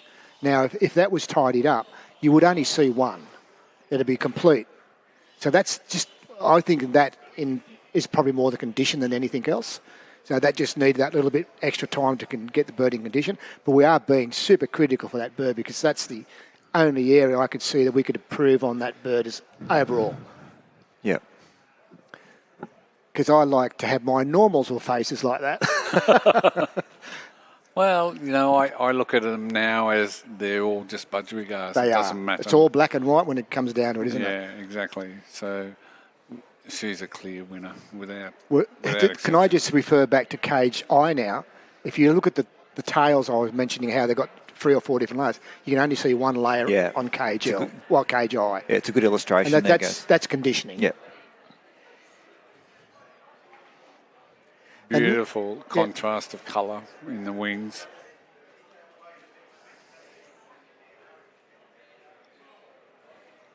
That's why, as an exhibitor, to get a bird to the Nationals and to get a bird on the top shelf is such a big achievement. Sure. Look, so much involved, not only in breeding the bird, but then luck plays a part. Exactly, and you are competing against the best variety breeders in our country. And the bird in third place, it's relaxing now, and when it relaxes and releases, it looks a much better bird than earlier on. Yeah. But you can see it doesn't have that contrasting wing markings. You can see why it didn't place any higher, because That's you look at the bird in front of it, the clarity of the wing marking, the definition of the wing marking is but so even much it's better. starting to get some head feather out features, the front. yes. Yeah.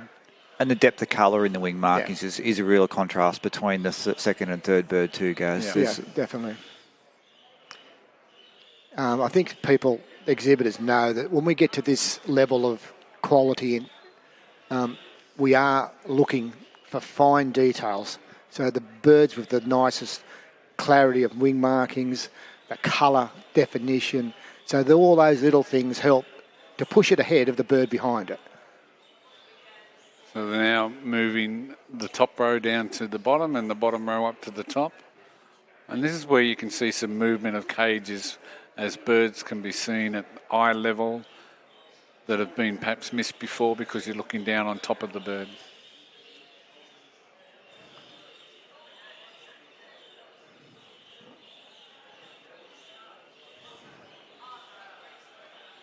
Okay, we must be just about due for an update in the zone scores. They're still the same as what they were before with Victoria 254. So they haven't included the last class yet. So there's a gap of 35 points now, so that's blown out a little bit. Yeah. So from the last class, I think there was 15, and I think it's there's a bit of a gap there now. We were saying before there wasn't much, but there is now. And South Queensland have caught up to New South Wales too substantially. There's not a lot of difference there. No. And I can see with the Clearwing Class that gap's going to blow out a bit further. Can I just make mention how well North Queensland are doing? The area that these guys have to travel to get their birds together. That's always home state advantage. But look at they have last year's never performed that well. No, credit to compared to this weekend, they've done very, very well.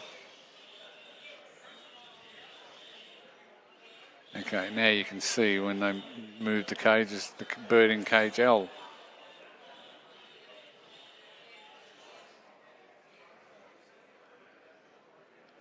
Yeah.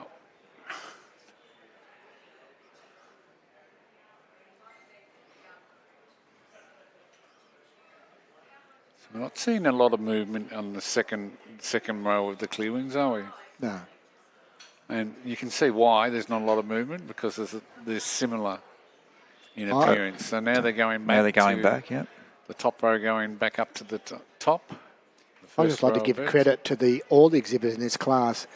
Clearwings are a very hard class to get body size and still maintain that clarity of wing marking. And the majority of these birds have done that.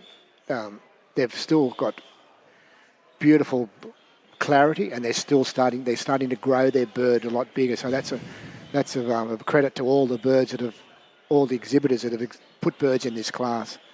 I think our Clearwings are one of the classes that have taken some bounds forward over the last couple of years. Yeah. It's interesting that we are the only country in the world that has Clearwings that look like this. That, yeah. Overseas, their Clearwings look like our Greywings. Yeah. And the hardest part, because I do dabble in the Clearwing occasionally, the hardest part with breeding Clearwings, you can get pure yellow wings, but then they're like wild budgie size. Once you start to increase that body size and the feather size, you also get that little bit of marking in the wing. So what are you saying? You're going to breed coloured budgies in the future? I've bred them in the past too, John. I show I was there. But the trick, the effort in that to breed Clearwings with some resembling budgerigars, that's what I'm trying to get the word, is to look like budgies with that clarity of wing marking and the depth of body colour. It's a credit to all the birds all the exhibitors. Okay, so here we go. Maybe we're going to see just a little bit of movement. They've brought the bird up, the bird in front of the second row. He's been up and had a look, and you can see that there is a distinct difference between the top row and the bottom row here with the Clearwings. The second place bird now looking at that, and it looks outstanding for shape and deportment, outline. Yeah. So they are marking them. So Certainly. Congratulations to the first three birds because they're outstanding Clearwings. Shepherd and Flanagan, and that's a great tribute to that Bruce. partnership. And we certainly, in Victoria, we mourn the loss of Bruce, who has left an indelible mark on our hobby. So we congratulate them once again on another win. Another good achievement. Yeah, that's great. In second place, I can't see. They're moving too fast, but we'll catch up with that. Okay, N.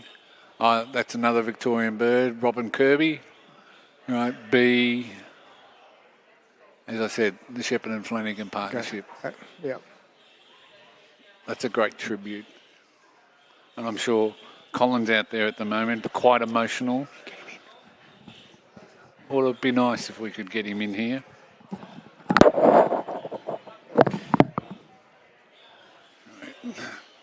And they're still working on the Greywings judging. So in third place in the Clearwings, we have Cage O, Ian and Kathy Manton from New South Wales. And you can see the beautiful clarity of colour in the wing, can't you? Yeah. Again, another big bird. Like the size is definitely, improving. All right. I don't know if we can look at the fourth place bird.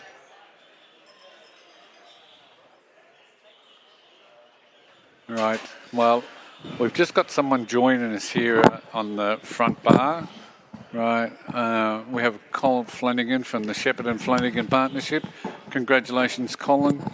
A great achievement thank all you. concerned. And Thank I you. know it's probably an emotional win for you and Karen. And what can we say? He was a standout winner from the word go. He's a little bit smoky on the flights. The results and of I was Class a little 13, bit worried about Clearwing. First, Cage B is first. Cage N is second. Cage O is third. Cage F is fourth. Cage E is fifth. Cage D is sixth. Cage A is seventh. Cage G is eighth. Cage H is ninth. Cage J is 10th. Cage R is 11th. Cage S is 12th. Cage T is 13th. Cage C is 14th.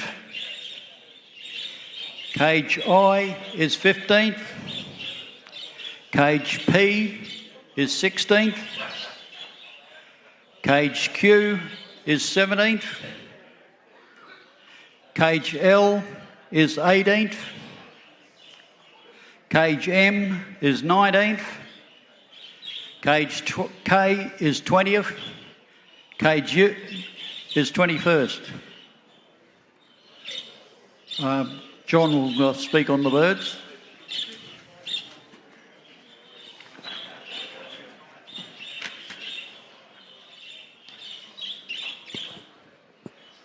Okay, we'll just wait to hear from John Mulley, and then we're actually going to talk to Cole Flanagan from the Shepherd and Flanagan partnership that won. Okay, thank you.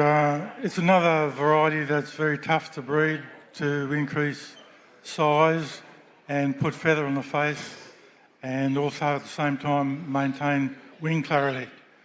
The first bird is a clear winner, nice variety bird, excellent contrast between the body and wings, and a nice deep mask. Second bird, another nice variety bird, good feather condition, good body colour, and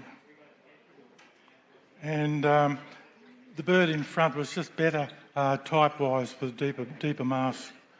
The bird in third place, another good variety Clearwing, but the body was not as bright as the bird in front. Bird in cage F, nice contrast, width across the face, in the cere, and the bird in front just had better wing clarity. Bird in E, very nice to see a Blue Series bird up near the top for a change. They're a lot harder to breed and keep the wings looking clearer. It's got a nice shoulder and contrast. The wings just not appearing as clear as the bird in front. And there were some other good variety birds, but they were down in size, and some of the bigger birds just had just a little bit too much in the way of markings. Thank you. All right, okay, that's great to hear the judges' comments, but I want to talk to the breeder of the winning birds. Well, John is a Clearwing breeder himself. I understand. So it's a much greater pleasure to get a tick from John. Yes. Yeah. So talk to us about the bird, about the partnership. If my memory serves me correctly, this is back-to-back wings. Yeah, well, it might be three. Three in a row in the same class. I'm not sure that's happened I think for that's a long, close, long time. So tell us about the bird and about the Clearwing program. Yeah, look, I put 16 pair of Clearwings up each year, and this year I'm going to put I'm going to go back and put in a colony aviary of Clearwings and light green hens. So every now and again, maybe every 4 or 5 years, I'll put some a colony aviary in, let them go. And Bruce used to come down and put a clip of rings in that aviary. You know, where I know if it hasn't got a ring, then I know it's a split Clearwing. Right. But I bred some ripper light greens out of it from time to time. So yeah, we'd do that. I'll do that again this year. But last year, they were all 16 pair of Clearwing to Clearwings. Can I just ask a question, Stephen, please?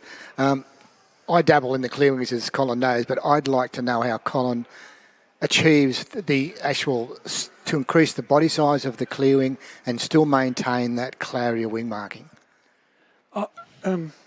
Gary, I'll tell you nationally now or internationally right now that my Clearwings started from heritage Clearwings right back in the days of Frank Gardner, and I've forgotten the fella's name in Ormond. Him and his father bred Clearwings, and that's where mine came from.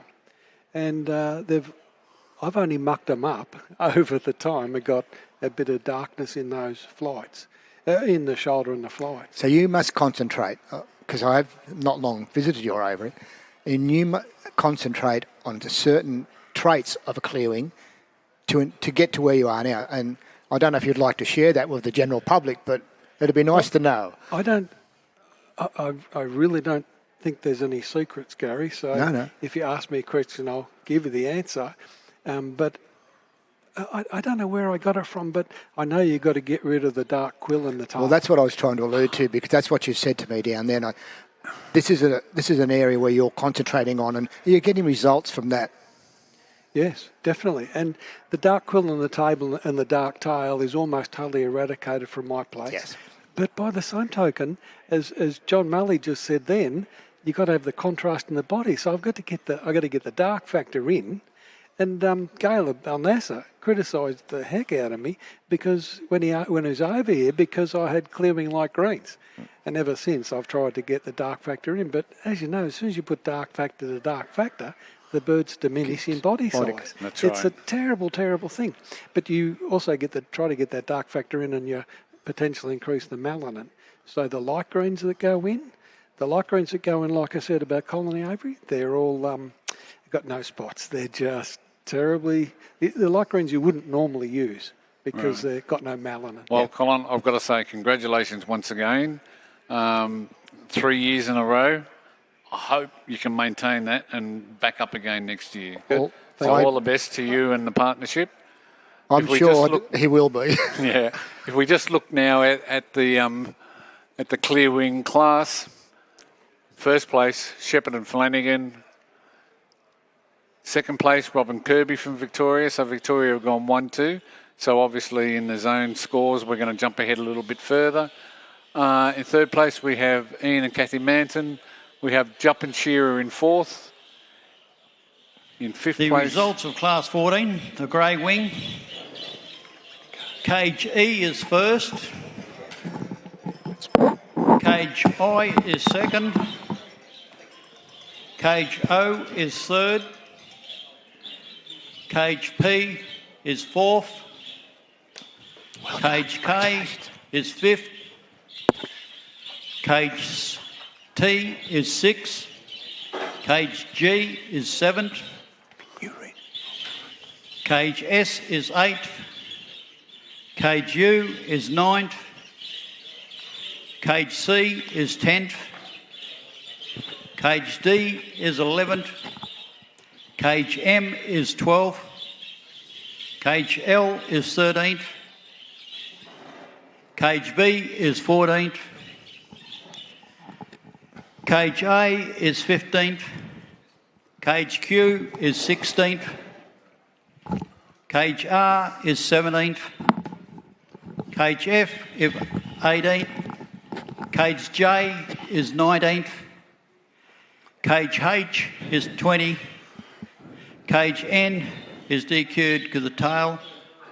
Lynn, I'll pass you over to Lynn. She's all excited to speak about this class. There, Lynn.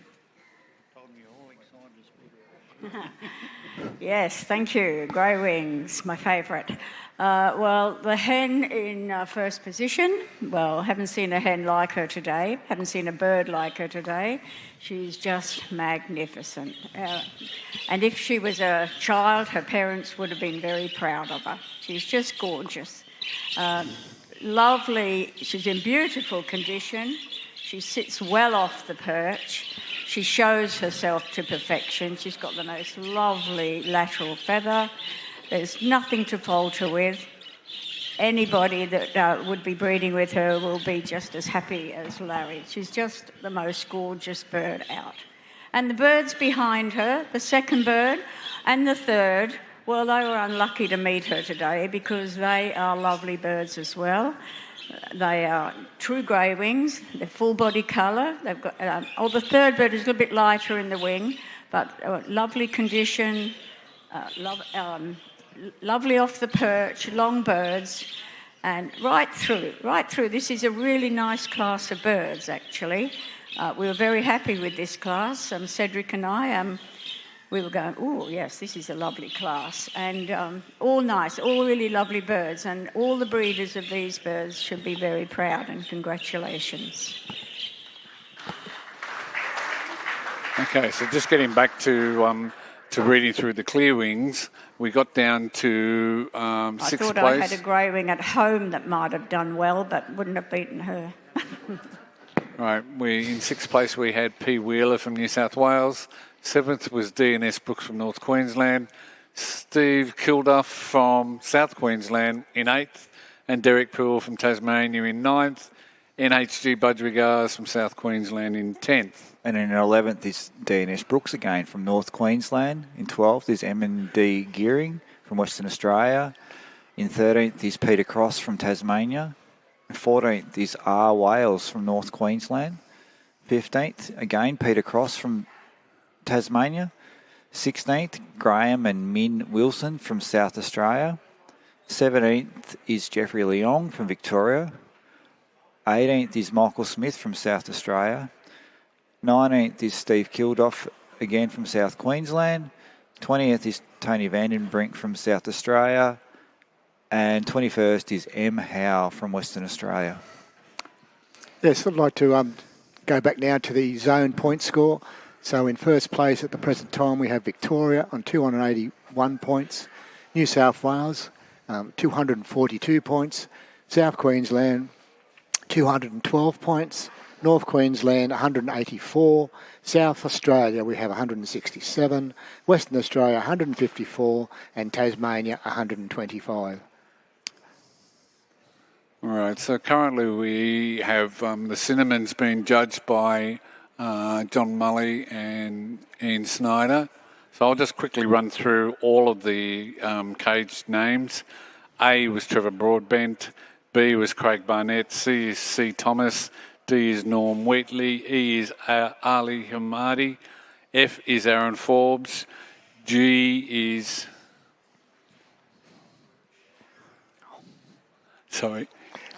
G is M&D Gearing. H is the Holmes family. I is M. Pace. J is Craig Barnett. K is the Charlesworth family. L is Jeff Lee Leong. M is the Charlesworth family. NHG Budgerigars is N. W. Schultz is O. P is Craig Barnett. Holmes family is Q. Charlesworth family R.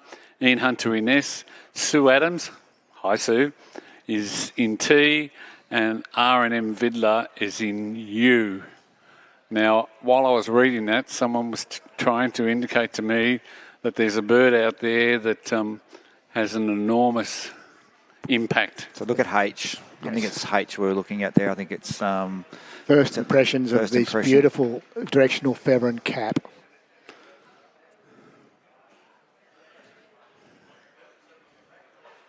Okay, in the Greywings.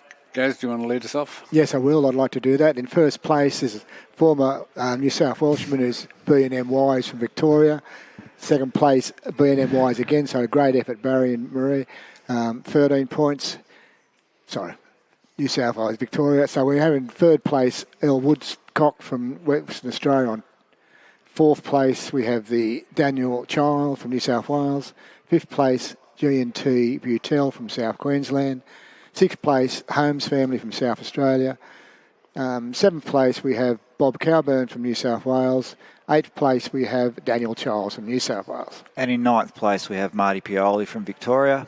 In 10th place, we have Dee Fisher from North Queensland. In 11th place, we have Malcolm Loveridge from South Australia. 12th place is the Buckingham family from Tasmania. 13th is B. Schuster from North Queensland. Next class to be judged by Lynn and Cedric is Class 16, Spangle Double Factor. In 14th, we have Jay Camaraderie from Western Australia. The class that John and Ian is doing is Class 15, Cinnamon Wing. So still on the Greywings. In 15th place is S&D Walkley from Tasmania. 16th is the Holmes family from South Australia. 17th is P&D Doherty from South Queensland. From North Queensland in 18th place is B. Schuster. In 19th place is the Charlesworth family from Tassie. In 20th is P&D Doherty again. And Cage N from Western Australia from Mick and Debbie Gearing was disqualified. I suspect that's tail or flight issues. Yes. Okay. So the scores after that last class of Greywings: 308 for Victoria, 261 New South Wales, 223 South Queensland, North Queensland 195, 182 for South Australia, Western Australia is 169 and Tasmania 132.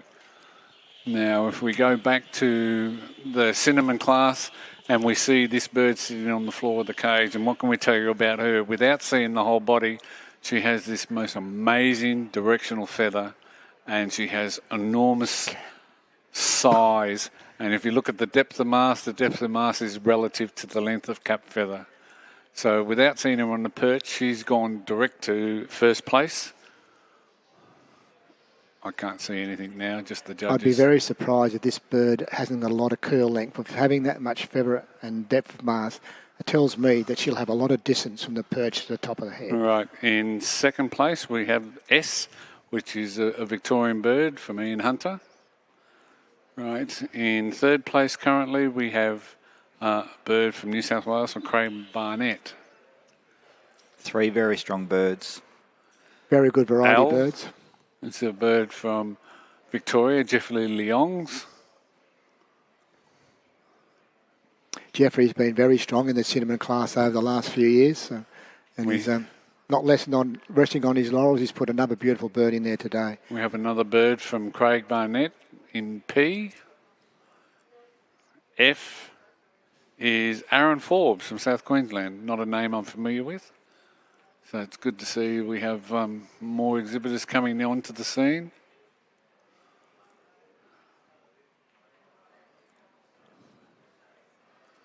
U is R&M Vidler from North Queensland. All right, so the judges are just making comparisons at this point in time. A bit hard to assess that bird, the way he's sitting in the cage.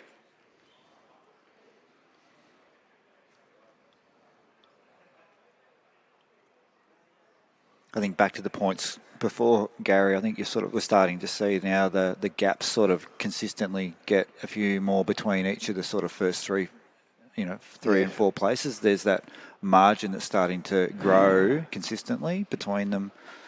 And if we have a look at the winners in the back room later on, you'll probably find that these birds that we have breeding at the present time, the winners are having a longer cap, they're having a bit more directional feather, a bit more length of feather over the top of the head. And these are pushing themselves apart from the birds that don't have those features. Yeah.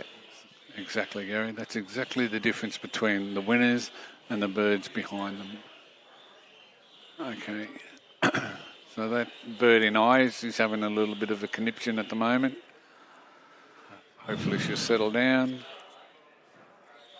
I'm not sure if we could slip across to the double factor spangles. We haven't seen any of those at all. And you want to read through? Yeah, so the double factor spangles, I'll just read through them in order as we have them. So cage A is R Sweeper from South Queensland. Cage B is from Norm Wheatley in Western Australia. Cage C is from the Holmes family in South Australia.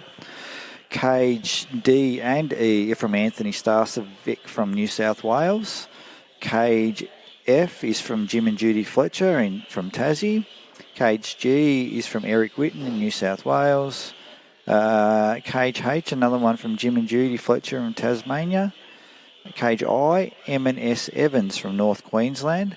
Cage J, Ali Hamadi from Victoria. And another bird from Victoria in Cage K from Hedra Kamal. Okay. Next we have in Cage L, B and D Card from South Queensland. Cage M, we have M and S Evans from North Queensland. Cage N, we have Les Hammond from South Queensland. And in Cage O, the Holmes family from South Australia. And he's doubling up. He has Cage P, also as Holmes family, South Australia. In Cage Q, we have Norm Wheatley from Western Australia. Cage R, Derek Poole from Tasmania. Cage S, we have El Woodcock from Western Australia. Cage T, we have T&S Appleton from Victoria. And coming up last, we have Cage U, S, J Lamberton from North Queensland. Okay, so they've started to place the birds in a resemblance of an order. So we have the bird D in first place at the moment. G is in second. And I haven't seen D up on the perch, but if you look at the bird in second place, G has enormous power, right? Stands right up off the perch. Beautiful shoulders all the way through. The line follows all the way through to the top. Lovely cap feather, good depth of mask. So he's a real good budgie. D, we can't comment on much other than he's got a lovely face. Can I just make comment on Cage G? To the people at home viewing this bird, if you notice, when this bird turns his head, his mask feather is moving right round from the back of the neck. So that mask follows right behind the back of his eye, and when he moves, his whole feathering on his top end moves with him. So that's an exceptional feature to have on our birds. Yeah. As I said, we can't really make the comparison between D because we haven't seen him on the perch yet, but G's a super budgie. T, look, another great bird, but doesn't have that power of the one in front of him. Probably doesn't have the width between the shoulders as the bird in front. Okay. A little bit of a deportment problem. Just that line's just not sweeping all the way gently through from head to tail. Okay, so we've seen a little bit of movement over in the cinnamons. But what the judges, they must see something in Cage D. They haven't moved it, but they must still see something. Because if they haven't put Cage D in front of it, there's something in Cage D that has to be all right. I've no doubt. And I think they've looked at it and thought, we'll focus on that bird at the end. Yep. They don't want to stir it up too much, I think, at this point, Gaz, because they do recognise that it is a quality budget. Yeah, so, spot on. And that's a good trait that judges have done there, is that they haven't disturbed the bird to any great degree. Haven't tried to overwork it in the cage. They've given it time to settle. Yeah. And when it comes down to the nitty-gritty, that's when they'll get it up and work with it. Okay. Maybe we can head back to the cinnamon class and see what they're up to there, if that's not a major issue. Have they? Right.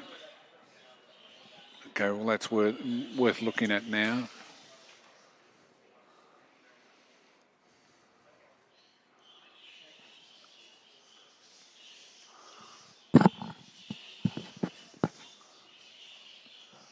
Okay, so now keeping in mind these are the birds that were on the bottom row. They've now been placed to the top row. So we have N and K. So just thinking back to what we saw earlier on, we can see there is a significant difference here now in the birds compared to the first few that we saw. It's amazing that there can be such a different style of budgerigar. Cage K, I know it doesn't have a lot of height above the eye, but it has beautiful cap over the eye. Beautiful width across that face. And when it looks front on it, it goes, it really fills it up. What you'll find the difference between that bird and perhaps the winning bird is the length of feather. Right? And it's all in relationship to the length of mask.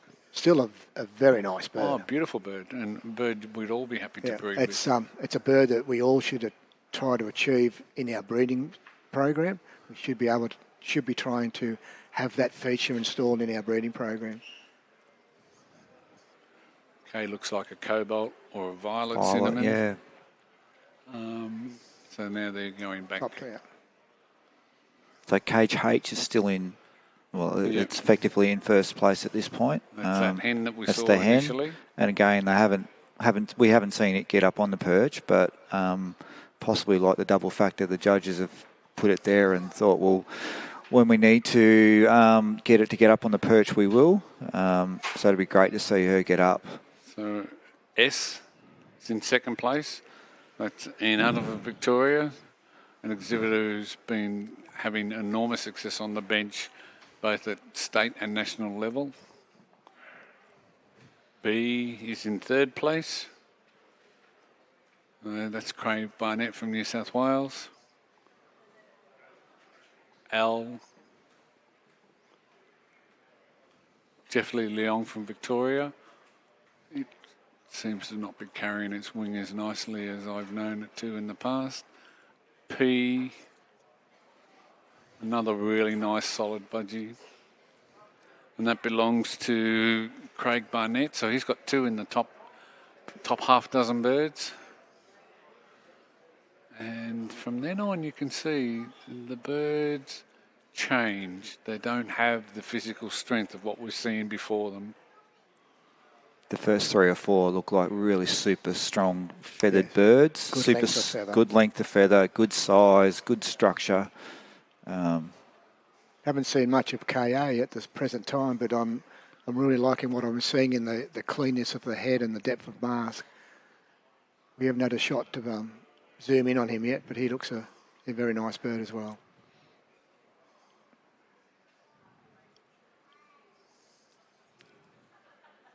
A super hen. He certainly is. Please get her on the perch. Let's hope everything is complete.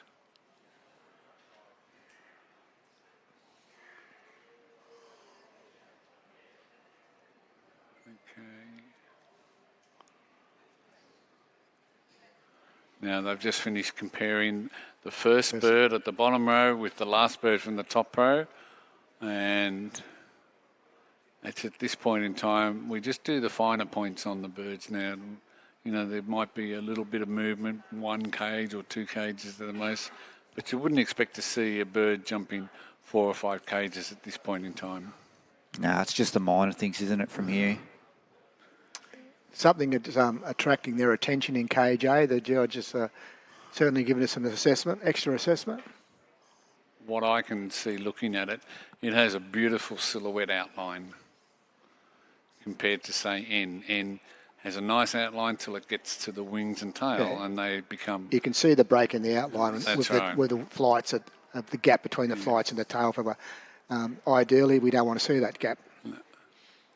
Lovely fine flights and wing there too. That's just tucked in nicely there, Stephen. It's really, really nice.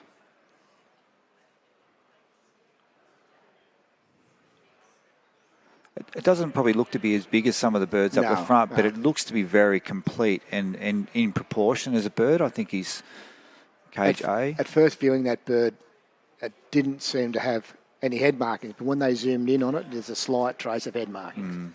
So that's probably going to go against it to a small degree. Cinnamons. Okay, well, congratulations to the Holmes family, I think it is. Yes. And we didn't get to see it on the perch, Stephen. Oh, well, I can't say anything, can we? Doesn't matter. So congratulations. Yes. That's their second wing today, the Holmes family. It is, yes. The grey-green class and now the cinnamon class. Both super birds too, by the way. Just the grey-green is stunning. The super feature on the head is the cap feather length. And second place was Ian Hunter, if I remember correctly. Yeah, so Cage B is from Craig Barnett. Yeah. Congratulations. Is Jeffrey Leong. Jeffrey Leong's. Cage P is next, fifth. Another one of Craig Barnett's. U is R&M Vidler. F is Aaron Forbes. E is Ali Hamadi from Victoria.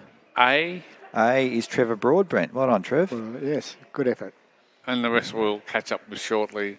But just looking at her there, she hasn't moved all day, has she? Well, they must have had her on the perch. They wouldn't have judged it on the floor. They've viewed that on the perch, and it's in their mind. They don't need to play around with it anymore. She looks super strong in the shoulder, and you can sort of see from the shoulder both from Results across of class and front 15, and back. cinnamon wing. We're looking at it there now. Look at that. Cage H is first. Stunning. Cage S is second. Cage B is third. Cage L is fourth. Cage P is fifth. Cage U is sixth. Cage F is seventh. Cage E is eighth. Cage A is ninth. Cage N is 10th. Cage I is 11th. Cage K is 12th. Cage M is 13th. Cage O is 14th. Cage D is 15th. Cage C is 16th. Cage Q is 17th. Cage R is 18th. Cage T is 19th. Cage J is 20th. And Cage G is TQ'd. It's the tail. I'll pass you over to John to comment. Ian's going to do it. Well, what a magnificent class of cinnamons. That first bird is absolutely unbelievable. The facial features of that, everyone should really check that out. That's the best bird I've seen today. It's strong in every department. It's actually slightly down in condition to the second bird, but the head quality of that is something to be seen. The second bird, absolutely strong bird, strong in every department, in the shoulder and the head qualities, spots. You know, the owners of these birds should get a good pat in the back. The third bird, really strong in the facial features, but just fell away from the top two, and it's just a magnificent class of birds. The fourth bird's a lovely faced bird. They're getting the modern feature, and you should really check these birds out on the bench. Unbelievable. Thank you. Okay, so just while I've got the chance, I have to thank a couple of other people who are sponsors of the Rosettes. So we had the Greywing, which was the Townsville Budgerigar Club. The cinnamon wing is NQ Budgerigar Breeders Association. And the Spangle Double Factor, which has been currently judged at the moment, and we're just seeing them on our screen. Right, that's from Gary Hibbard. Right, so here we are with the Spangle Double Factor, and I think that was the bird we spoke about earlier on, is it? No, I'm not sure. Right. The next class that will be benched top and tail, yeah, will be class 17, Opaline, and Ian and John will judge them as well. Right, so we're now back to putting the top row that has been down to the bottom. We're putting it back up to the top. So they've gone through, they've assessed the second row. Now we're going back and we'll see the finalisation of the top row.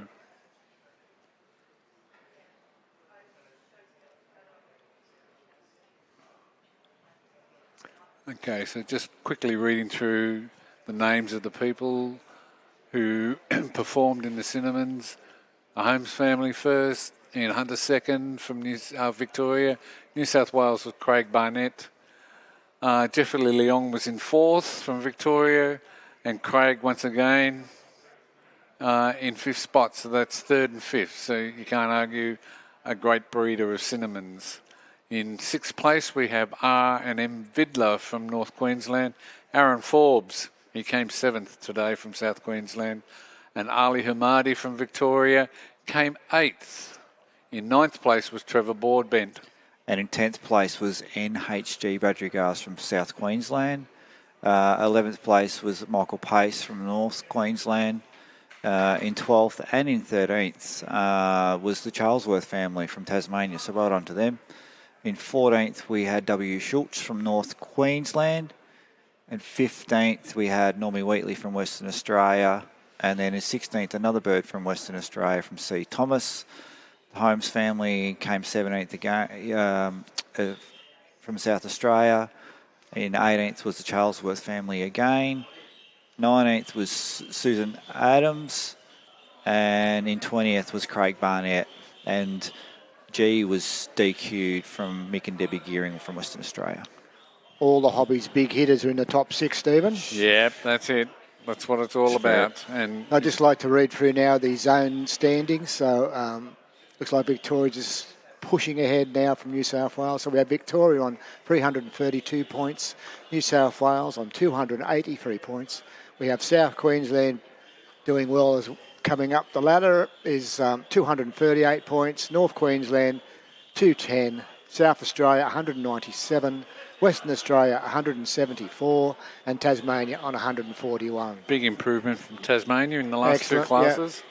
That's a great result for them. Okay, now we're back to the double factor Spangles, and we have D.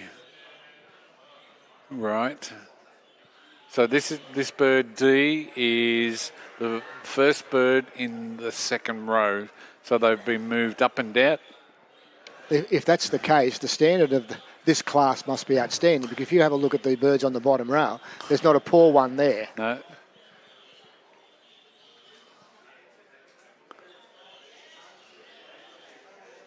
Okay, so I've just been corrected. This is the bottom row, so these are the birds that will be up the top when they top the tail them again. Oh, I see what they've done. So effectively, D is currently, the way we're looking at it, is in first place. Yeah, well, that explains it. And then Super Budgie. I was just going to say, if that's the bottom row, we are doing well in double factors, but yes, I've been corrected on that. And they're both from New South Wales, guys. Oh, that's nice. Well, that narrows the gap. Cage D, what was that? Is that... It's Anthony Starcev.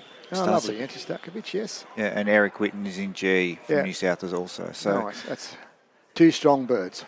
Yeah. I don't know how you feel on the double factor variety, Stephen, but there was a push there earlier on the last couple of years about having the collar back. What's your interpretation of having the collar? It's certainly easier to breed a bird with a collar than it is without. The standard at the moment, as it sits, says for clear colour, and so that's what you've got to breed towards. Should the consensus of the hobby say we want to have colour in them, then that's what we go for. Yeah. But we have to breed to what the standard now tells us. And as national judges, judge to the standard. Exactly. Irrespective of what my preference is. Yes. And again, with this class, there's not a lot of... I haven't seen any birds with any sort of real suffusion at all. I know it's difficult to tell from what we're looking at. But see has a little bit. Just below the shoulder mask there, yeah. But that could also be the lighting too. So he's got the shadows. I think it's to get that clarity and colour is a little bit easier to achieve when you're using the cinnamon spangle through them. So you're not getting the suffusion as much as you would if you're using normals through them. Yeah. So you've just given away the secret of how to breed a clear... I don't think that's a secret. I think everyone knows it. Yeah. Yeah. And I can clearly see that now. And condition looks to be an issue on this bird too, potentially. Just looking at the cap, it's a little bit down on condition, not quite fully there, is it? But no, he's a couple of weeks off being top condition. But he looks to be a super bird anyway, though, doesn't he? I'd have it. Unfortunately, condition can be the difference between winning the class and coming second. And that's why I highlighted Or Gary. third or fourth, Yeah. that's right. Now, I want to see D up on the perch. Yes. Because I'm a big rap for G. Looking at that bird now, I think the colour's outstanding. The height above the eye, the blow forward, its mask is very nice. Yeah.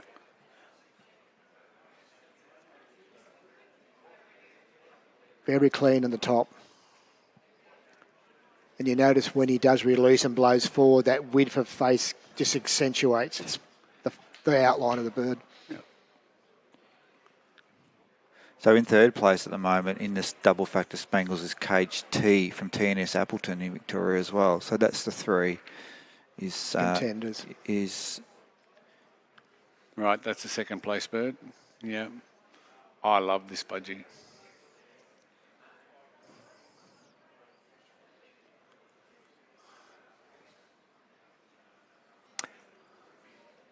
He hasn't moved all day. No. He just sits there. He doesn't have to blow because it's just naturally like it. Really thick, isn't it? Active cap feather. Come on, judges. Let's see D on the perch, please. And he has that natural width of face too, Cage G. Yeah.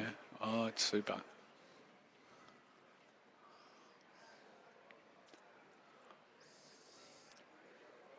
Well, looking at that class, I think it's the strongest class of double factors we've had in a few years, Stephen. For a long time, actually, for a long time. So in fourth place at the moment is Cage P, which is from the Holmes family. So that's the top four, D, G, T, P. Similar names we're hearing, aren't we? Yeah, all the big hitters. Yeah.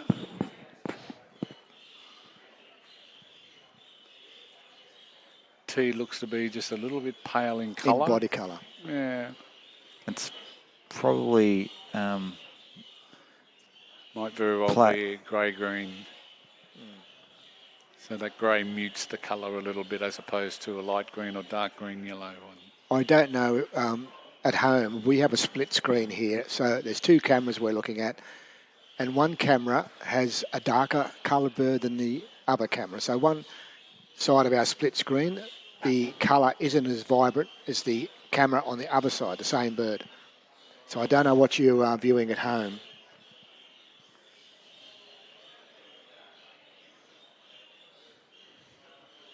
So they're taking their time.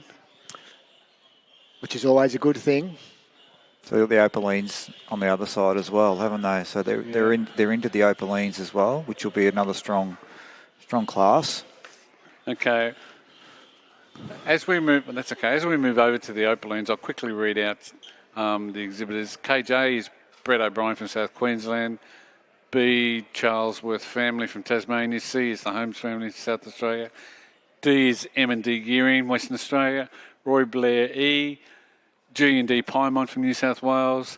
T&J McCune from New South Wales is G. H is R&C Ogden. I is Charlesworth family. J is D Wales. K is J Leong. L is S Du. M is R Slade. N is M&D Gearing. O is Shane Sullivan from New South Wales. Joel Kuhn from Queensland is P. M&T Benbow from South Queensland is Q. R is the Holmes family. S is the Holmes family. T is M&D Gearing. And U is J Leong. And I'm not sure, are they close to marking the birds in the double factor spangle? Not yet. Well, I just want to... Well, we just happen to have someone walk in our back room. Mr. Holmes, the winner of the last cinnamon class. Congratulations on breeding such a super exhibition budgerigar. And congratulations on the second win of the day. Can you give us a little bit of background on that bird, please, Troy? Interesting hen. She's off the good light green dominant pied. But what's even more interesting about it, we put a new system in place in South Australia that's obviously paid dividends for us this weekend. So that hen ran 4th in the hens class last week, and we judged the hens class first of all the classes, and then we reallocated the birds, and she ran 2nd in the cinnamon class. And she's come away and won the cinnamon class here for us in South Australia. So fantastic outcome where we've been able to redistribute the bird and get some points for it. So we're still looking now at the I still Opaline haven't class. seen D up on the perch yet in the double factor spangle, but we're back to the Opalines. So where do you go from here with that cinnamon hen? Well, we were just talking about out there whether we put it to one of Gary's black-eyed selves. Yes, please. It's a perfect colour. It's a cinnamon light green hen. It's good for the coloration. Did you get a seconder on that? There was... I saw Russell Ogden push 7 people over trying to get to me. No, I think... Okay. Okay, well, as I mentioned earlier on, Dee's been first in the double factor spangles right from the word go. I haven't yet seen her on the perch or seen him on the perch. G is 2nd. That's a lovely budgerigar. T 3rd. P 4th. And O is 5th, which is the first of the white ones. C is 6th. 7th is E. 8th is A. S is 9th. And 10th is R. So that's the top row.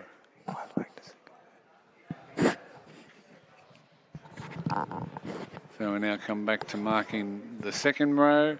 J's 11th, L 12th, K 13th, M 14th, N 15th, B 16th, Q 17th, 17th.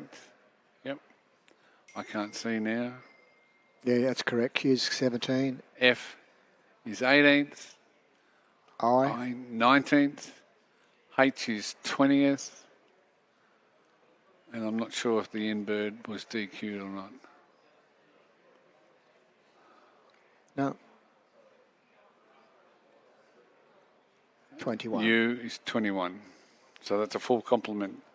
So congratulations to Anthony the winners. Starcevic. So do we have New South Wales running 1-2 there, do we, Stu? So Stachovic and...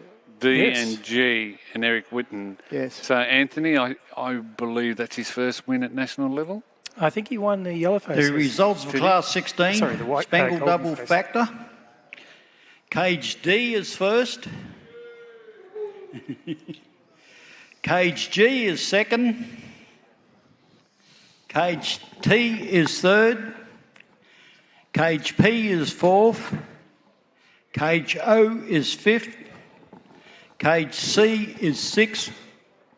Cage E is 7th. Cage A is 8th. Cage S is 9th. Cage R is 10th. Cage J is 11th. Cage L is 12th. Cage L is 13th. Cage M is 14th. Cage N is 15th. Cage B is 16th. Cage Q is 17th. Cage F is 18th. Cage I is 19th. Cage H is 20th. And Cage U is 21st. I'll hand you over to Cedric to comment on the birds.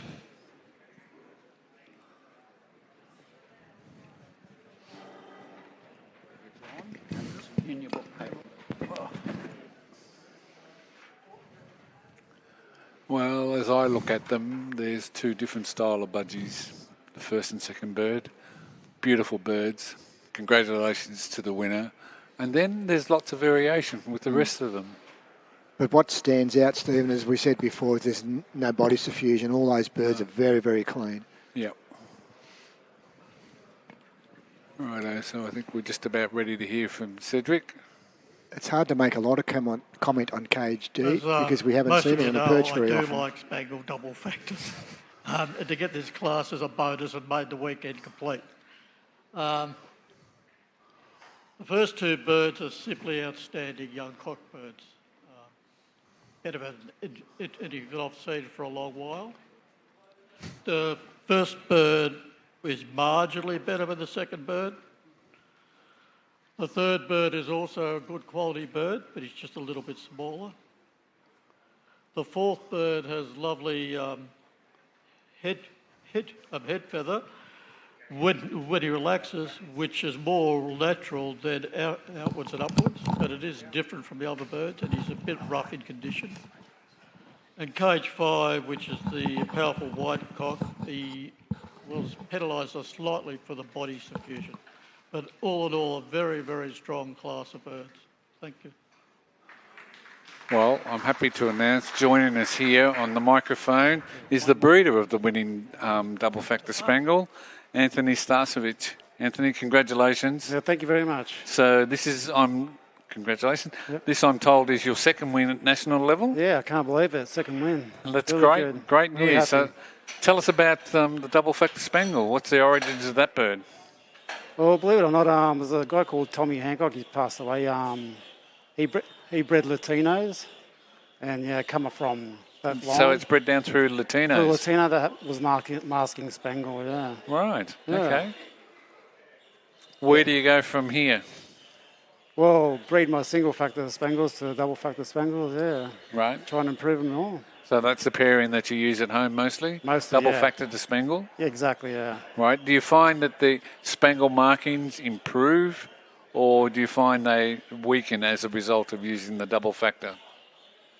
I'm not quite sure, but they seem to work for me. I don't know. Oh, yeah. That's great news. Yeah. Okay, would you like me to go through the Spangle double factor results, Stephen? Yep, go so for in first place, we have Anthony Starcevich from New South Wales. Second place, we have Eric Whitten from New South Wales. Third place, Tony Appleton from Victoria. Holmes family in fourth place. Holmes family in fifth and sixth place. Seventh place, Anthony again from New South Wales. Eighth place is S. Sweeper from South Queensland. In ninth place is L. Woodcock from Western Australia. 10th place, Derek Poole from Tasmania. 11th place, Ali Hamadi from Victoria. 12th place is B&D Card from South Queensland. 13th place is Hedra Kamal from Victoria. 14th place is M&S Evans from North Queensland. 15th is Les Hammond from South Queensland. 16th place is Norm Wheatley from Western Australia. 17th place, Norm again from Western Australia. 18th place we have Jim and Judy Fletcher from Tasmania. 19th place is M&S Evans from North Queensland. 20th place we have Jim and Judy Fletcher again from Tasmania. And in 21st place, Jay Lamberton from North Queensland. Okay, so just getting back to you, the winning double factor Spangle, big, strong, solid bird. Is that a hallmark of the double factors and Spangles that you're breeding? Big, strong bodies, yeah, lots trying of to feather? put big shoulder to big shoulder, yeah, definitely. Yeah. Okay, so Nice doubling up on those definitely, yeah. features? Yeah.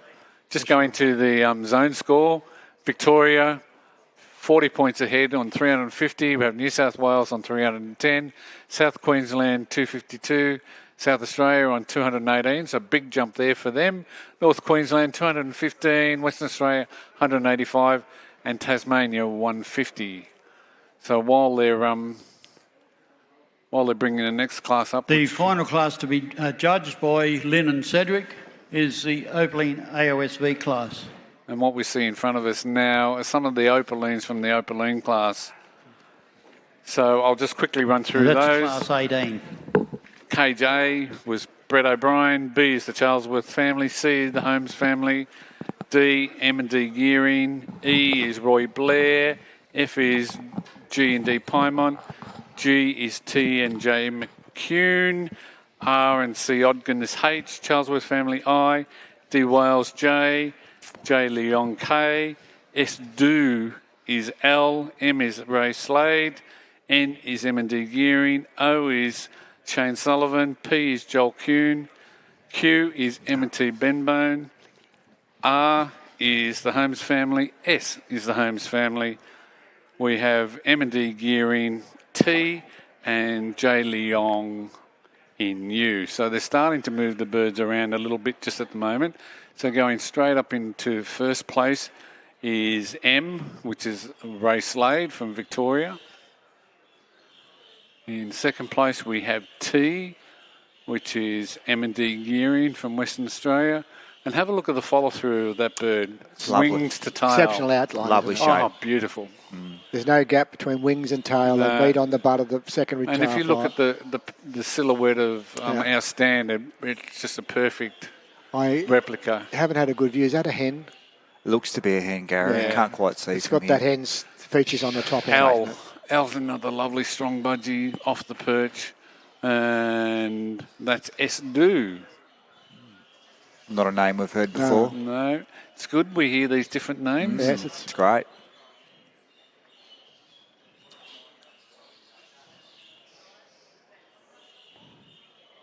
We're still sorting the birds out now. A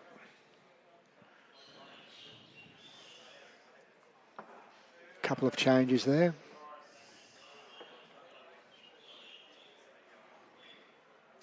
What's pleasing, first glance at this class, is we don't seem to have too much birds with head markings. There's been a push in recent years to clean our birds up with clean heads, and I think it's a testament to the opaline breeders here. There's not a lot of head marking in these opalines. No, we're certainly working towards eliminating that fault. Having said that, it's a slow process because we don't have the gene pool that we can say today, let's get rid of it. No, We've got to slowly reduce it so that we allow the breeders time to reduce the melanin markings, but still keep the quality of budgerigar that we're required to move forward. Yeah. So it's a process, and we're certainly working towards it, which is evident today. Okay, so the bird in cage 1M, he's just deciding to drop his tail a little bit now, which spoils his appearance. But they're not mucking around, are they? No.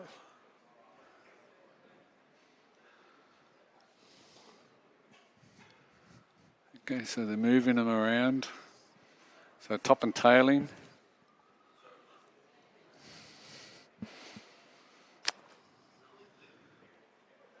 I think a feature we need to try to bring back into our opalines is the opalescence.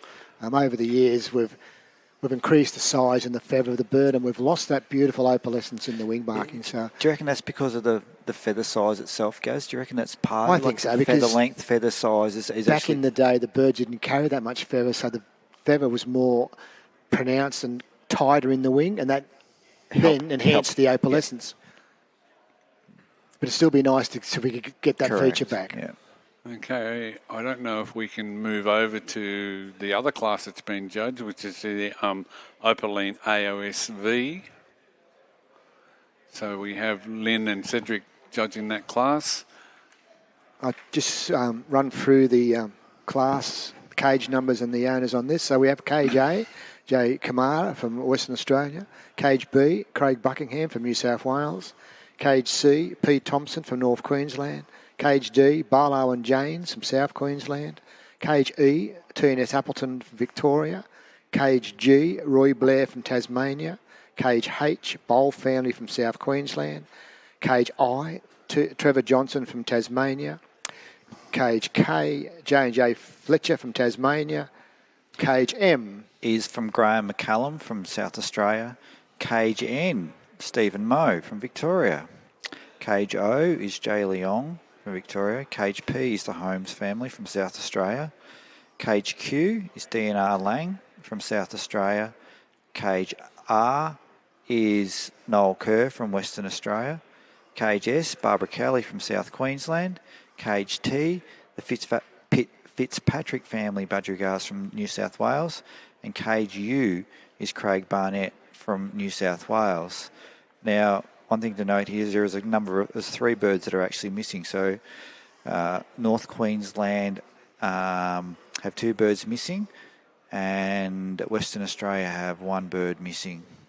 Not sure of the reasons why, but it's possibly birds have come over or travelled and just off colour on the day, and they've they're not been going to sick, put on unwell, undue stress. lost tails, flights, etc. And they Injury. could be anything, but yeah. Okay. Oh my goodness, how fast has that class been judged? Okay, let's move back over to the Opalines. We'll have plenty of time to come back and have a look at the Opaline AOSV. So if we can go to the front.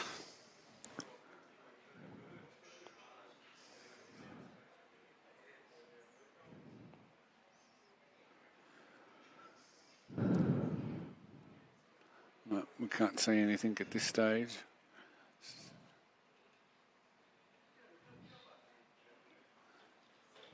Okay, so P is the winning bird, Joel from South Queensland. In second place we have O, Shane Sullivan from New South Wales. In third place we have B, which is the Charlesworth family. In fourth place we have F, which is G&D Piemont. In fifth place, we have U, which is Jeffrey Leong from Victoria. In sixth place, we have E, which is Roy Blair. In seventh place, we have Q, and that's M&T Benbow from South Queensland. In eighth place, we have H, which is RNC Ogden. Ninth is A, Brett O'Brien from South Queensland. I is 10th place, and that is the Charlesworth family from Tasmania.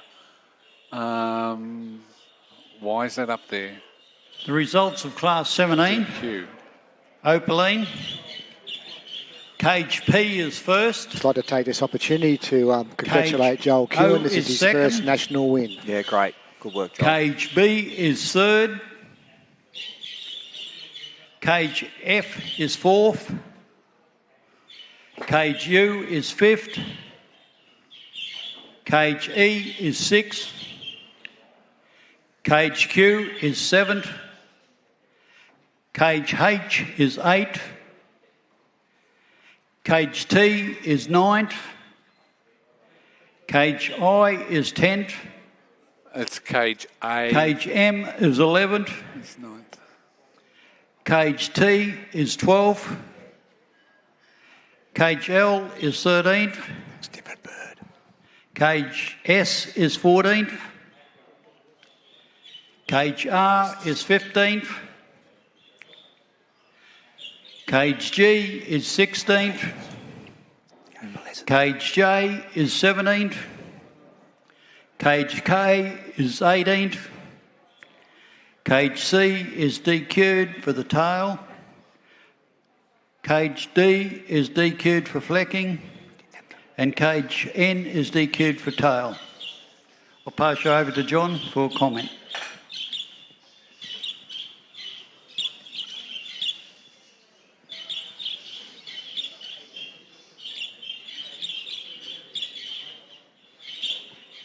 Righto, well, we can see for the first time today we've had Okay, a we bird just finished the Opaline class. First bird in cage P. Showed well, good shoulder and balance and prominent spots.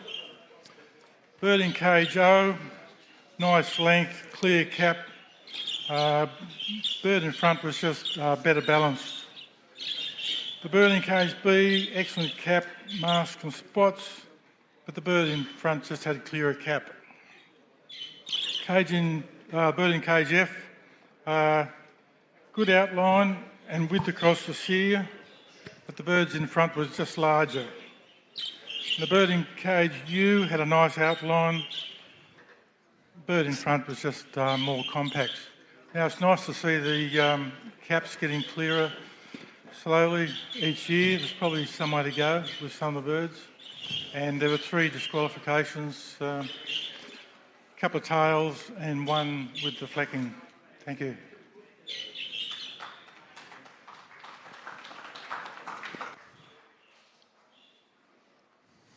Okay, so here we are with the Opaline AOSV. And so if that's currently what is in, just working it. No, we're going back. Okay, so going. Cage. No, that's DQ'd. So Cage U looks to be in first place at the moment from Craig Barnett. She's the bird's currently on the floor. Looks to be a big, strong cock bird though. So second is Cage D. D to me has a bit of an outline issue at this point in time. That's from Barlow and Janes from South Queensland. Doesn't want to sit up and wants to lay over the top of the perch. Cage O is very clean. That's from Nice Jeffrey outline. Leong in Victoria. Yeah. Cage M. Graham McCallum from South Australia. Okay. That's a Greywing or Dilute Opaline. Yes, it is. Right, we don't see too many of them at this level. Cage 2 seems to be a very strong-shouldered hen with good distance from the perch to the top of her head, so she's got a lot of keel length. Right, T. T's from the Fitzpatrick family in New South Wales. E is from Tony Appleton, Tony and Sylvia Appleton in Victoria. I is from Trevor Johnson in Tassie. Okay, that's not a name we've heard No, before that's another today. new name. So there's a That's number of them great. we've called out. He's a big, strong budgie. Maybe just a little bit out of condition today. Cage S, if you notice at home, is carrying a lot of ground colour in his body colour in his wing, which we call windows in the wing. We haven't seen that a lot in the Opaline class of late. They've really improved that over the recent They have, years. I know it's not a desirable feature on the show bench, but it's a desirable feature in your breeding cabinet. If you want to clean your mantle up, these are the birds you want to dabble into occasionally. Yeah, and S is exhibited from Barbara Kelly from South Queensland. Cage G is from Roy Blair in Tassie. And Cage A there at the moment is from Jay Camarderie from Western Australia. He's had a lot of birds in this weekend. He has. Done very well. I'm sorry, I apologise. Jennifer. I do apologise. Well done, Jennifer.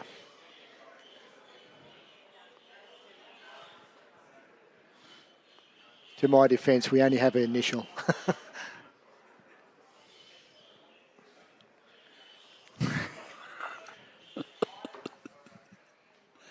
All right, so this is the last class being judged today.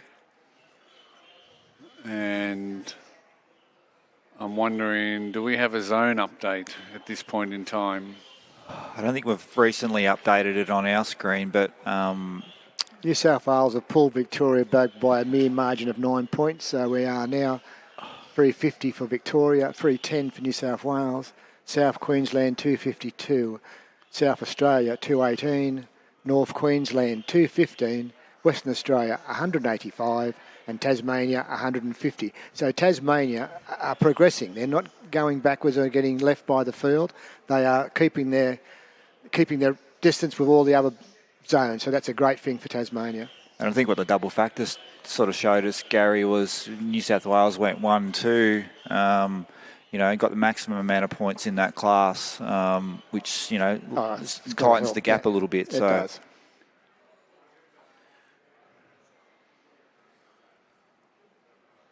It's nowhere near clear-cut yet. We've got 3 zones that are all in the race tomorrow.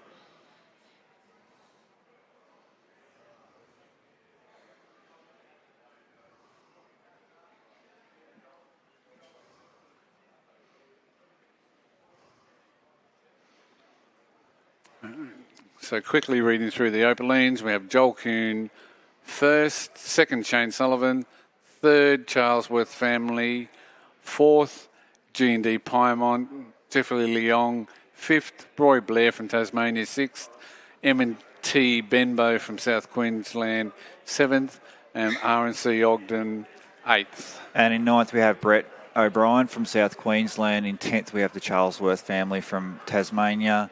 Ray Slade was 11th from Victoria. Mick and Debbie Gearing were 12th from Western Australia. In 13th place, we had Stu from North Queensland. The Holmes family was 14th and 15th. And in 16th, we had T&J McCune. 17th was D. Wales from North Queensland. And in 18th place was J. Leong. And then there was 3 birds that were disqualified for tails or scratch. I think that was scratch. Yeah, scratch, were they? See him out there. Yeah. Yeah. Okay, so you can see our team results. Victoria 366, New South Wales 334, South Queensland 274, North Queensland 226. That's a good achievement. North Queensland have overrun South Australia. South Australia 223, Western Australia 190, and Tasmania making a surge towards the end of the day, 171.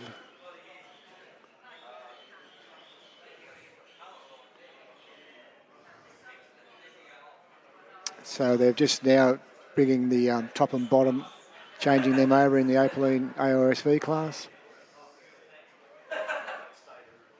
So we won't be too far away from a final decision on this variety.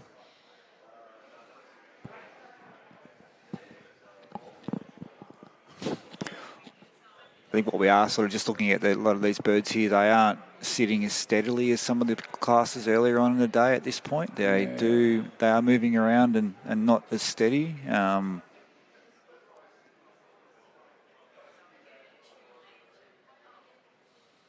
I think what happens is the birds get a little bit beyond being in the cage. Yeah. But that's showing budgerigars, isn't it? And they're all had the same. There's no disadvantage to any of them. They're all doing it. Yes, yeah. They've all had the same time in the holding cages, then the same time in the preparation area outside waiting to be benched. So there's no disadvantage to anyone, any bird.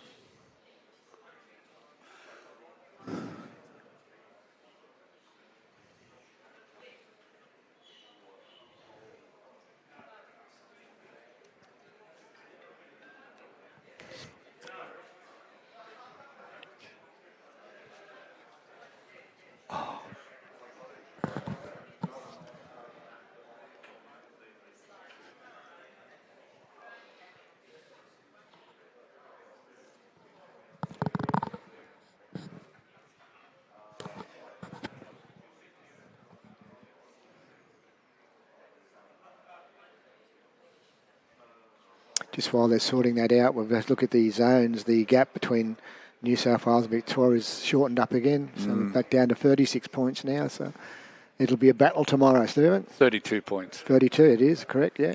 That's even better. Yeah, I'm not sure it's going to be a battle. We'll wait and see. Yeah. Yeah. Although I think what the interesting race is going to be between South Queensland and North Queensland. There's only 3 points there between those two states, and they've been up and down all day. I think we can't write South Queensland off either at this stage. Oh, yes, we can. You can. I can. Making up 50, 60 points in 8 classes. It's probably unlikely. It's pretty unlikely. And I think the other one is, the Western Australian, Tasmanian, there's only, 19 points between those two states as well. So there's a little bit of sorting out still to happen, but... there's still a bit of zone pride there to be fought out for tomorrow. Absolutely, Gus. Yeah, so it's, those breeders in those states have put a lot of effort into, success that they have and to jump a few places and get a few extra points. Good luck. It's good. Well, it's done. Cages have been marked. So cage U in the Opaline AOSV class is Craig Barnett. Congratulations, Craig. Well done. Cage D is in second place from Barlow and Janes. Cage O from Jeff Leong is in third. M is Graham McCullum and it is in fourth. Cage T is the Fitzpatrick family in fifth. Cage E is from Tony and Sylvia Appleton in Victoria. Cage I is Trevor Johnson from Tassie. Cage S is in place 8, and that's Barbara Kelly. Cage G is next, and that's from Roy Blair. It's Cage O. And Cage, so what was that, Gaz? O is Jeffrey Leon next. And we'll just wait till the camera gets back. Cage A. So Cage A is in 11th, and that's Jay Camarderie from Western Australia. Cage N. Cage N is Stephen Moe. Congratulations, Stephen. Cage R is N. Kerr from Western Australia. Cage C is P. Thompson from North Queensland. Cage B is from Craig Buckingham in New South. Cage P. Holmes family for South Australia. Cage H is the Bowl family from South Queensland. And Cage K. And Cage K is from Jim and Judy Fletcher. And we don't have three birds benched in this class. So we only got to 18th in that class today. Okay, so just before they do the summary, I just want to thank our major sponsors today, because without them we don't have a show. So that's Trill, Cruise Advisors, Worrell Co-Accountants from South Australia, NCA Custom Cages, Hentley Farms, Media Stable, and Mantra Gladstone.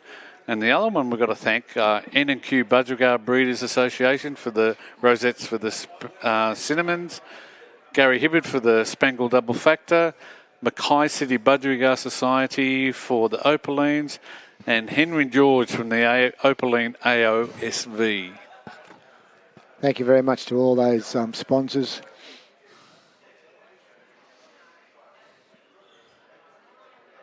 The first bird is a very strong shouldered bird. Really thick through the neck, Gaz. Yeah, really solid. thick from the right across, up and over. It's really filled in behind the eye there. It's beautiful thickness behind the eye.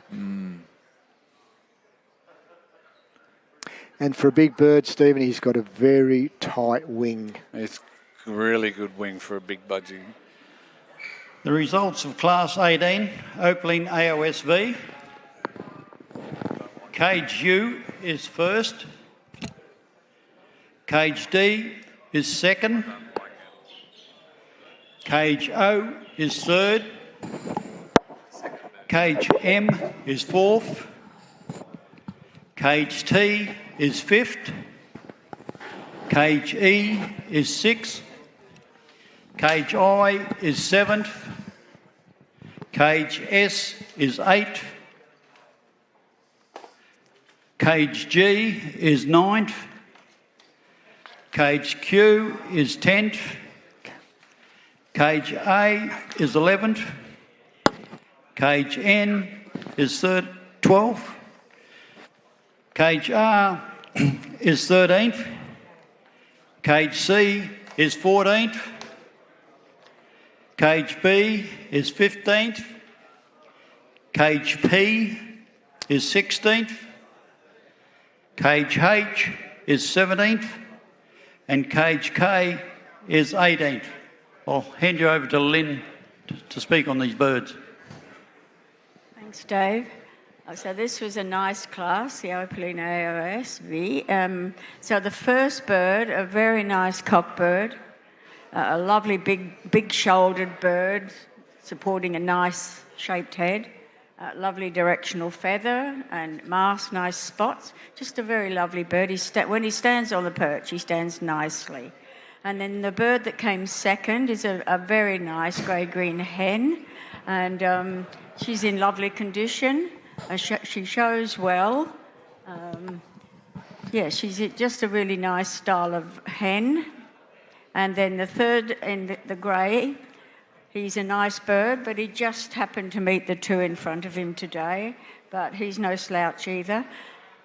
But they're all nice. The Greywing Opaline is a nice bird, a little bit rough, but he does have lovely potential. He's got beautiful lateral feather.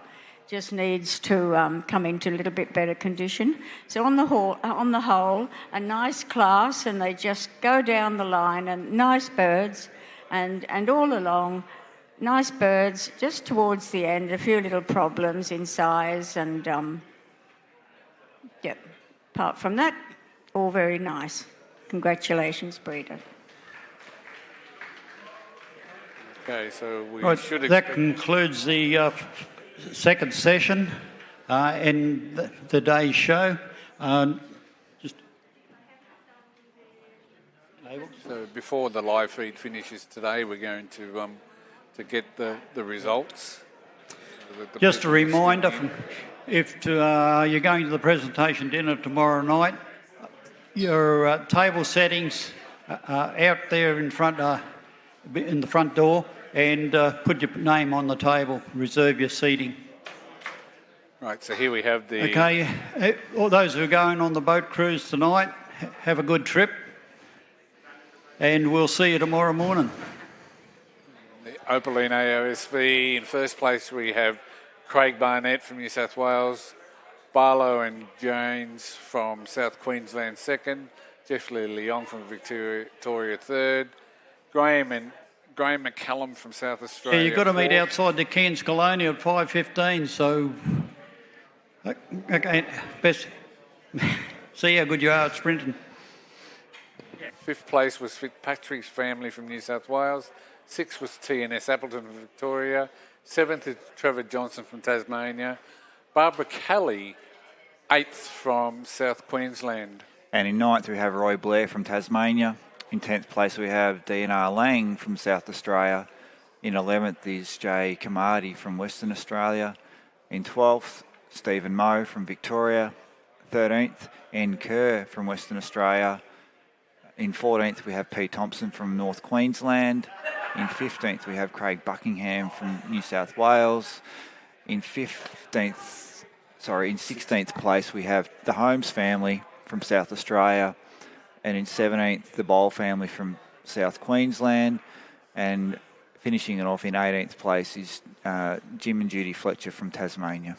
Now, I wonder if they've got they have the zone results. So, Gaz, do you want to read them out? Yes, I'd like to do that. Victoria in first place at the present time with 387 points. New South Wales second with 358 points. South Queensland third with 294. South Australia fourth with 239. North Queensland fifth with 228. Western Australia sixth on 197. And Tasmania on 185. So there's not a lot of difference between a couple of the clubs, is there?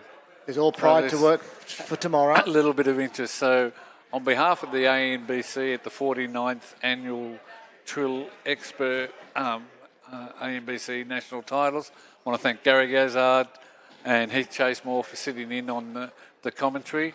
We wish everyone a great night, and we look forward to you joining us again tomorrow when we have part 3 of the 49th ANBC Nationals. Hope we see you all again tomorrow. Thank you. Bye now. Bye.